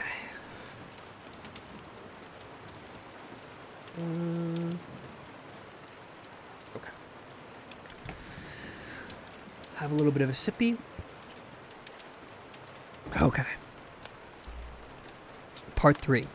It must have been some imp of the perverse, or some sardonic pull from dark, hidden sources, which made me change my plans as I did. I had long before resolved to limit my observations to architecture alone, and I was even then hurrying towards the square in an effort to get quick transportation out of this festering city of death and decay. But the sight of old Zadok Allen set up new currents in my mind and made me slacken my pace uncertainly. I had been assured that the old man could do nothing but hint at wild, disjointed, and incredible legends, and I had been warned that the native made it unsafe to be seen talking with him. Yet the thought of this aged witness to the town's decay, with memories going back to the early days of ships and factories, was a lure that no amount of reason could make me resist. After all, the strangest and maddest of myths are often merely symbols or allegories based upon truths, and old Zadok must have seen everything which went around Innsmouth for the last 90 years. Curiosity flared up beyond sense and caution, and in my youthful egotism I fancied I might be able to sift a nucleus of real history from the confused, extravagant outpouring I would probably extract with the aid of raw whiskey. I knew that I could not accost him then and there, for the fireman would surely notice and object. Instead, I reflected. I would prepare by gathering some bootleg liquor at a place where the grocery store boy had told me it was plentiful. Then I would loaf near the fire station in apparent casualness, and fall in with old Zadok after he had started on one of his frequent rambles. The youth had said he was very restless, seldom sitting around the station for more than an hour or so at a time. A quart bottle of whiskey was easily, though not cheaply, obtained in the rear of a dingy variety store just off the square of Elliott Street. The dirty-looking fellow who waited on me had the touch of the staring Innsmouth look, but was quite civil in his way, perhaps being used to the custom of such convivial strangers, truckmen, gold buyers, and the like, as were occasionally in town. Re-entering the square, I saw that luck was with me, for, shuffling out of Pine Street around the corner of the Gilman house, I glimpsed nothing less than the tall, lean, tattered form of old Zadok Allen himself. In accordance with my plan, I attracted his attention by brandishing my newly purchased bottle, and soon realized that he had begun to shuffle wistfully after me as I turned into Waite Street on my way to the most deserted region I could think of. I was steering my course by the map the grocery boy had prepared, and was aiming for the wholly abandoned stretch of southern waterfront which I had previously visited. The only people in sight there had been the fishermen on the distant breakwater, and by going a few squares south, I could get beyond the range of these, finding a pair of seats on some abandoned wharf and having free to question old Zadok unobserved for an indefinite time. Before I reached Main Street, I heard a faint and wheezy, "Hey, mister!" behind me, and I presently allowed the old man to catch up and take copious pulls from the quart bottle. I began putting out feelers as we walked amidst the omnipresent desolation and crazily tilted ruins, but found that the aged tongue did not loosen as quickly as I had expected. At length I saw grass-grown opening towards the sea between crumbling brick walls, with the weedy length of an earth and masonry wharf projecting beyond. Piles of moss-covered stones near the water promised tolerable seats, and the scene was sheltered from all possible view by a ruined warehouse in the north. Here, I thought, was the ideal place for a long secret colloquy. Colloquy? So I guided my companion down the lane and picked out spots for us to sit among the mossy stones. The air of death and desertion was ghoulish, and the smell of fish almost insufferable, but I resolved to let nothing deter me. About 4 hours remained for conservation if I were to catch the 8 o'clock coach for Arkham, and I began to dole out more liquor to the ancient tippler, meanwhile eating my own frugal lunch. In my donations, I was careful not to overshoot the marks, for I did not wish Zadok's vinous garrulousness to pass into a stupor. I don't know what either of those words mean. After an hour, his furtive taciturnity showed signs of disappearing, but much to my disappointment, he still sidetracked my questions about Inmouth and its shadow-haunted past. He would babble of current topics, revealing a wide acquaintance with newspapers and a great tendency to philosophize in a sensuous village fashion. Okay. Oh, man. Here we go. Toward the end of the second hour, I feared my quart of whiskey would not be enough to produce results, and I was wondering whether I had better leave old Zadok and go back for more. Just then, however, chance made the opening which my questions had been unable to make, and the wheezing ancient's rambling took a turn that caused me to lean forward and listen alertly. My back was towards the fishy-smelling sea, but he was facing it, and something or other had caused his wandering gaze to light on the low, distant line of Devil's Reef, then showing plainly and almost fascinatingly above the waves. The sight seemed to displease him, for he began a series of weak curses, which ended in a confidential whisper and a knowing leer. He bent towards me, took hold of my coat lapel, and hissed out some hints that could not be mistaken. "There's where it all begun. That cursed place of all wickedness where the deep water starts. Gate of hell. Sheer drop down to a bottom no sounding line can take. Old Captain Obed done it. Him that found out more and was good for him in the South Sea Islands. Everybody was in a bad way them days. Trade falling off, mills losing business, even the new ones. And the best of our men folks killed, privateering in the War of 1812, or lost when the Lizzie bring the Rangers snow. Both of them on Gillen's Venters. Obed Marshy had 3 ships afloat, Brigantine Columbia, Brig Hetty, and bark Symmetry Queen. He was the only one as kept on with the East Indian Pacific trade, though Estrus Martin's barkentine Malay bride made a ventnor as late as 28. Never was nobody like Captain Obed. Old limb of Satan. I can't miss him telling about foreign parts and calling all the folks stupid for going to Christian meetings and bearing their burdens meek and lowly. Say they ought to get better gods like some of the folks in the Indies. Gods would bring them good fishing in return for their sacrifices and ready answer folks' prayers. Matt Elliott, his first mate, talked a ton. Only he was aging folks doing any heathen things. Told about an island east of Othasit, where there was a lot of stone ruins older than anybody knew anything about, any kind of like them on Panape in the Carolines, but with carvings of faces that looked like the big statues on Easter Island. There was a little volcanic island near there too, while there was other ruins with different carvings, ruins all wore away like they'd been under the sea once, and with pictures of awful monsters all over them too. Well, sir, Matt says the natives around there all had the fish they could catch and sported bracelets and armlets and head rigs made of some queer kind of gold and covered with pictures of monsters just like the ones carved over the ruins of that little island. Sort of fish-like frogs or frog-like fishes that was drawing all kinds of positions like they was human beings. Nobody could get about them, what they got all the stuff, and all other natives wondered how they managed to find fish in plenty, even when their very own next islands had less pickings. Matt, he got to wondering too, and so did Captain Obed. Obed, he notices, besides, that lots of other handsome young folks and drop out of sight for good from year to year, and that they wasn't many old folks around. Also, he thinks some of the folks looked darn queer, even for Kanakis. It took Obed to get the truth of some of them heathen. I don't know how he done it, but he began to buy trading for the gold-like things they wore. Asked him where they came from and if they could give more, and finally wormed the story about the old chief, Wallachia they called him. Nobody but Obed would ever believe in the old yeller devil. Ooh. But the captain could read folks like they was books. Nobody ever believed me now when I tell 'em, and I don't suppose you will, young fella.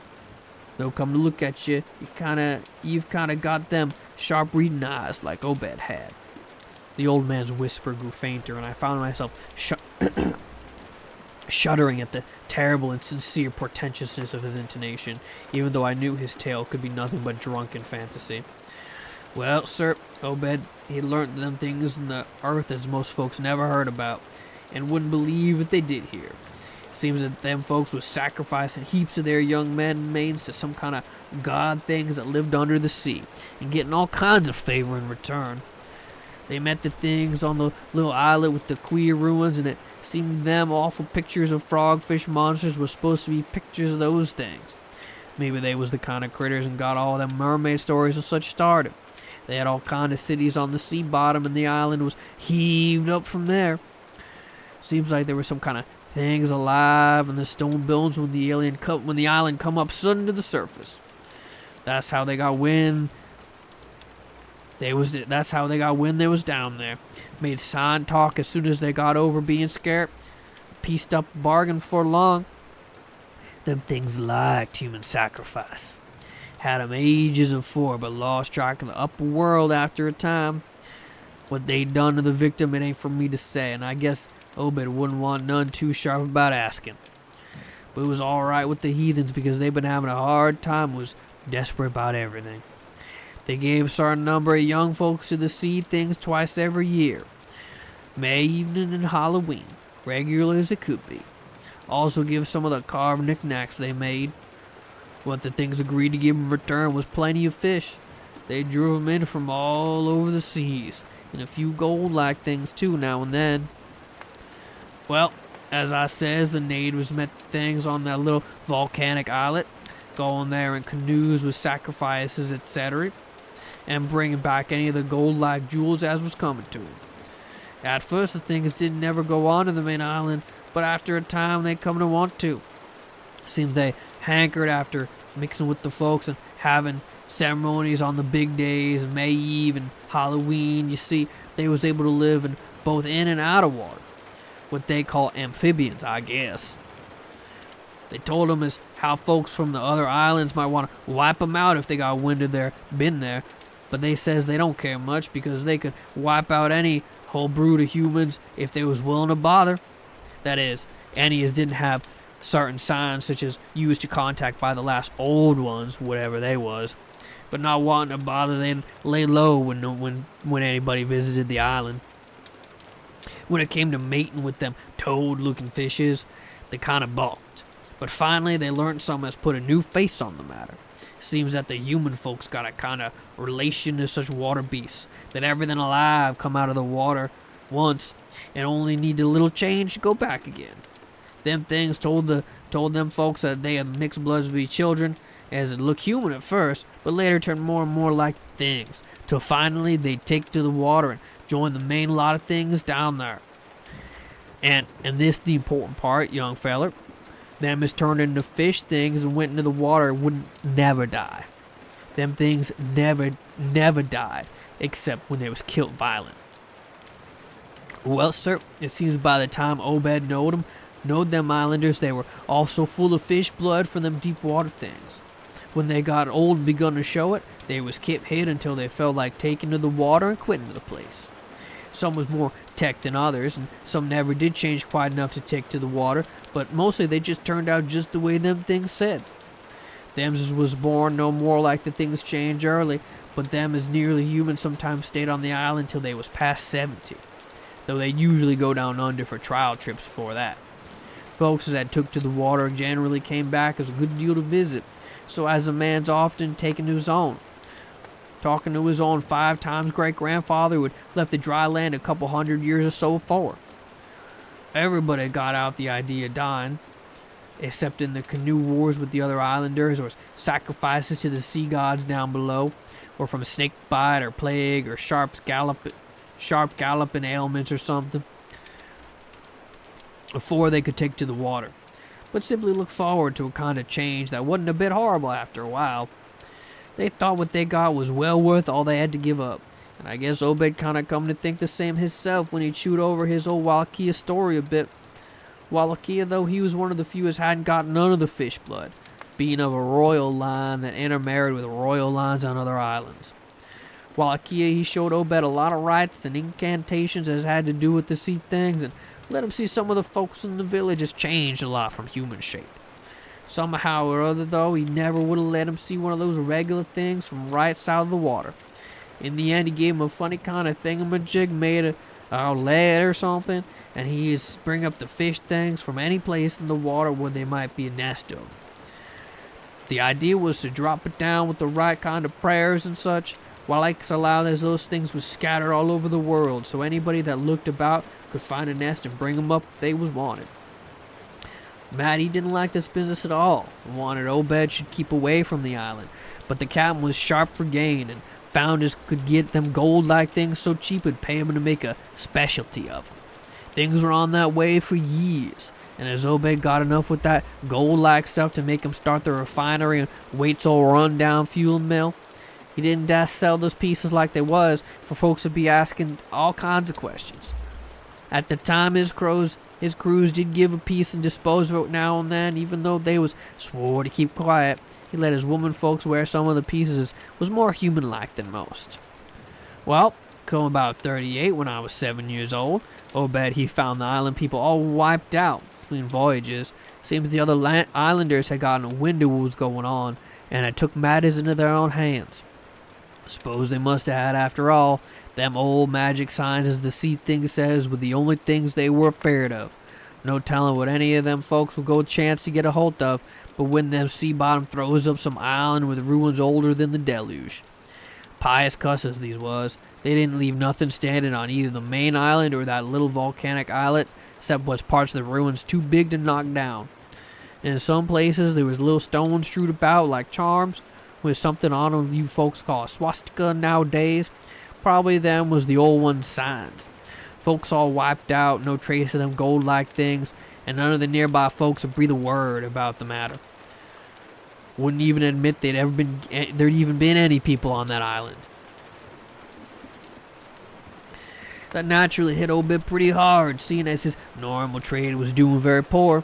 It hit the whole Innsmouth too, because in seafaring days what profited the master of the ship generally profited the crew proportionate. Most of the folks round town took the hard times kind of sheep-like and resigned, but they was in bad shape because the fishing was petering out and the mills wasn't doing none too well. Then there's the time Obed began to cursing at the folks for being dull sheep and praying to a Christian heaven, because it didn't help him none. He told him he knowed the folks prayed to gods that give something you really need, and he says if a bunch of good old men stand by him, he could maybe get a hold of some powers and bring plenty of fish and quite a bit of gold. Of course, them served on the Sumatra Queen and seed the island knows what he meant, and wasn't none too anxious to get close to things like they heard tell on. But them as didn't know what it was all about got kind of swayed by what Obed had to say, and began to ask him what they could do to him, set on the way to the faith that bring him results. Hi, Charles. Here the old man faltered, mumbled, and lapsed into a moody and apprehensive silence, glancing nervously over his shoulder, and then turning back to stare fascinatedly at the distant black reef. When I spoke to him, he did not answer, so I knew I would have to let him finish the bottle.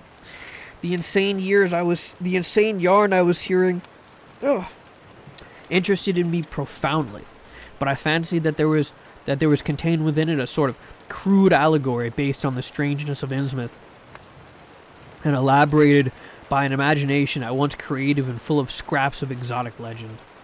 Not for a moment did I believe that the tale had any real substantial foundation, but nonetheless the account held a hint of genuine terror, if only because it brought in references to strange jewels clearly akin to the malign tiara I had seen in Newburyport. Perhaps the ornaments had, after all, come from some strange island, and perhaps the wild stories were lies of the bygone Obed himself rather than that of this antique toper. I handed Zadok the bottle, and he drained it to the last drop. It was curious how he could stand so much whiskey, for not even a trace of thickness had come into his high, wheezy voice. He licked the nose of the bottle and slipped it into his pocket, then beginning to nod and whisper softly to himself. I bent close to catch any articulate words he might utter, and I thought I saw a sardonic smile behind the stained, bushy whiskers. Yes, he really was forming words. I could grasp a fair proportion of them. Poor Matt. Matt, he was always saying it. Try to line up the folks on his side and have long talks with the preacher is no use.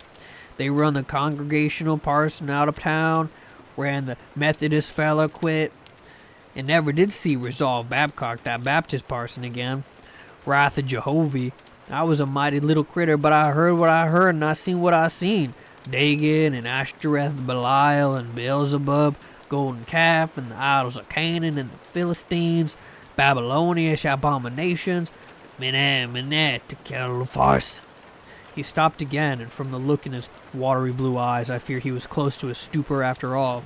But when I gently shook his shoulder, he turned on me with astonishing alertness and snapped out of some more obscure phrases. Don't believe me?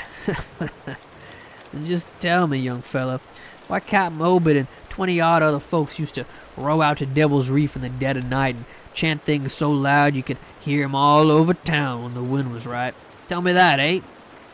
And tell me why Obed was always dropping heavy things down that deep water other side of the reef, with that bottom shoots down like a cliff lower and you can't surround. Tell me what he done with that funny-shaped lead thingamajig as Wallachia gave him. Hey, boy, and why did they all howl on May Eve and again the next Halloween, and why the new church parsons fellas used to be sailors, wear them queer robes and cover themselves with them gold-like things Obed brung, eh? The watery blue eyes were almost as savage and maniacal now, and the dirty white beard bristled electrically. Old Zadok was probably saw me shrink back, for he began to cackle evilly. Beginning to see, hey? Maybe you like to bend me in them days when I see things and then I nod out to see from the couple of top of my house. Oh, I can tell you little pictures of big ears, and I wasn't missing nothing of what gossip about Captain Obed and the folks out to the reef. How about the night I took my pa's ship glass up to the cupola and seed the rest of the roof a bristling thick with shapes that dived off quick soon as the moon riz. Obed and the folks was in a dory, but them shapes dived off the far side into the deep water and never come up. How'd you like to be a little shaver alone up in the cupola watching shapes as one human shapes? Huh?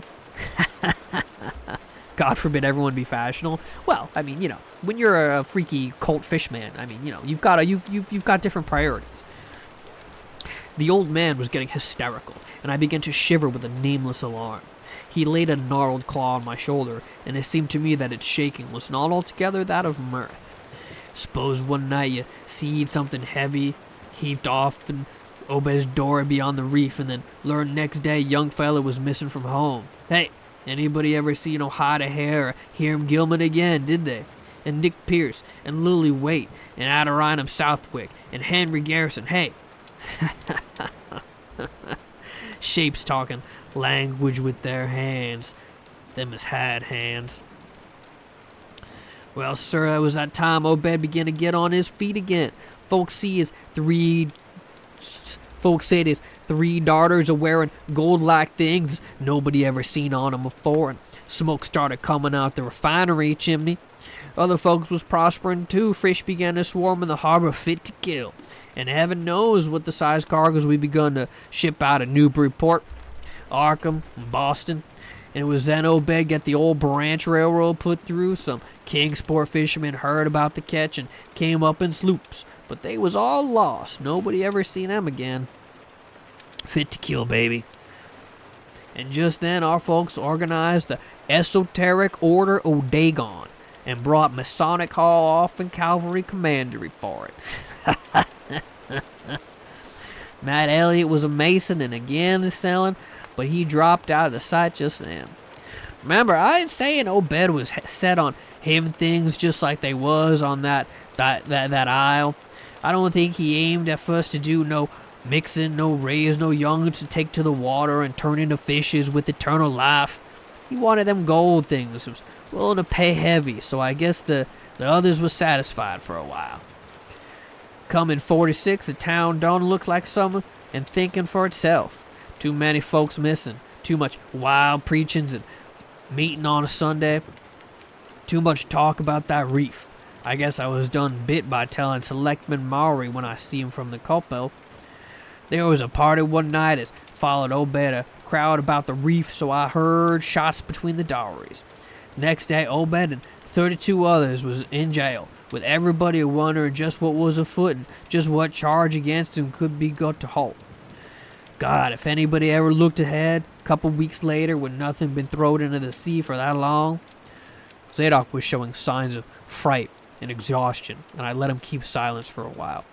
Though glancing apprehensively at my watch, the tide had turned and was coming in now, and the sound of the waves seemed to arouse him.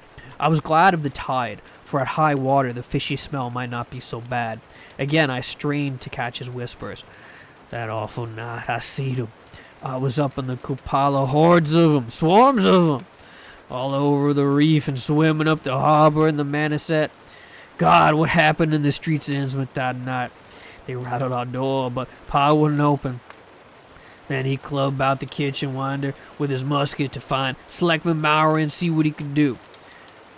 Mounds of the dead and the dying, shots and screams, shouting in old square in town square, New Church Green, jail throwed open, proclamation, treason, called it the plague when folks coming and found half our people missing. Nobody left but them as would join in with Obed and do them things or else keep quiet. Never heard my pa no more. The old man was panting and perspiring profusely.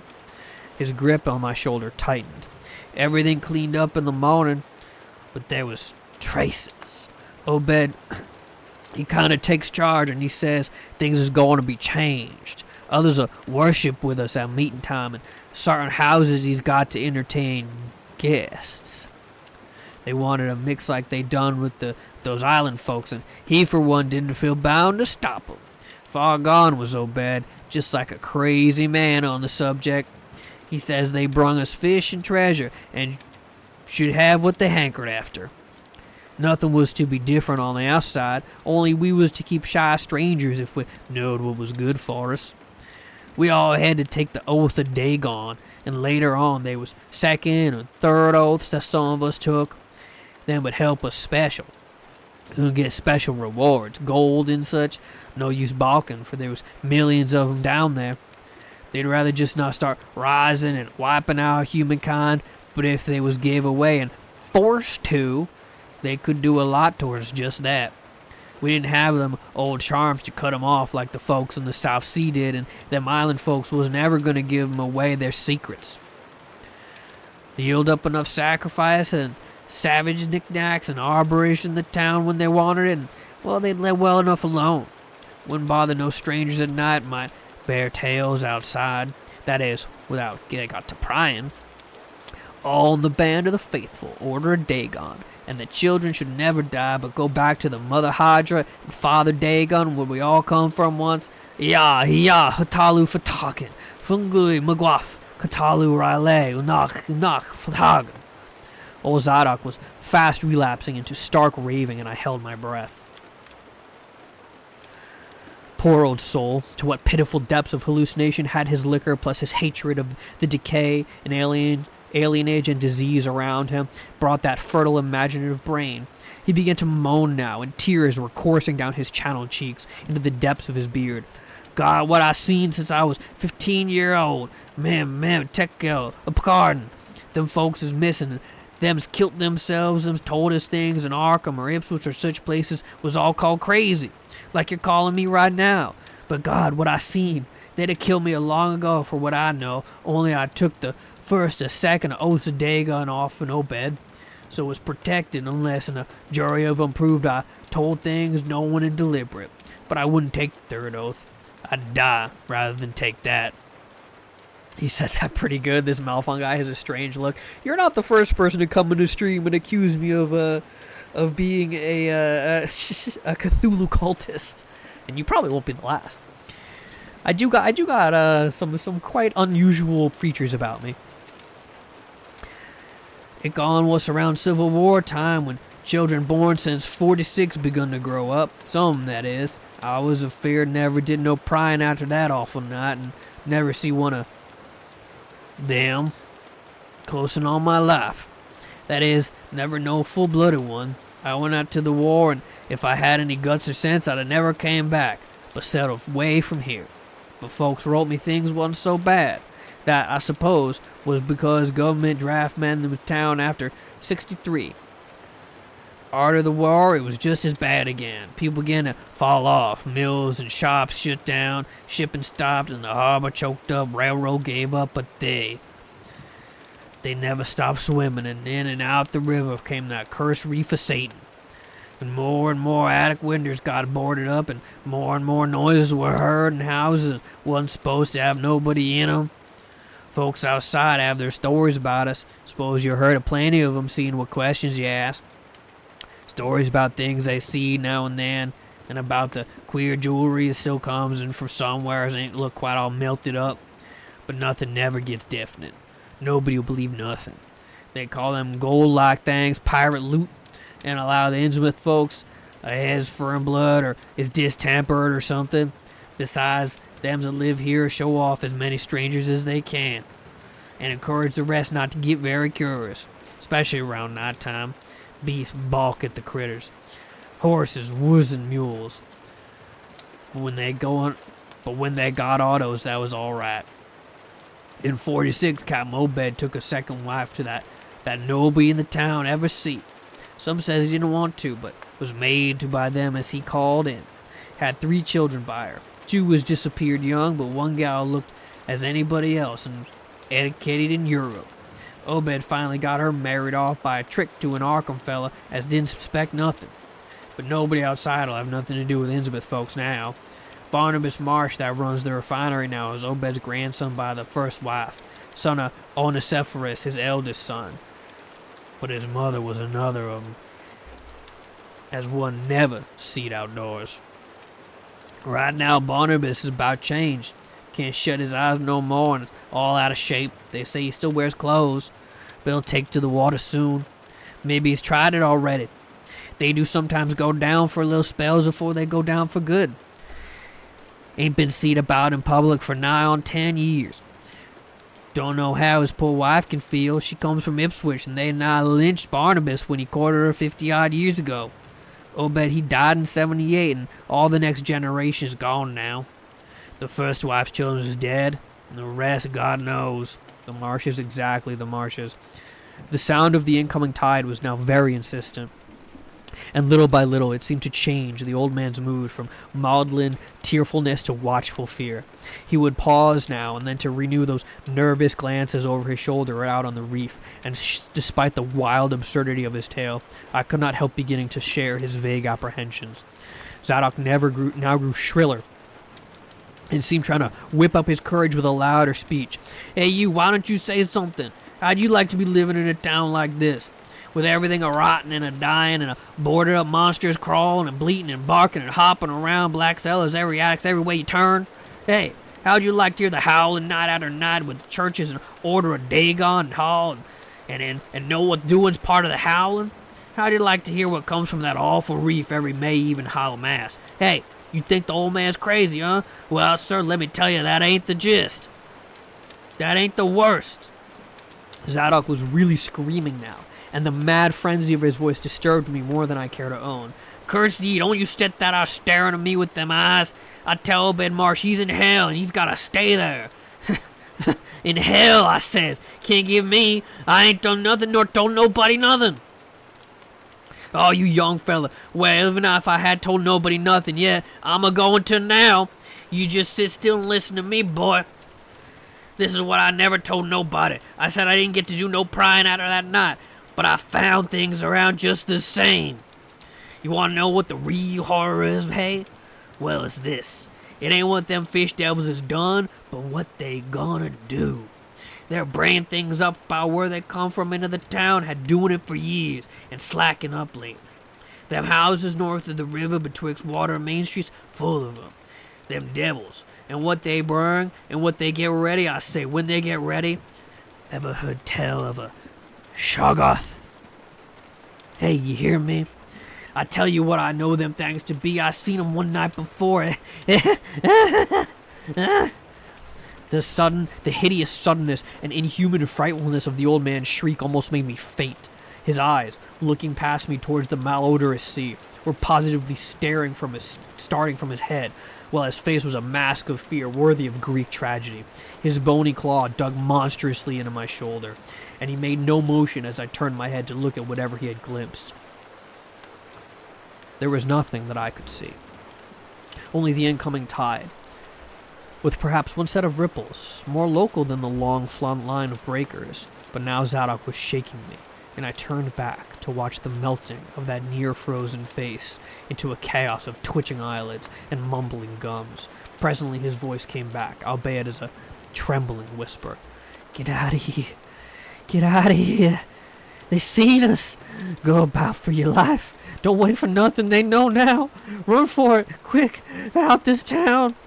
Another heavy wave dashed against the loosening masonry of the bygone wharf, and changed this mad ancient's whispers to another inhuman and blood-curdling scream. "Ah! Ah! Ah!" Before I could even recover my scattered wits, he had relaxed his clutch on my shoulder and dashed wildly inland towards the street, reeling northwards around the ruined warehouse stall. I glanced back at the sea, but there was nothing there. And when I reached Water Street and looked along it towards the north, there was no remaining trace of Zadok Allen. Part 4.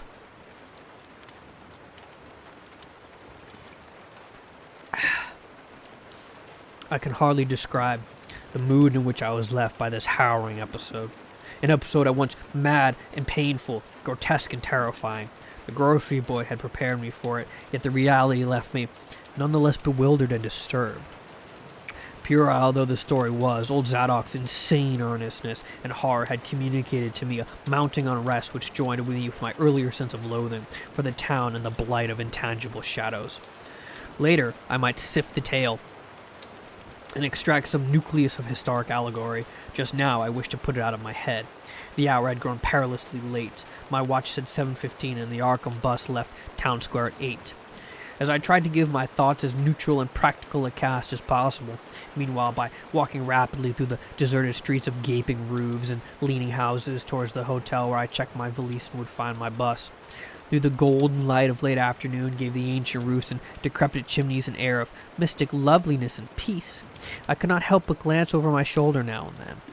I would surely be very glad to get out of this malodorous and fear-shrouded Innsmouth, and wish there were some other vehicle than the bus driven by that sinister-looking fellow sergeant.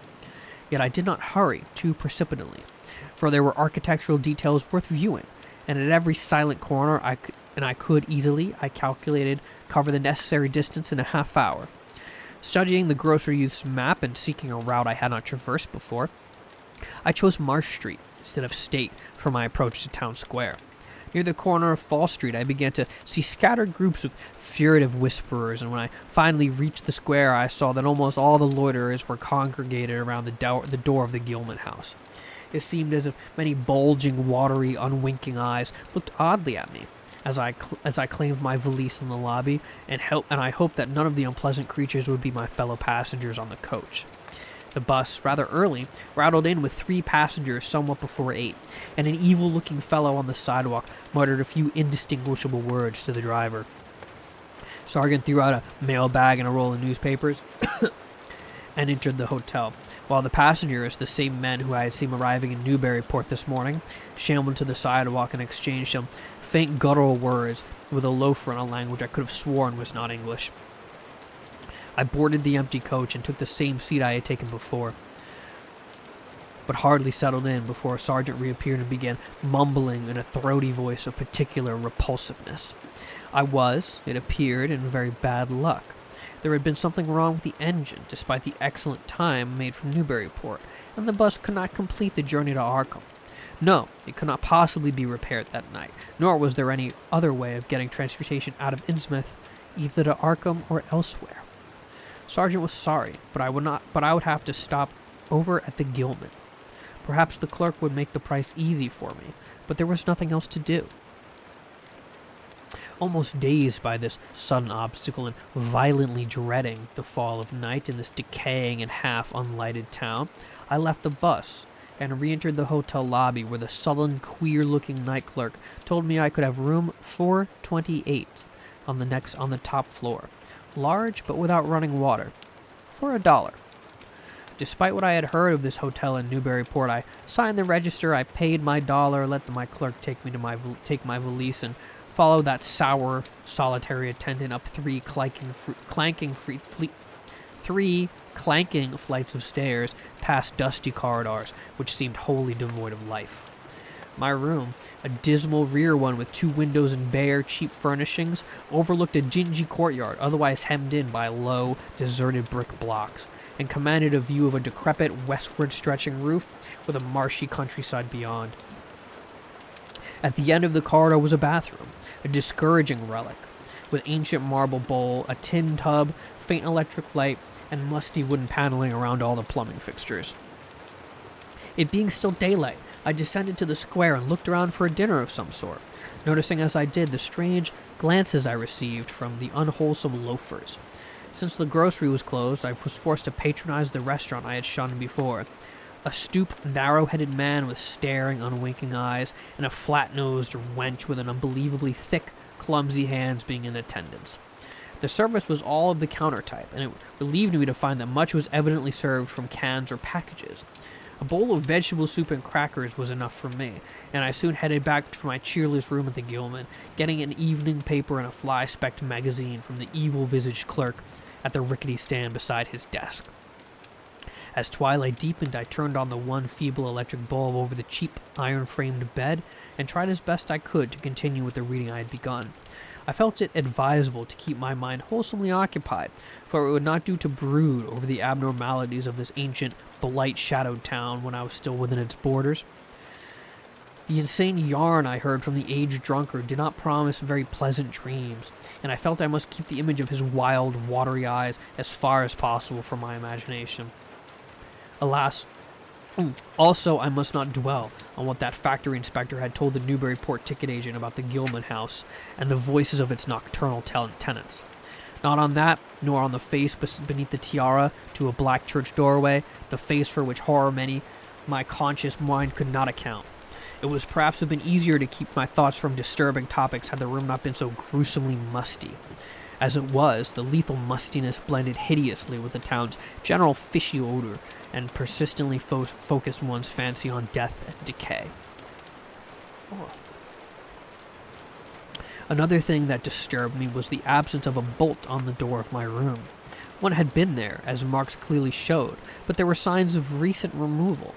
No doubt it had become out of order, like so many other things in this decrepit edifice. In my nervousness, I looked around and discovered a bolt on the clothes press which seemed to be of the same size, judging from the marks as the ones formerly on the door. To gain a partial relief from the general tension, I busied myself by transferring this hardware to the vacant place, with the aid of a handy 3-in-1 device including a screwdriver which I kept on my keyring. The bolt fitted perfectly, and I was somewhat relieved when I knew that I could shoot it firmly upon retiring. Not that I had any real apprehensions of its need, but that any symbol of security was welcome in an environment of this kind. There were adequate bolts on the 2 lateral doors to connecting rooms, and these I proceeded to fasten.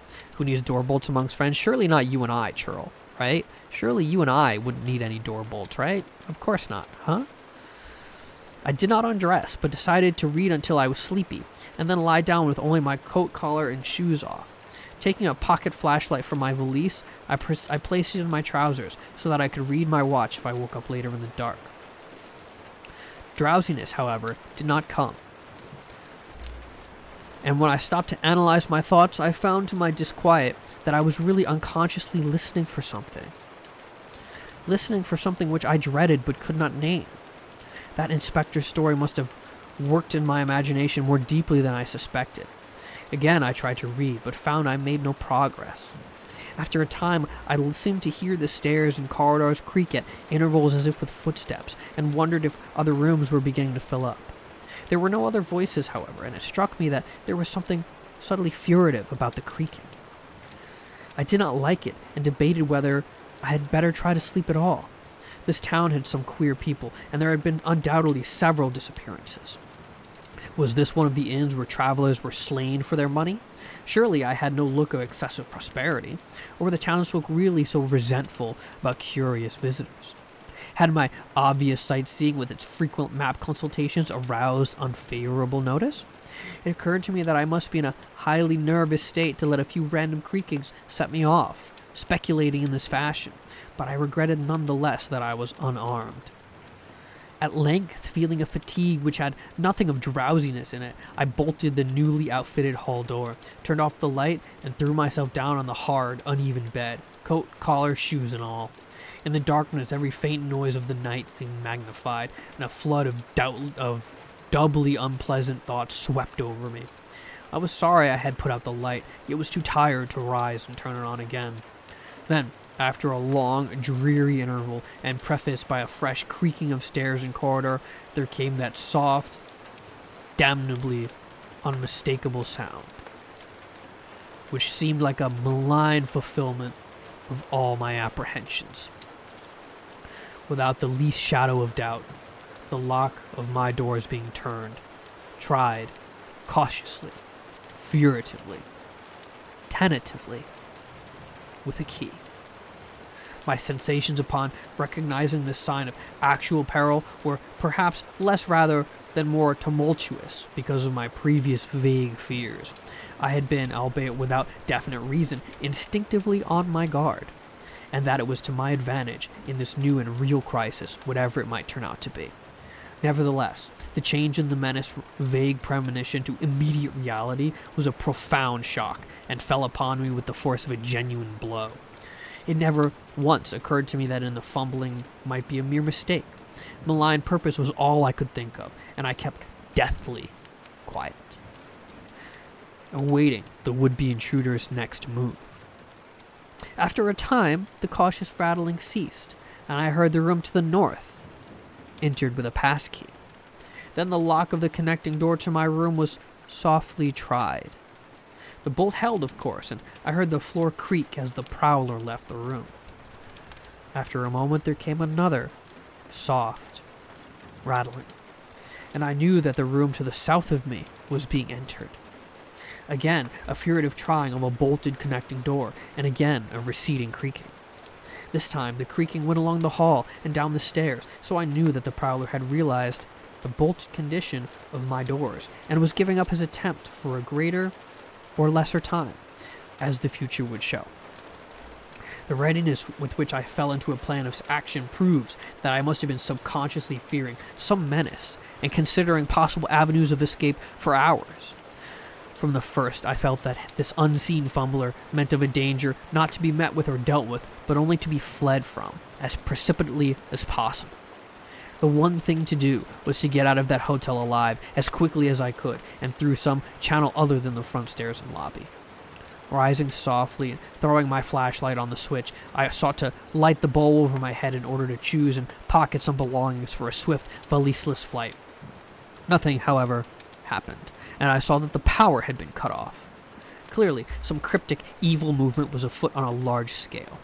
Just what, I could not say. As I stood pondering with my hand on the now useless switch, I heard a muffled creaking on the floor below, and I thought that I could barely distinguish voices in conversation. A moment later, I felt less sure that the deeper sounds were voices, since the apparent hoarse barking and loose-syllabled croakings bore so little resemblance to recognized human speech. Then I thought with renewed force of what the factory inspector had heard on the night in this moldering and pestilential building. Having filled my pockets with the flashlight's aid, I put on my hat and tiptoed to the windows to consider chances of descent. Despite the state's safety regulations, there was no fire escape on this side of the hotel, and I saw my windows commanded only a sheer 3-story drop to the cobbled courtyard. On the right and left, however, some ancient brick business blocks abutted on the hotel, their slant roofs coming within a reasonable jumping distance from my fourth-story level. To reach either of these lines of buildings, I would have to be in a room 2 doors from my own, in one case on the north and the other case on the south, and my mind instantly set to work calculating what chance I had of making the transfer. I could not, I decided, risk an emergence into the corridor, where my footsteps would surely be heard, and where the difficulties of entering the desired rooms would be insuperable. My progress, if it was to be made at all, would have to be through the less solidly built connecting doors of the rooms, the locks and bolts of which I would have to force violently, using my shoulder as a battering ram, whenever they were set against me. This, I thought, would be possible owing to the rickety structure of the house and its fixtures, but I realized I could not do it noiselessly. I would have to count on sheer speed and the chance of getting to a window before any hostile forces became coordinated enough to open the right door towards me with a passkey. My own outer door I reinforced by pushing the bureau against it, little by little, in order to make a minimum of sound. I perceived that my chances were very slender, and was fully prepared for any calamity. Even getting to another roof would not solve the problem, for there would then remain the task of reaching the ground and escaping from the town. One thing in my favor was the deserted and ruinous state of the abutting buildings, and the number of skylights gaping blackly open to each row. Gathering from the grocery boy's map that the best route out of town was southwards, I glanced first at the connecting door on the south side of the room. It was designed to open in my direction, hence I saw, after drawing the bolt and finding other fastenings in place, it was not a favorable one for forcing. Accordingly, abandoning it as a route, I cautiously moved the bedstead against it to hamper any attack which may be made on it later from the next door. The door on the north was hung to open away from me, and this, though a test against it proved it to be locked or bolted from the other side, I knew must be my route. If I could gain the roofs of the buildings in Payne Street and descend successfully to the ground level, I might perhaps dart through the courtyard, the adjacent or opposite buildings to Washington or Bates, or else emerge in Payne and edge around southward into Washington. In any case, I would aim to strike Washington somewhere and get quickly out of the town square region. My preference would be to avoid Payne, since the fire station there might be open all night.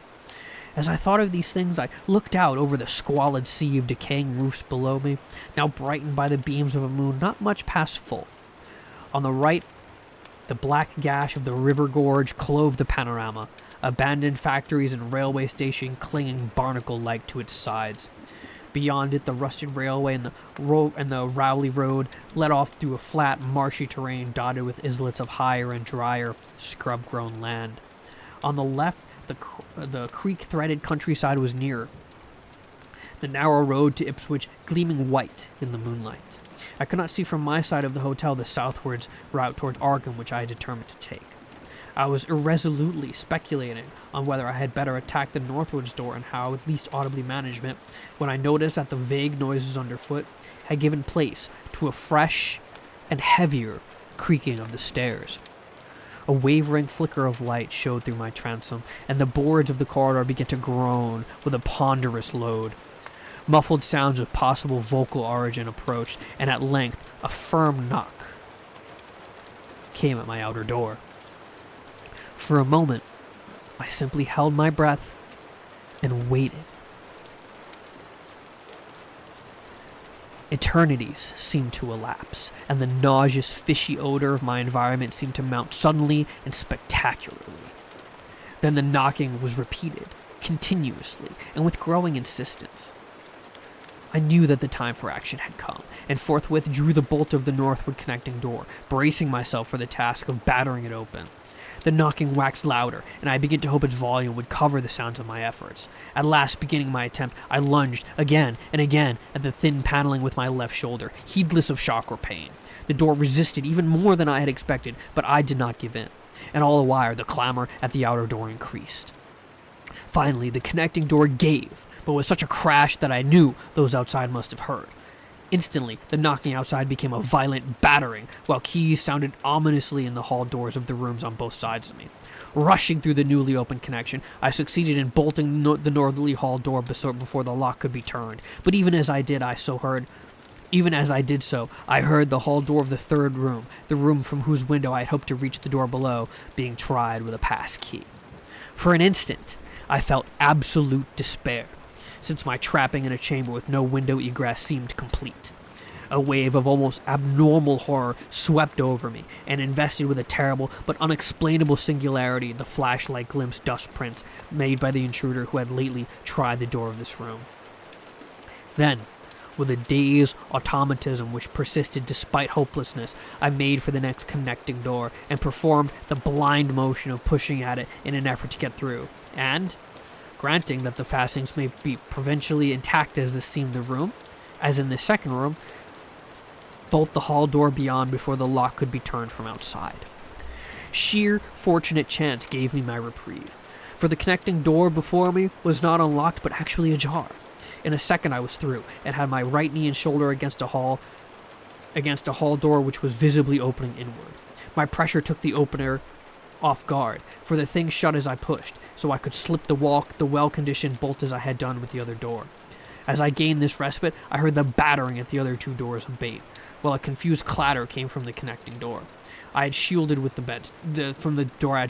bedstead. Evidently, the bulk of my assailants had entered the southerly room and were massing in a lateral attack. But at the same moment, a pass key sounded in the next door to the north, and I knew that a nearer peril was at hand. The northward connecting door was wide open, but there was no time to think about checking the already turning lock in the hall. All I could do was to shut and bolt the open connecting door, as well as its mate on the opposite side, pushing a bedstead against the one and a bureau against the other, and moving a washstand in front of the hall door. I trust to such makeshift barriers to shield me till I could get out of the window and onto the roof of the Payne Street block. But even in this acute moment, my chief horror was something apart from the immediate weakness of my defenses. I was shuddering, because not one of my pursuers, despite some hideous paintings, gruntings, and subdued barking at odd intervals, was uttering an unmuffled or intelligible vocal sound. As I moved the furniture and rushed toward the window, I heard a frightful scurrying along the corridor towards the room north of me, and perceived that the southward battering had ceased. Plainly, most of my opponents were about to concentrate against the feeble connecting door which they knew must open directly on me. Outside, the moon played on the ridgepole of the block below, and I saw that the jump would be desperately hazardous because of the steep surface on which I must land. Surveying the conditions, I chose the more southerly of the two windows as my avenue of escape, planning to land on the inner slope of the roof and make for the nearest skylight. Once inside one of the decrepit brick structures, I would have to reckon with pursuit, but I hoped to descend and dodge in and out of yawning doorways along the shadowed courtyards, eventually getting to Washington Street and slipping out of town towards the south. The clatter at the northerly connecting door was now terrific, and I saw that the weak paneling was beginning to splinter. Obviously, the besiegers had brought some ponderous object into play as a battering ram.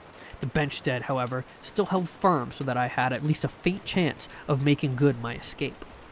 As I opened the windows, I noticed that it was flanked by heavy velour drapery suspended from a pole by brass rings, and also that there was a large projecting catch for the shutters on the exterior. Seeing a possible means of avoiding the dangerous jump, I yanked the hangings and brought them down, pole and all, and quickly hooking two of the rings in the shutter catch and flinging the drapery outside. The heavy folds reached fully to the abutting roof, and I saw that the rings and catch would likely bear my weight. So, climbing out of the window and down the improvised rope ladder, I left behind me forever the morbid and horror-infested fabric of the Gilman house. Oh, what a scene! What a scene! Oh, let me stretch. Oh my goodness. That was tense, wasn't it? I landed safely on the loose slates of the steep roof and succeeded in gaining the gaping black skylight without a slip. Glancing up at the window I had left, I observed it was still dark, though far across the crumbling chimneys to the north, I could see lights ominously blazing in the Order of Dagon Hall, the Baptist church and the Congregational church which I recalled so shiveringly. There seemed to be no one in the courtyard below, and I hoped there would be a chance to get away before the spreading of a general alarm. Flashing my pocket lamp into the skylight, I saw that there were no steps down. The distance was slight, however, so I clambered over the brink and dropped, striking a dusty floor littered with crumbling boxes and barrels.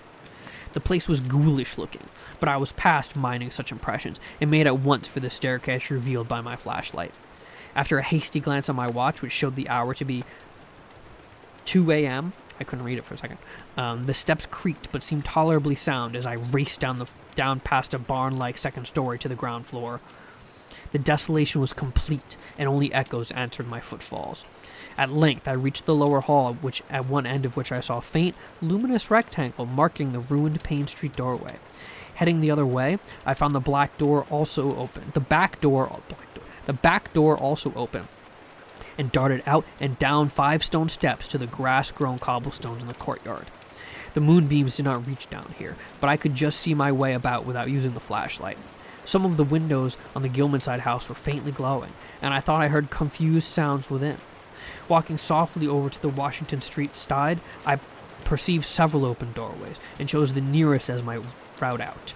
The hallway inside was black, and when I reached the opposite end, I saw that the street door was wedged immovably shut.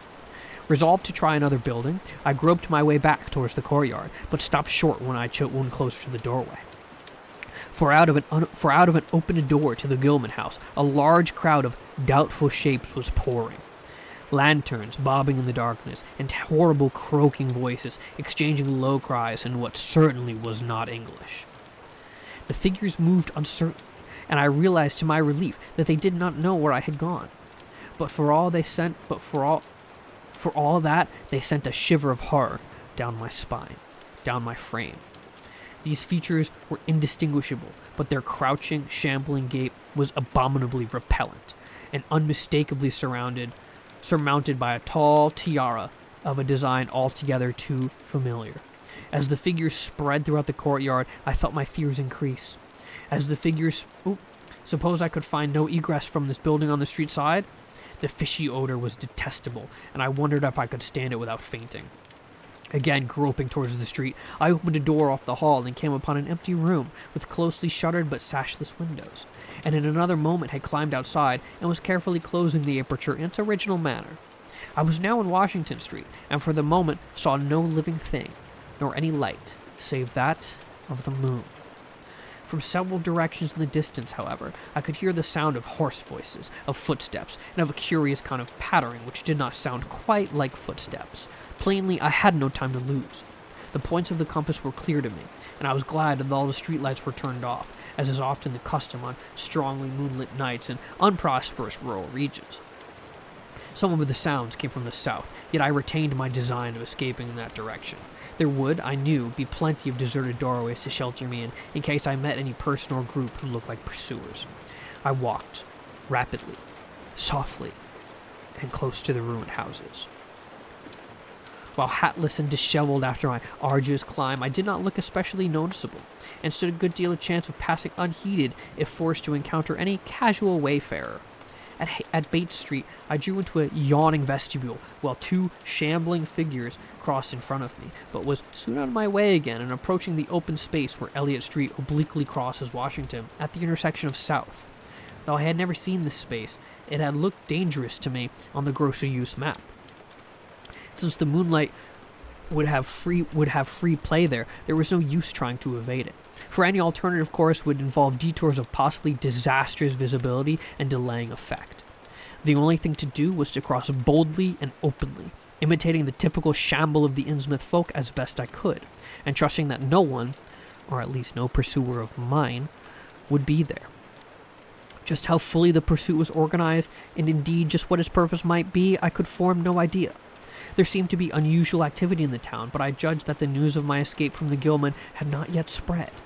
I would, of course, soon have to shift from Washington to some other southward street, for that party from the hotel would doubtless be after me.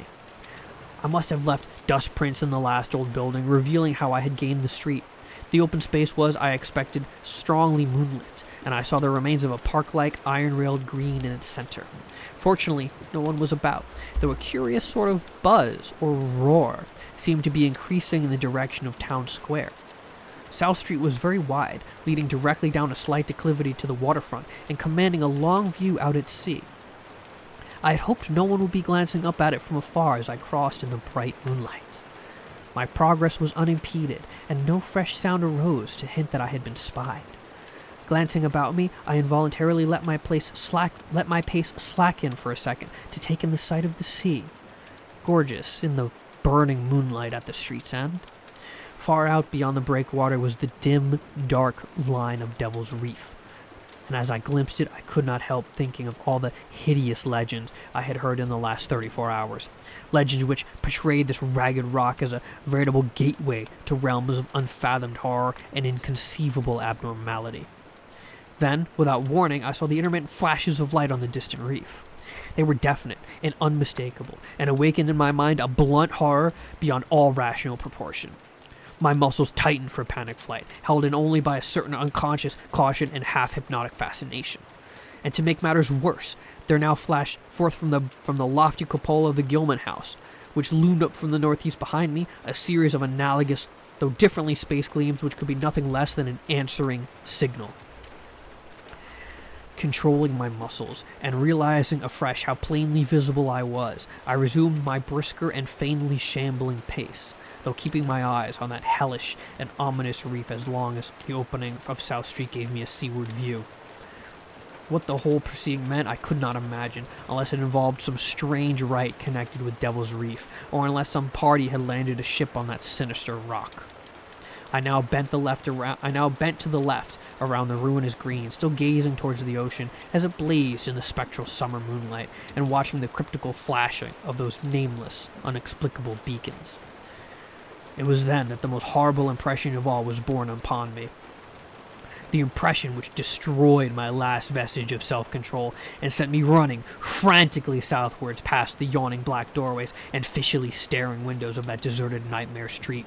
For at a closer glance, I saw that the moonlit waters beneath the reef and the shore were far from empty.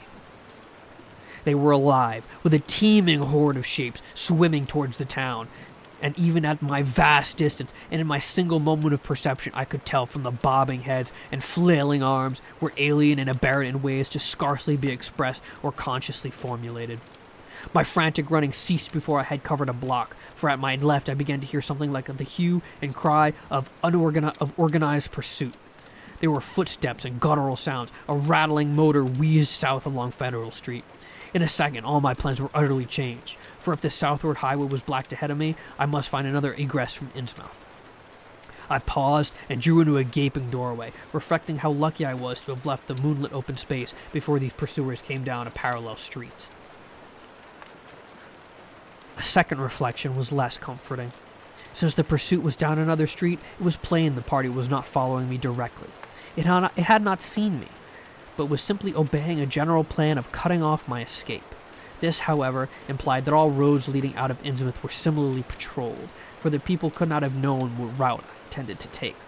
If this were so, I would have to make my retreat across country away from any road. But how could I do that in the view of the marshy and creek-riddled nature of all the surrounding region? For a moment my brain reeled, both from sheer hopelessness and from a rapid increase in the omnipresent, fishy odor. Then I thought of the abandoned railway to Rowley, whose solid line of ballasted, weed-grown earth still stretched off into the northwest from the crumbling station on the bridge of the river gorge.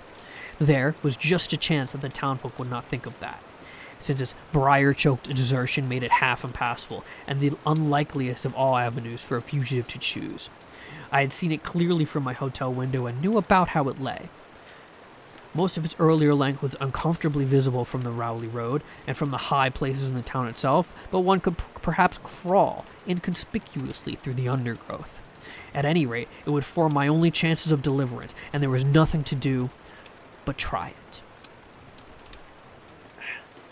Stretching.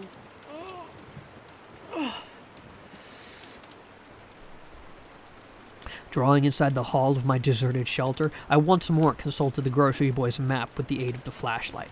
The immediate problem was how to reach the ancient railway, and I now saw that the safest course was ahead to Babson Street, then west to Lafayette. There, edging around but not crossing an open space homologous to the one I traversed, and subsequently back northwards and westwards in a zigzagging line through Lafayette, Bates, Adams, and Bank Streets, the latter skirting the river gorge, to the abandoned and dilapidated station I had seen from my window. My reason for going ahead to Babson was that I wished neither to recross the earlier open space nor to begin my westward course along a cross street as broad as south. Starting once more, I crossed the street to the right-hand side in order to edge around into Babson as inconspicuously as possible. Noises still continued in Federal Street. As I glanced behind me, I thought I saw the gleam of a light near the building through which I had escaped. Anxious to leave Washington Street, I broke into a quiet dog trot, trusting to luck not to encounter any observing eye. Next to the corner of Babson Street, I saw, to my alarm, that one of the houses was still inhabited, as attested by curtains at the window, but there were no lights within, and I passed it without disaster.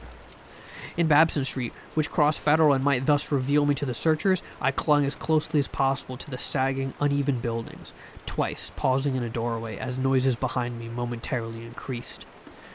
The open space ahead shone wide and desolate under the moon, but my route would not force me to cross it.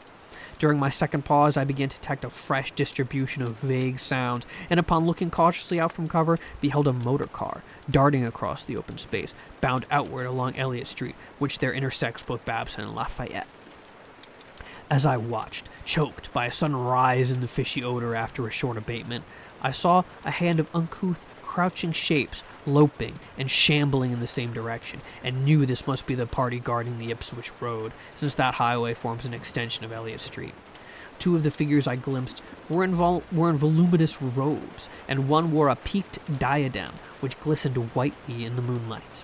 The gait of this figure was so odd that it sent a chill through me, for it seemed to me the creature was almost hopping. With the last of the band was out of sight, I resumed my progress, darting around the corner into Lafayette Street and crossing Elliott very hurriedly, lest stragglers of the party still be advancing along the thoroughfare. I did hear some croaking and clattering sounds far off towards Town Square, but accomplished the passage without disaster. My greatest dread was in recrossing the broad and moonlit South Street, with its seaward view, and I had to nerve myself for the ordeal.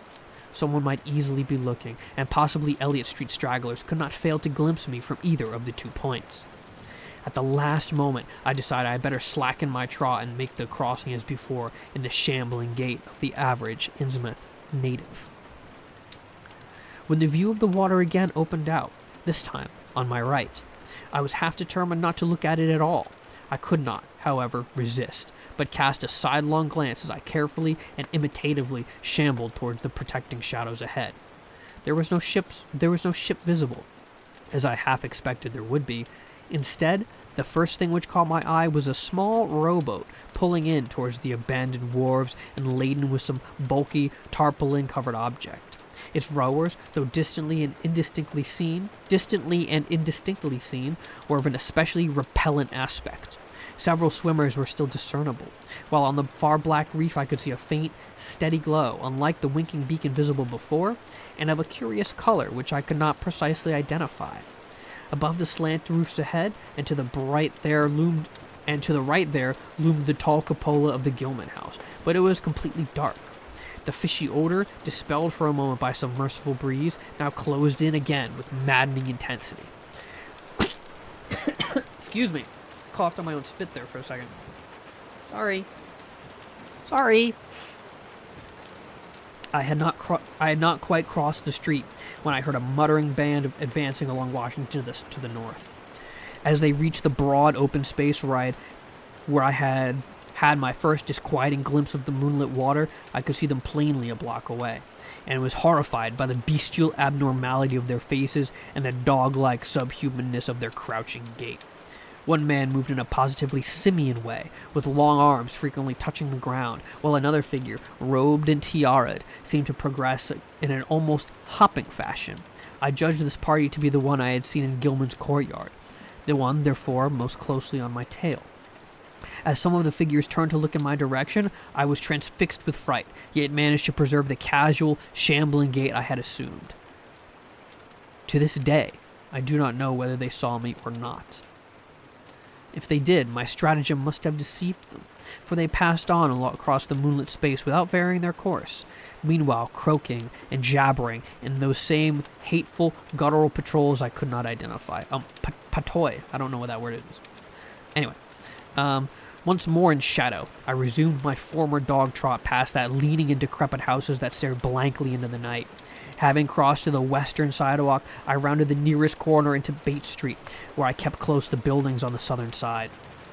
I passed 2 houses showing signs of habitation, one of which had faint lights in the upper rooms, yet met with no obstacle. As I turned into Adams Street, I felt measurably safer, but received a shock when a man reeled out of a black doorway directly in front of me. He proved, however, too hopelessly drunk to be a menace, so that I reached the dismal ruins of the Bank Street warehouses in safety. No one was stirring in that dead street beside the river gorge, and the roar of the waterfalls quite drowned my footsteps. It was a long dog trot through the ruined station, and the great brick warehouse walls around me seemed somehow more terrifying than the fronts of private houses. At last I saw the ancient arcaded station, or what was left of it, and made directly for the tracks that started from its further end. The rails were rusty, but mainly intact, and not more than half of the ties had rotted away. Walking or running on such a surface was very difficult, but I did my best, and on the whole made very fair time. For some distance the line kept on along the gorge's brink, but at length I reached the long covered bridge where it crossed the chasm at dizzying height. The conditions of this bridge would determine my next step. If humanly possible, I would use it. If not, I would have to risk more street wandering and take the nearest intact highway bridge. The vast barn-like length of the old bridge gleamed spectrally in the moonlight, and I saw that ties were safe for at least a few feet within. Entering, I began to use my flashlight, and was almost knocked down by the cloud of bats that flapped past me. About halfway there was a perilous gap in the ties, which I feared for a moment would halt me. But in the end, I risked a desperate jump, which fortunately succeeded. I was glad to see the moonlight again when I emerged from that macabre tunnel. The old tracks crossed River Street at grade, and at once veered off into a region increasingly rural and with less and less of Innsmouth's abhorrent fishy odor. Here, the dense growth of weeds and briars hindered me and cruelly tore my clothes, but I was none the less glad that they were there to give me concealment in case of peril. I knew that much of my route must be visible from the Rowley Road. The marshy region began very shortly, with a single track on a low, grassy embankment where the weedy growth was somewhat thinner. Then came a sort of island of higher ground, where the line passed through the shallow open cut with bushes and brambles. Choked with bushes and brambles. I was very glad of this partial shelter, since at the point the Rowley Road was uncomfortably near according to my window view. At the end of the cut it would cross the track and swerve off into a safer distance, but meanwhile I must be exceedingly careful. I was by this time thankfully certain the railway itself was not patrolled. Just before entering the cut, I glanced behind me but saw no pursuer. The ancient spires and roofs of decaying Innsmouth gleamed lovely and ethereal in the magic yellow moonlight, and I thought of how they must have looked in the old days before the shadow fell. Then, as my gaze circled around from town, something less tranquil arrested my notice and held me immobile for a second. What I saw, or fancied I saw, was a disturbing suggestion of undulant motion far to the south. A suggestion which made me conclude that a very large horde must be pouring out of the city along the level Ipswich Road. The distance was great, and I could distinguish nothing in detail, but I did not at all like the look of that moving column. It undulated too much and glistened too brightly in the rays of the now westering moon. There was a suggestion of sound, too, though the wind was blowing the other way. A suggestion of bestial scraping and bellowing, even worse than the muttering of the parties I had lately overheard. All sorts of unpleasant conjectures crossed my mind. I thought of those very extreme Innsmouth types said to be hidden in crumbling, centuried warrens near the waterfront. I thought, too, of those nameless swimmers I had seen. Counting the parties so far glimpsed, as well as those presumably covering other roads, the number of my pursuers must be strangely large for a town as depopulated as Innsmouth. Whence could come the dense personnel of such a column as I now beheld? Did those ancient unplumbed warrens teem with a twisted, uncatalogued, and unsuspected life? Or had some unseen ship indeed landed a legion of unknown outsiders on that hellish reef? Who were they? Why were they here? And if such a column of them was scouring the Ipswich Road, would the patrols on the other roads be likewise augmented? I had entered the bush-grown cut and was struggling along at a very slow pace when that damnable fishy odor again waxed dominant. Had the wind suddenly changed eastward so that it blew in from the sea and over the town? It must have, I concluded, since I now began to hear shocking, guttural murmurs from the hitherto silent direction. There was another sound, too, a kind of wholesale, colossal flopping, or pattering, which somehow called up images of the most detestable sort. It made me think illogically of that unpleasantly undulating column in the far-off Ipswich Road. And then both stench and sound grew stronger, so that I paused, shivering and grateful for the cut's protection. It was here, I recalled, that the Rowley Road drew so close to the old railway before crossing westwards and diverging. Something was coming along the road, and I must lie low until its passage and vanishment into the distance. Thank heaven these creatures employed no dogs for tracking, though perhaps they would have been impossible amidst the omnipresent regional odor. Crouched in the bushes of that sandy cleft, I felt reasonably safe, even though I knew the searchers would have to cross the track in front of me, not much more than 100 yards away. I would be able to see them, but they could not, except by a malign miracle, see me. All at once, I began dreading to look at them as they passed. I saw the close, moonlit space which they would surge by, and had curious thoughts about the irredeemable pollution of that space. They would perhaps be the worst of all Innsmouth types, something one would not care to remember. The stench waxed overpowering, and the noises swelled to a bestial babble of croaking, braying, and barking without the least suggestion of human speech. Were these indeed the voices of my pursuers? Did they have dogs after all?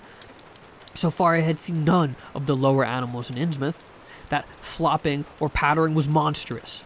I could not look upon the degenerate creatures responsible for it. I would keep my eyes shut till the sound receded towards the west. The horde was very close now. The air foul with their hoarse snarling. The ground almost shaking with their alien rhythmed footfalls. My breath nearly ceased to come, and I put every ounce of willpower into the task of holding my eyelids down. I'm not even yet willing to say whether what followed was a hideous actuality or only a nightmare hallucination. The later action of the government, after my frantic appeals, would tend to confirm it as a monstrous truth. But could not a hallucination have been repeated under the quasi-hypnotic spell of that ancient, haunted, and shadowed town?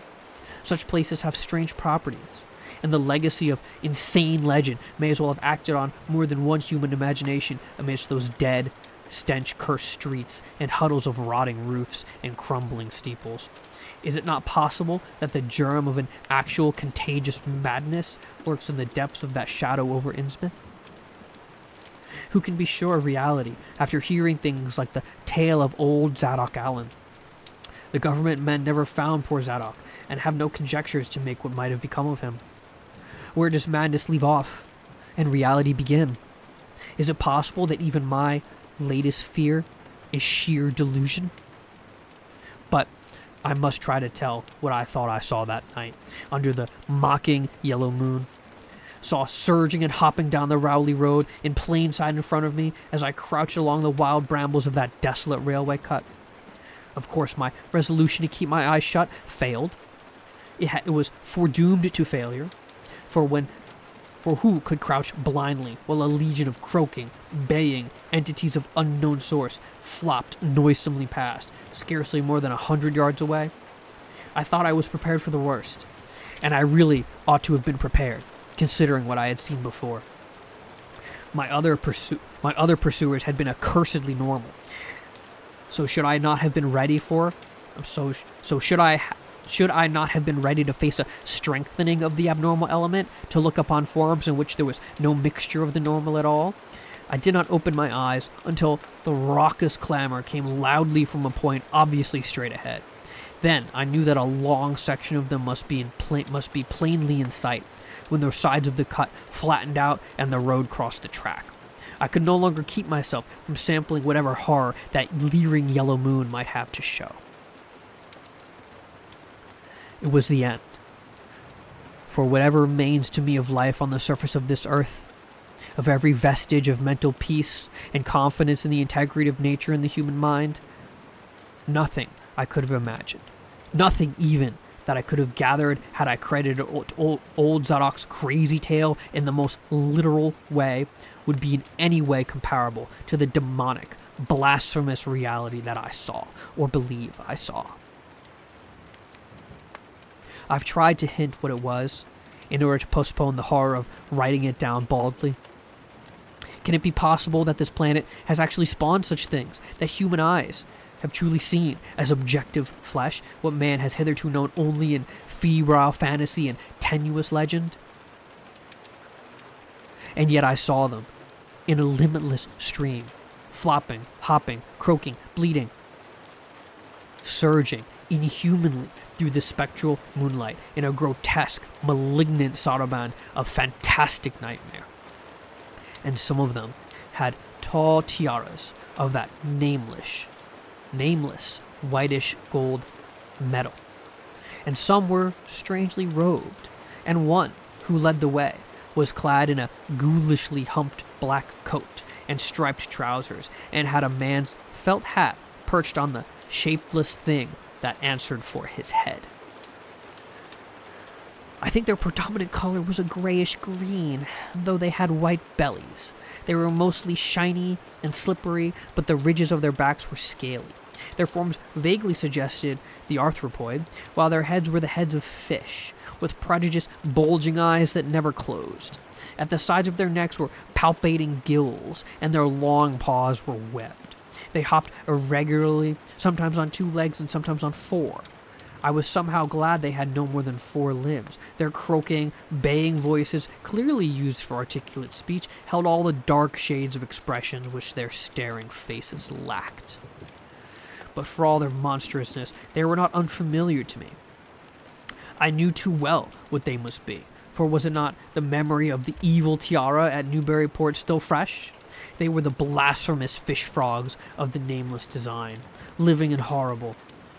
And as I saw them, I knew also of what that humped, tiaraed priest in the black church basement had fearsomely reminded me. Their number was past guessing. It seemed to me that there were limitless swarms of them, and certainly my momentary glimpse could have shown only the least fraction. In another instant, everything was blotted out by a merciful fit of fainting, the first I ever had.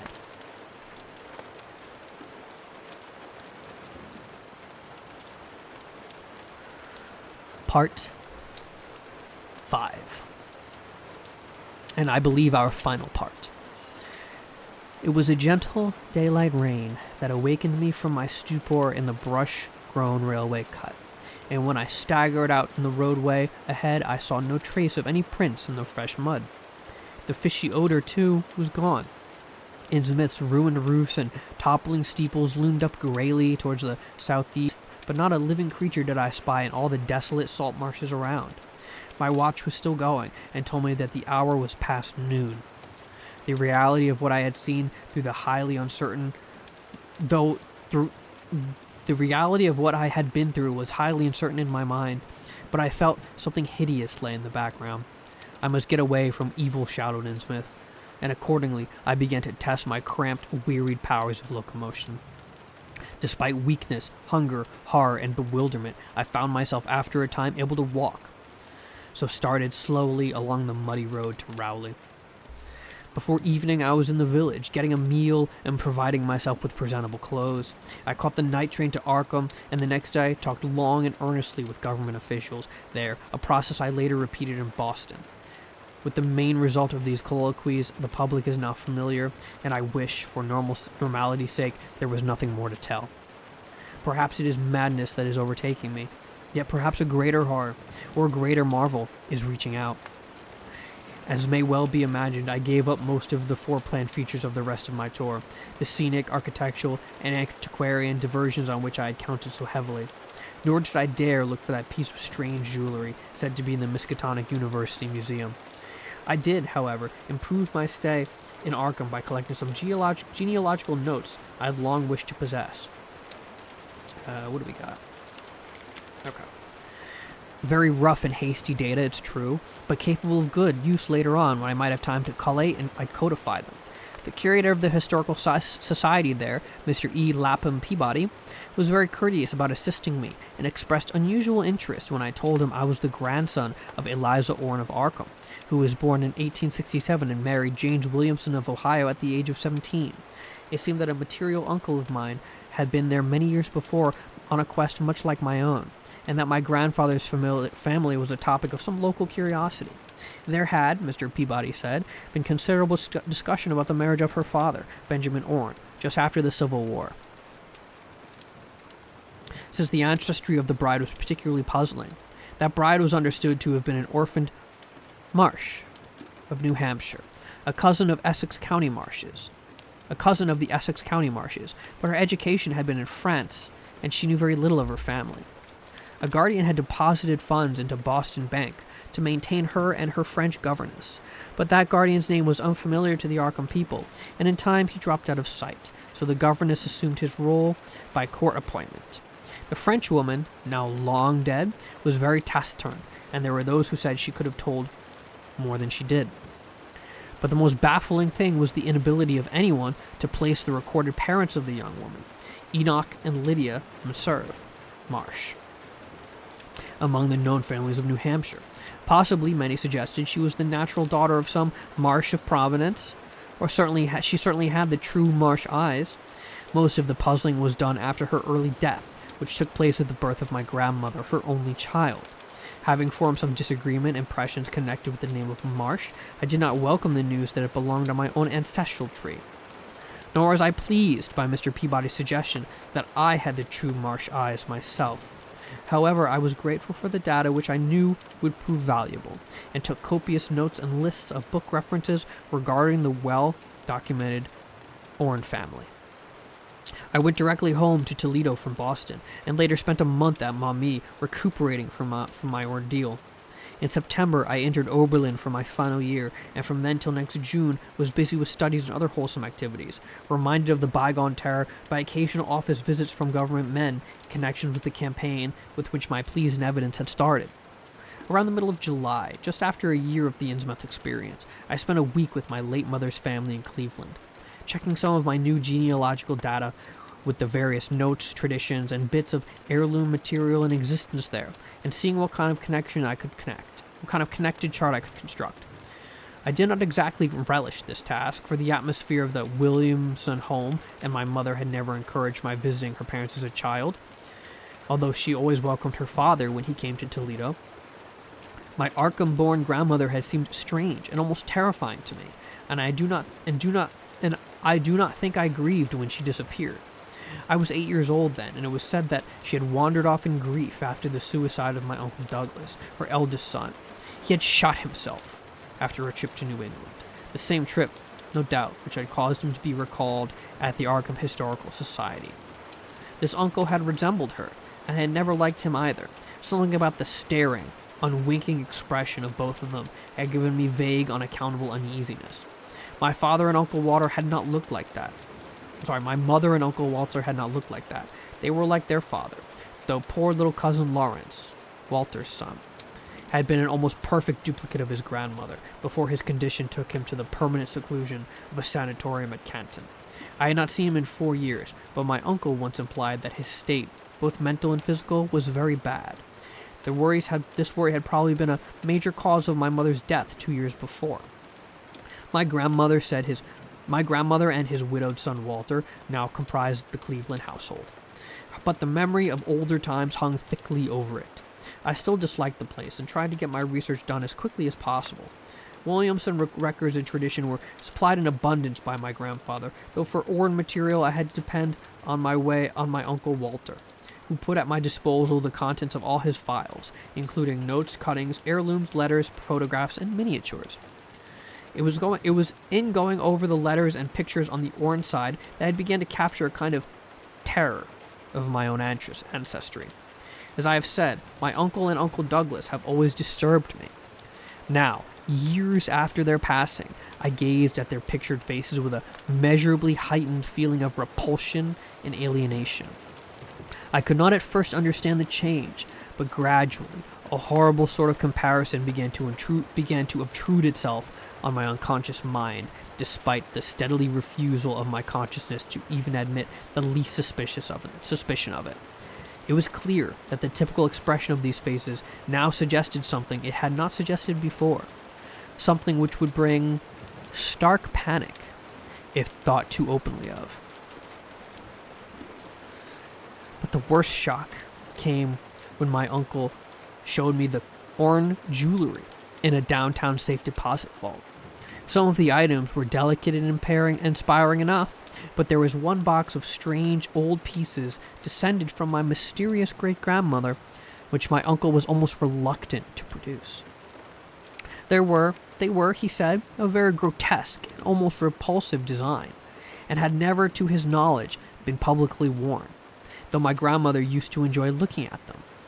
Vague legends of bad luck clustered around them, and my great-grandmother's French governess has said that they ought not to be worn in New England, though it would be quite safe to wear them in Europe. As my uncle began to slowly and grudgingly to unwrap the things, he urged me not to be shocked by the strangeness and frequent hideousness of their designs. Artists and archaeologists who had seen them pronounced their workmanship superlatively and exotically exquisite, though no one seemed to be able to define their exotic material or assign them to any specific art tradition. There were 2 armlets, a tiara, and a kind of pectoral, the latter having a high relief certain figures of almost unbearable extravagance. During this description, I had kept a tight rein on my emotions, but my face must have betrayed my mounting fears. My uncle looked concerned and paused in his unwrapping to study my countenance. I motioned to him to continue, which he did with renewed signs of reluctance. He seemed to expect some demonstration when the first piece, the tiara, became visible, but I doubt if he expected quite what actually happened. I didn't expect it either, for I thought I was thoroughly forewarned regarding what the jewelry would turn out to be. What I did was to faint silently away, just as I had done in that briar-choked railway cut a year before. From that day on, my life has been a nightmare of brooding and apprehension, nor do I know how much is the hideous truth and how much is madness. My great-grandfather had been a Marsh of unknown source, whose husband lived in Arkham. And not only did old Zadok say that the daughter of Obed Marsh by a monstrous mother... And did not old Zardock say that the daughter of Obed Marsh by a monstrous mother was married to an Arkham man through a trick? What was it the ancient toper had muttered about the likeliness of my eyes to Captain Obed's? In Arkham, too, the curator told me I had the true Marsh eyes. Was Obed Marsh my very own great-great-grandfather? Who, or what, then, was my great-great-grandfather? Or grandmother? But perhaps this was all madness. Those whitish gold ornaments might easily have been bought from some infamous sailor by the father of my great-grandmother, whoever he was. And that look in the staring-eyed faces of my grandmother and the self-slain uncle might be sheer fancy on my part. Sheer fancy, bolstered up by the endless shadow which had so darkly colored my imagination. But why had my uncle killed himself after an ancestral quest in New England? For more than 2 years, I fought off these reflections with partial success. My father secured me a place in an insurance office, and I buried myself in routine as deeply as possible. In the winter of 1930-31, however, the dreams began. They were very sparse and insidious at first, but increased in frequency and vividness as the weeks went by. Great watery spaces opened out before me, and I seemed to wander through titanic, sunken porticos and labyrinths of weedy cyclopean halls, with grotesque fishes as my companions. Then the other shapes began to appear, filling me with nameless horror the moment I awoke. But during the dreams they did not horrify me at all. I was one with them, wearing their unhuman trappings, treading their aqueous ways, and praying monstrously at their evil sea-bottom temples. There was much more than I could remember, but even what I did remember each morning was enough to stamp me as a madman, or a genius if I ever dared to write it down. Some frightful influence, I felt, was seeking to gradually drag me out of the same world of wholesome life into unnameable abysses of blackness and alienage, and the process told heavily on me. My health and appearance grew steadily worse, till finally I was forced to give up my position and adopt the static, secluded life of an invalid. Some odd nervous affliction had me in its grip, and I found myself at times almost unable to shut my eyes. It was then that I began to study the mirror with mounting alarm. The slow ravages of the disease are not pleasant to watch, but in my case there was something subtler and more puzzling in the background. My father seemed to notice it too, for he began looking at me curiously, almost affrightedly. What was taking place in me? Could it be that I was coming to resemble my grandmother and Uncle Douglas? One night I had a frightful dream in which I met my grandmother under the sea. She lived in a phosphorescent palace of many terraces with gardens of strange leprous corals and grotesque brachiate efflorescences, and welcomed me with a warmth that may have been sardonic. She had changed, as those who take to the water change, and told me that she had never died. Instead, she had gone to a spot her dead son had learned about, and had leapt into a realm whose wonders, destined for him as well, he had spurned with a smoking pistol. This was to be my realm, too. I could not escape it. I would never die, but would live with those who had lived since before man ever walked the earth. I met also that which had been her grandmother. For 80,000 years, Patha Fli had lived in Yaha Nathle, and thither she had gone back before Obed Marsh was dead. Yaha Nathle was not destroyed when the upper earth man shot death into the sea. It was hurt, but not destroyed. The deep ones could never be destroyed, even though the Paleologian magic of the forgotten old ones might sometimes check them. For the present, they would rest, but someday, if they remembered, they would rise again for the tribute of great Cthulhu craved. It would be a city greater than Innsmouth next time. They had planned to spread and brought up that which would help them, but now they must wait once more. For bringing the upper earthman's death, I must do a penance, but that would not be heavy. This was the dream in which I saw a Shoggoth for the first time, and the sight set me awake in a frenzy of screaming. That morning the mirror definitely told me that I had acquired the Innsmouth look. So far, I have not shot myself, as my Uncle Douglas did. I bought an automatic and almost took the step, but certain dreams deterred me. The tense extremes of horror are lessening, and I feel queerly drawn towards the unknown sea deeps instead of fearing. I hear and do strange things in sleep, and awake with a kind of exultation instead of terror. I do not believe I need to wait for the full change as most have waited. If I did, my father would probably shut me up in a sanatorium, as my poor little cousin is shut up. Stupendous and unheard of splendors await me below, and I shall seek them soon. Lahrale, Cthulhu Fatagan. Yah. No, I shall not shoot myself. I cannot be made to shoot myself. I shall plan my cousin's escape from the Canton madhouse, and together we shall go to the marvel-shadowed Innsmouth. We shall swim out to that brooding reef in the sea, and dive down through black abysses to Cyclopean and many-columned Yahnathle. And in that lair of the deep ones we shall dwell amidst wonders and glory forever. And that was The Shadow over Innsmouth. Thank you, friends, for coming out and for joining me for one of my longer streams to date. It was quite a bit. It was quite a lot. I enjoyed it. I don't know if I'm going to be doing it again anytime soon because it's quite taxing on the body for me and on my voice.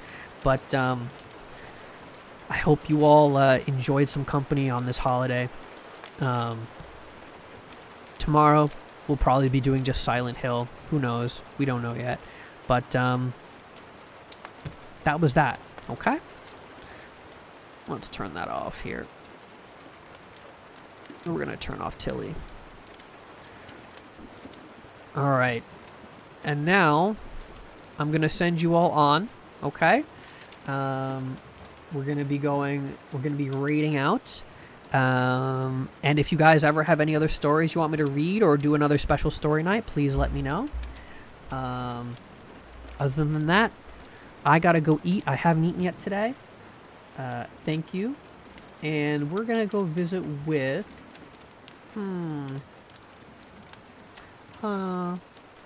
let's go say hello to... Let's go say hello. Ooh, ProdZPod is live. He's coding. He's fun. Go visit him. Take it easy. Good night. God bless. And happy Thanksgiving. Mwah. Let's pick somebody up. All right.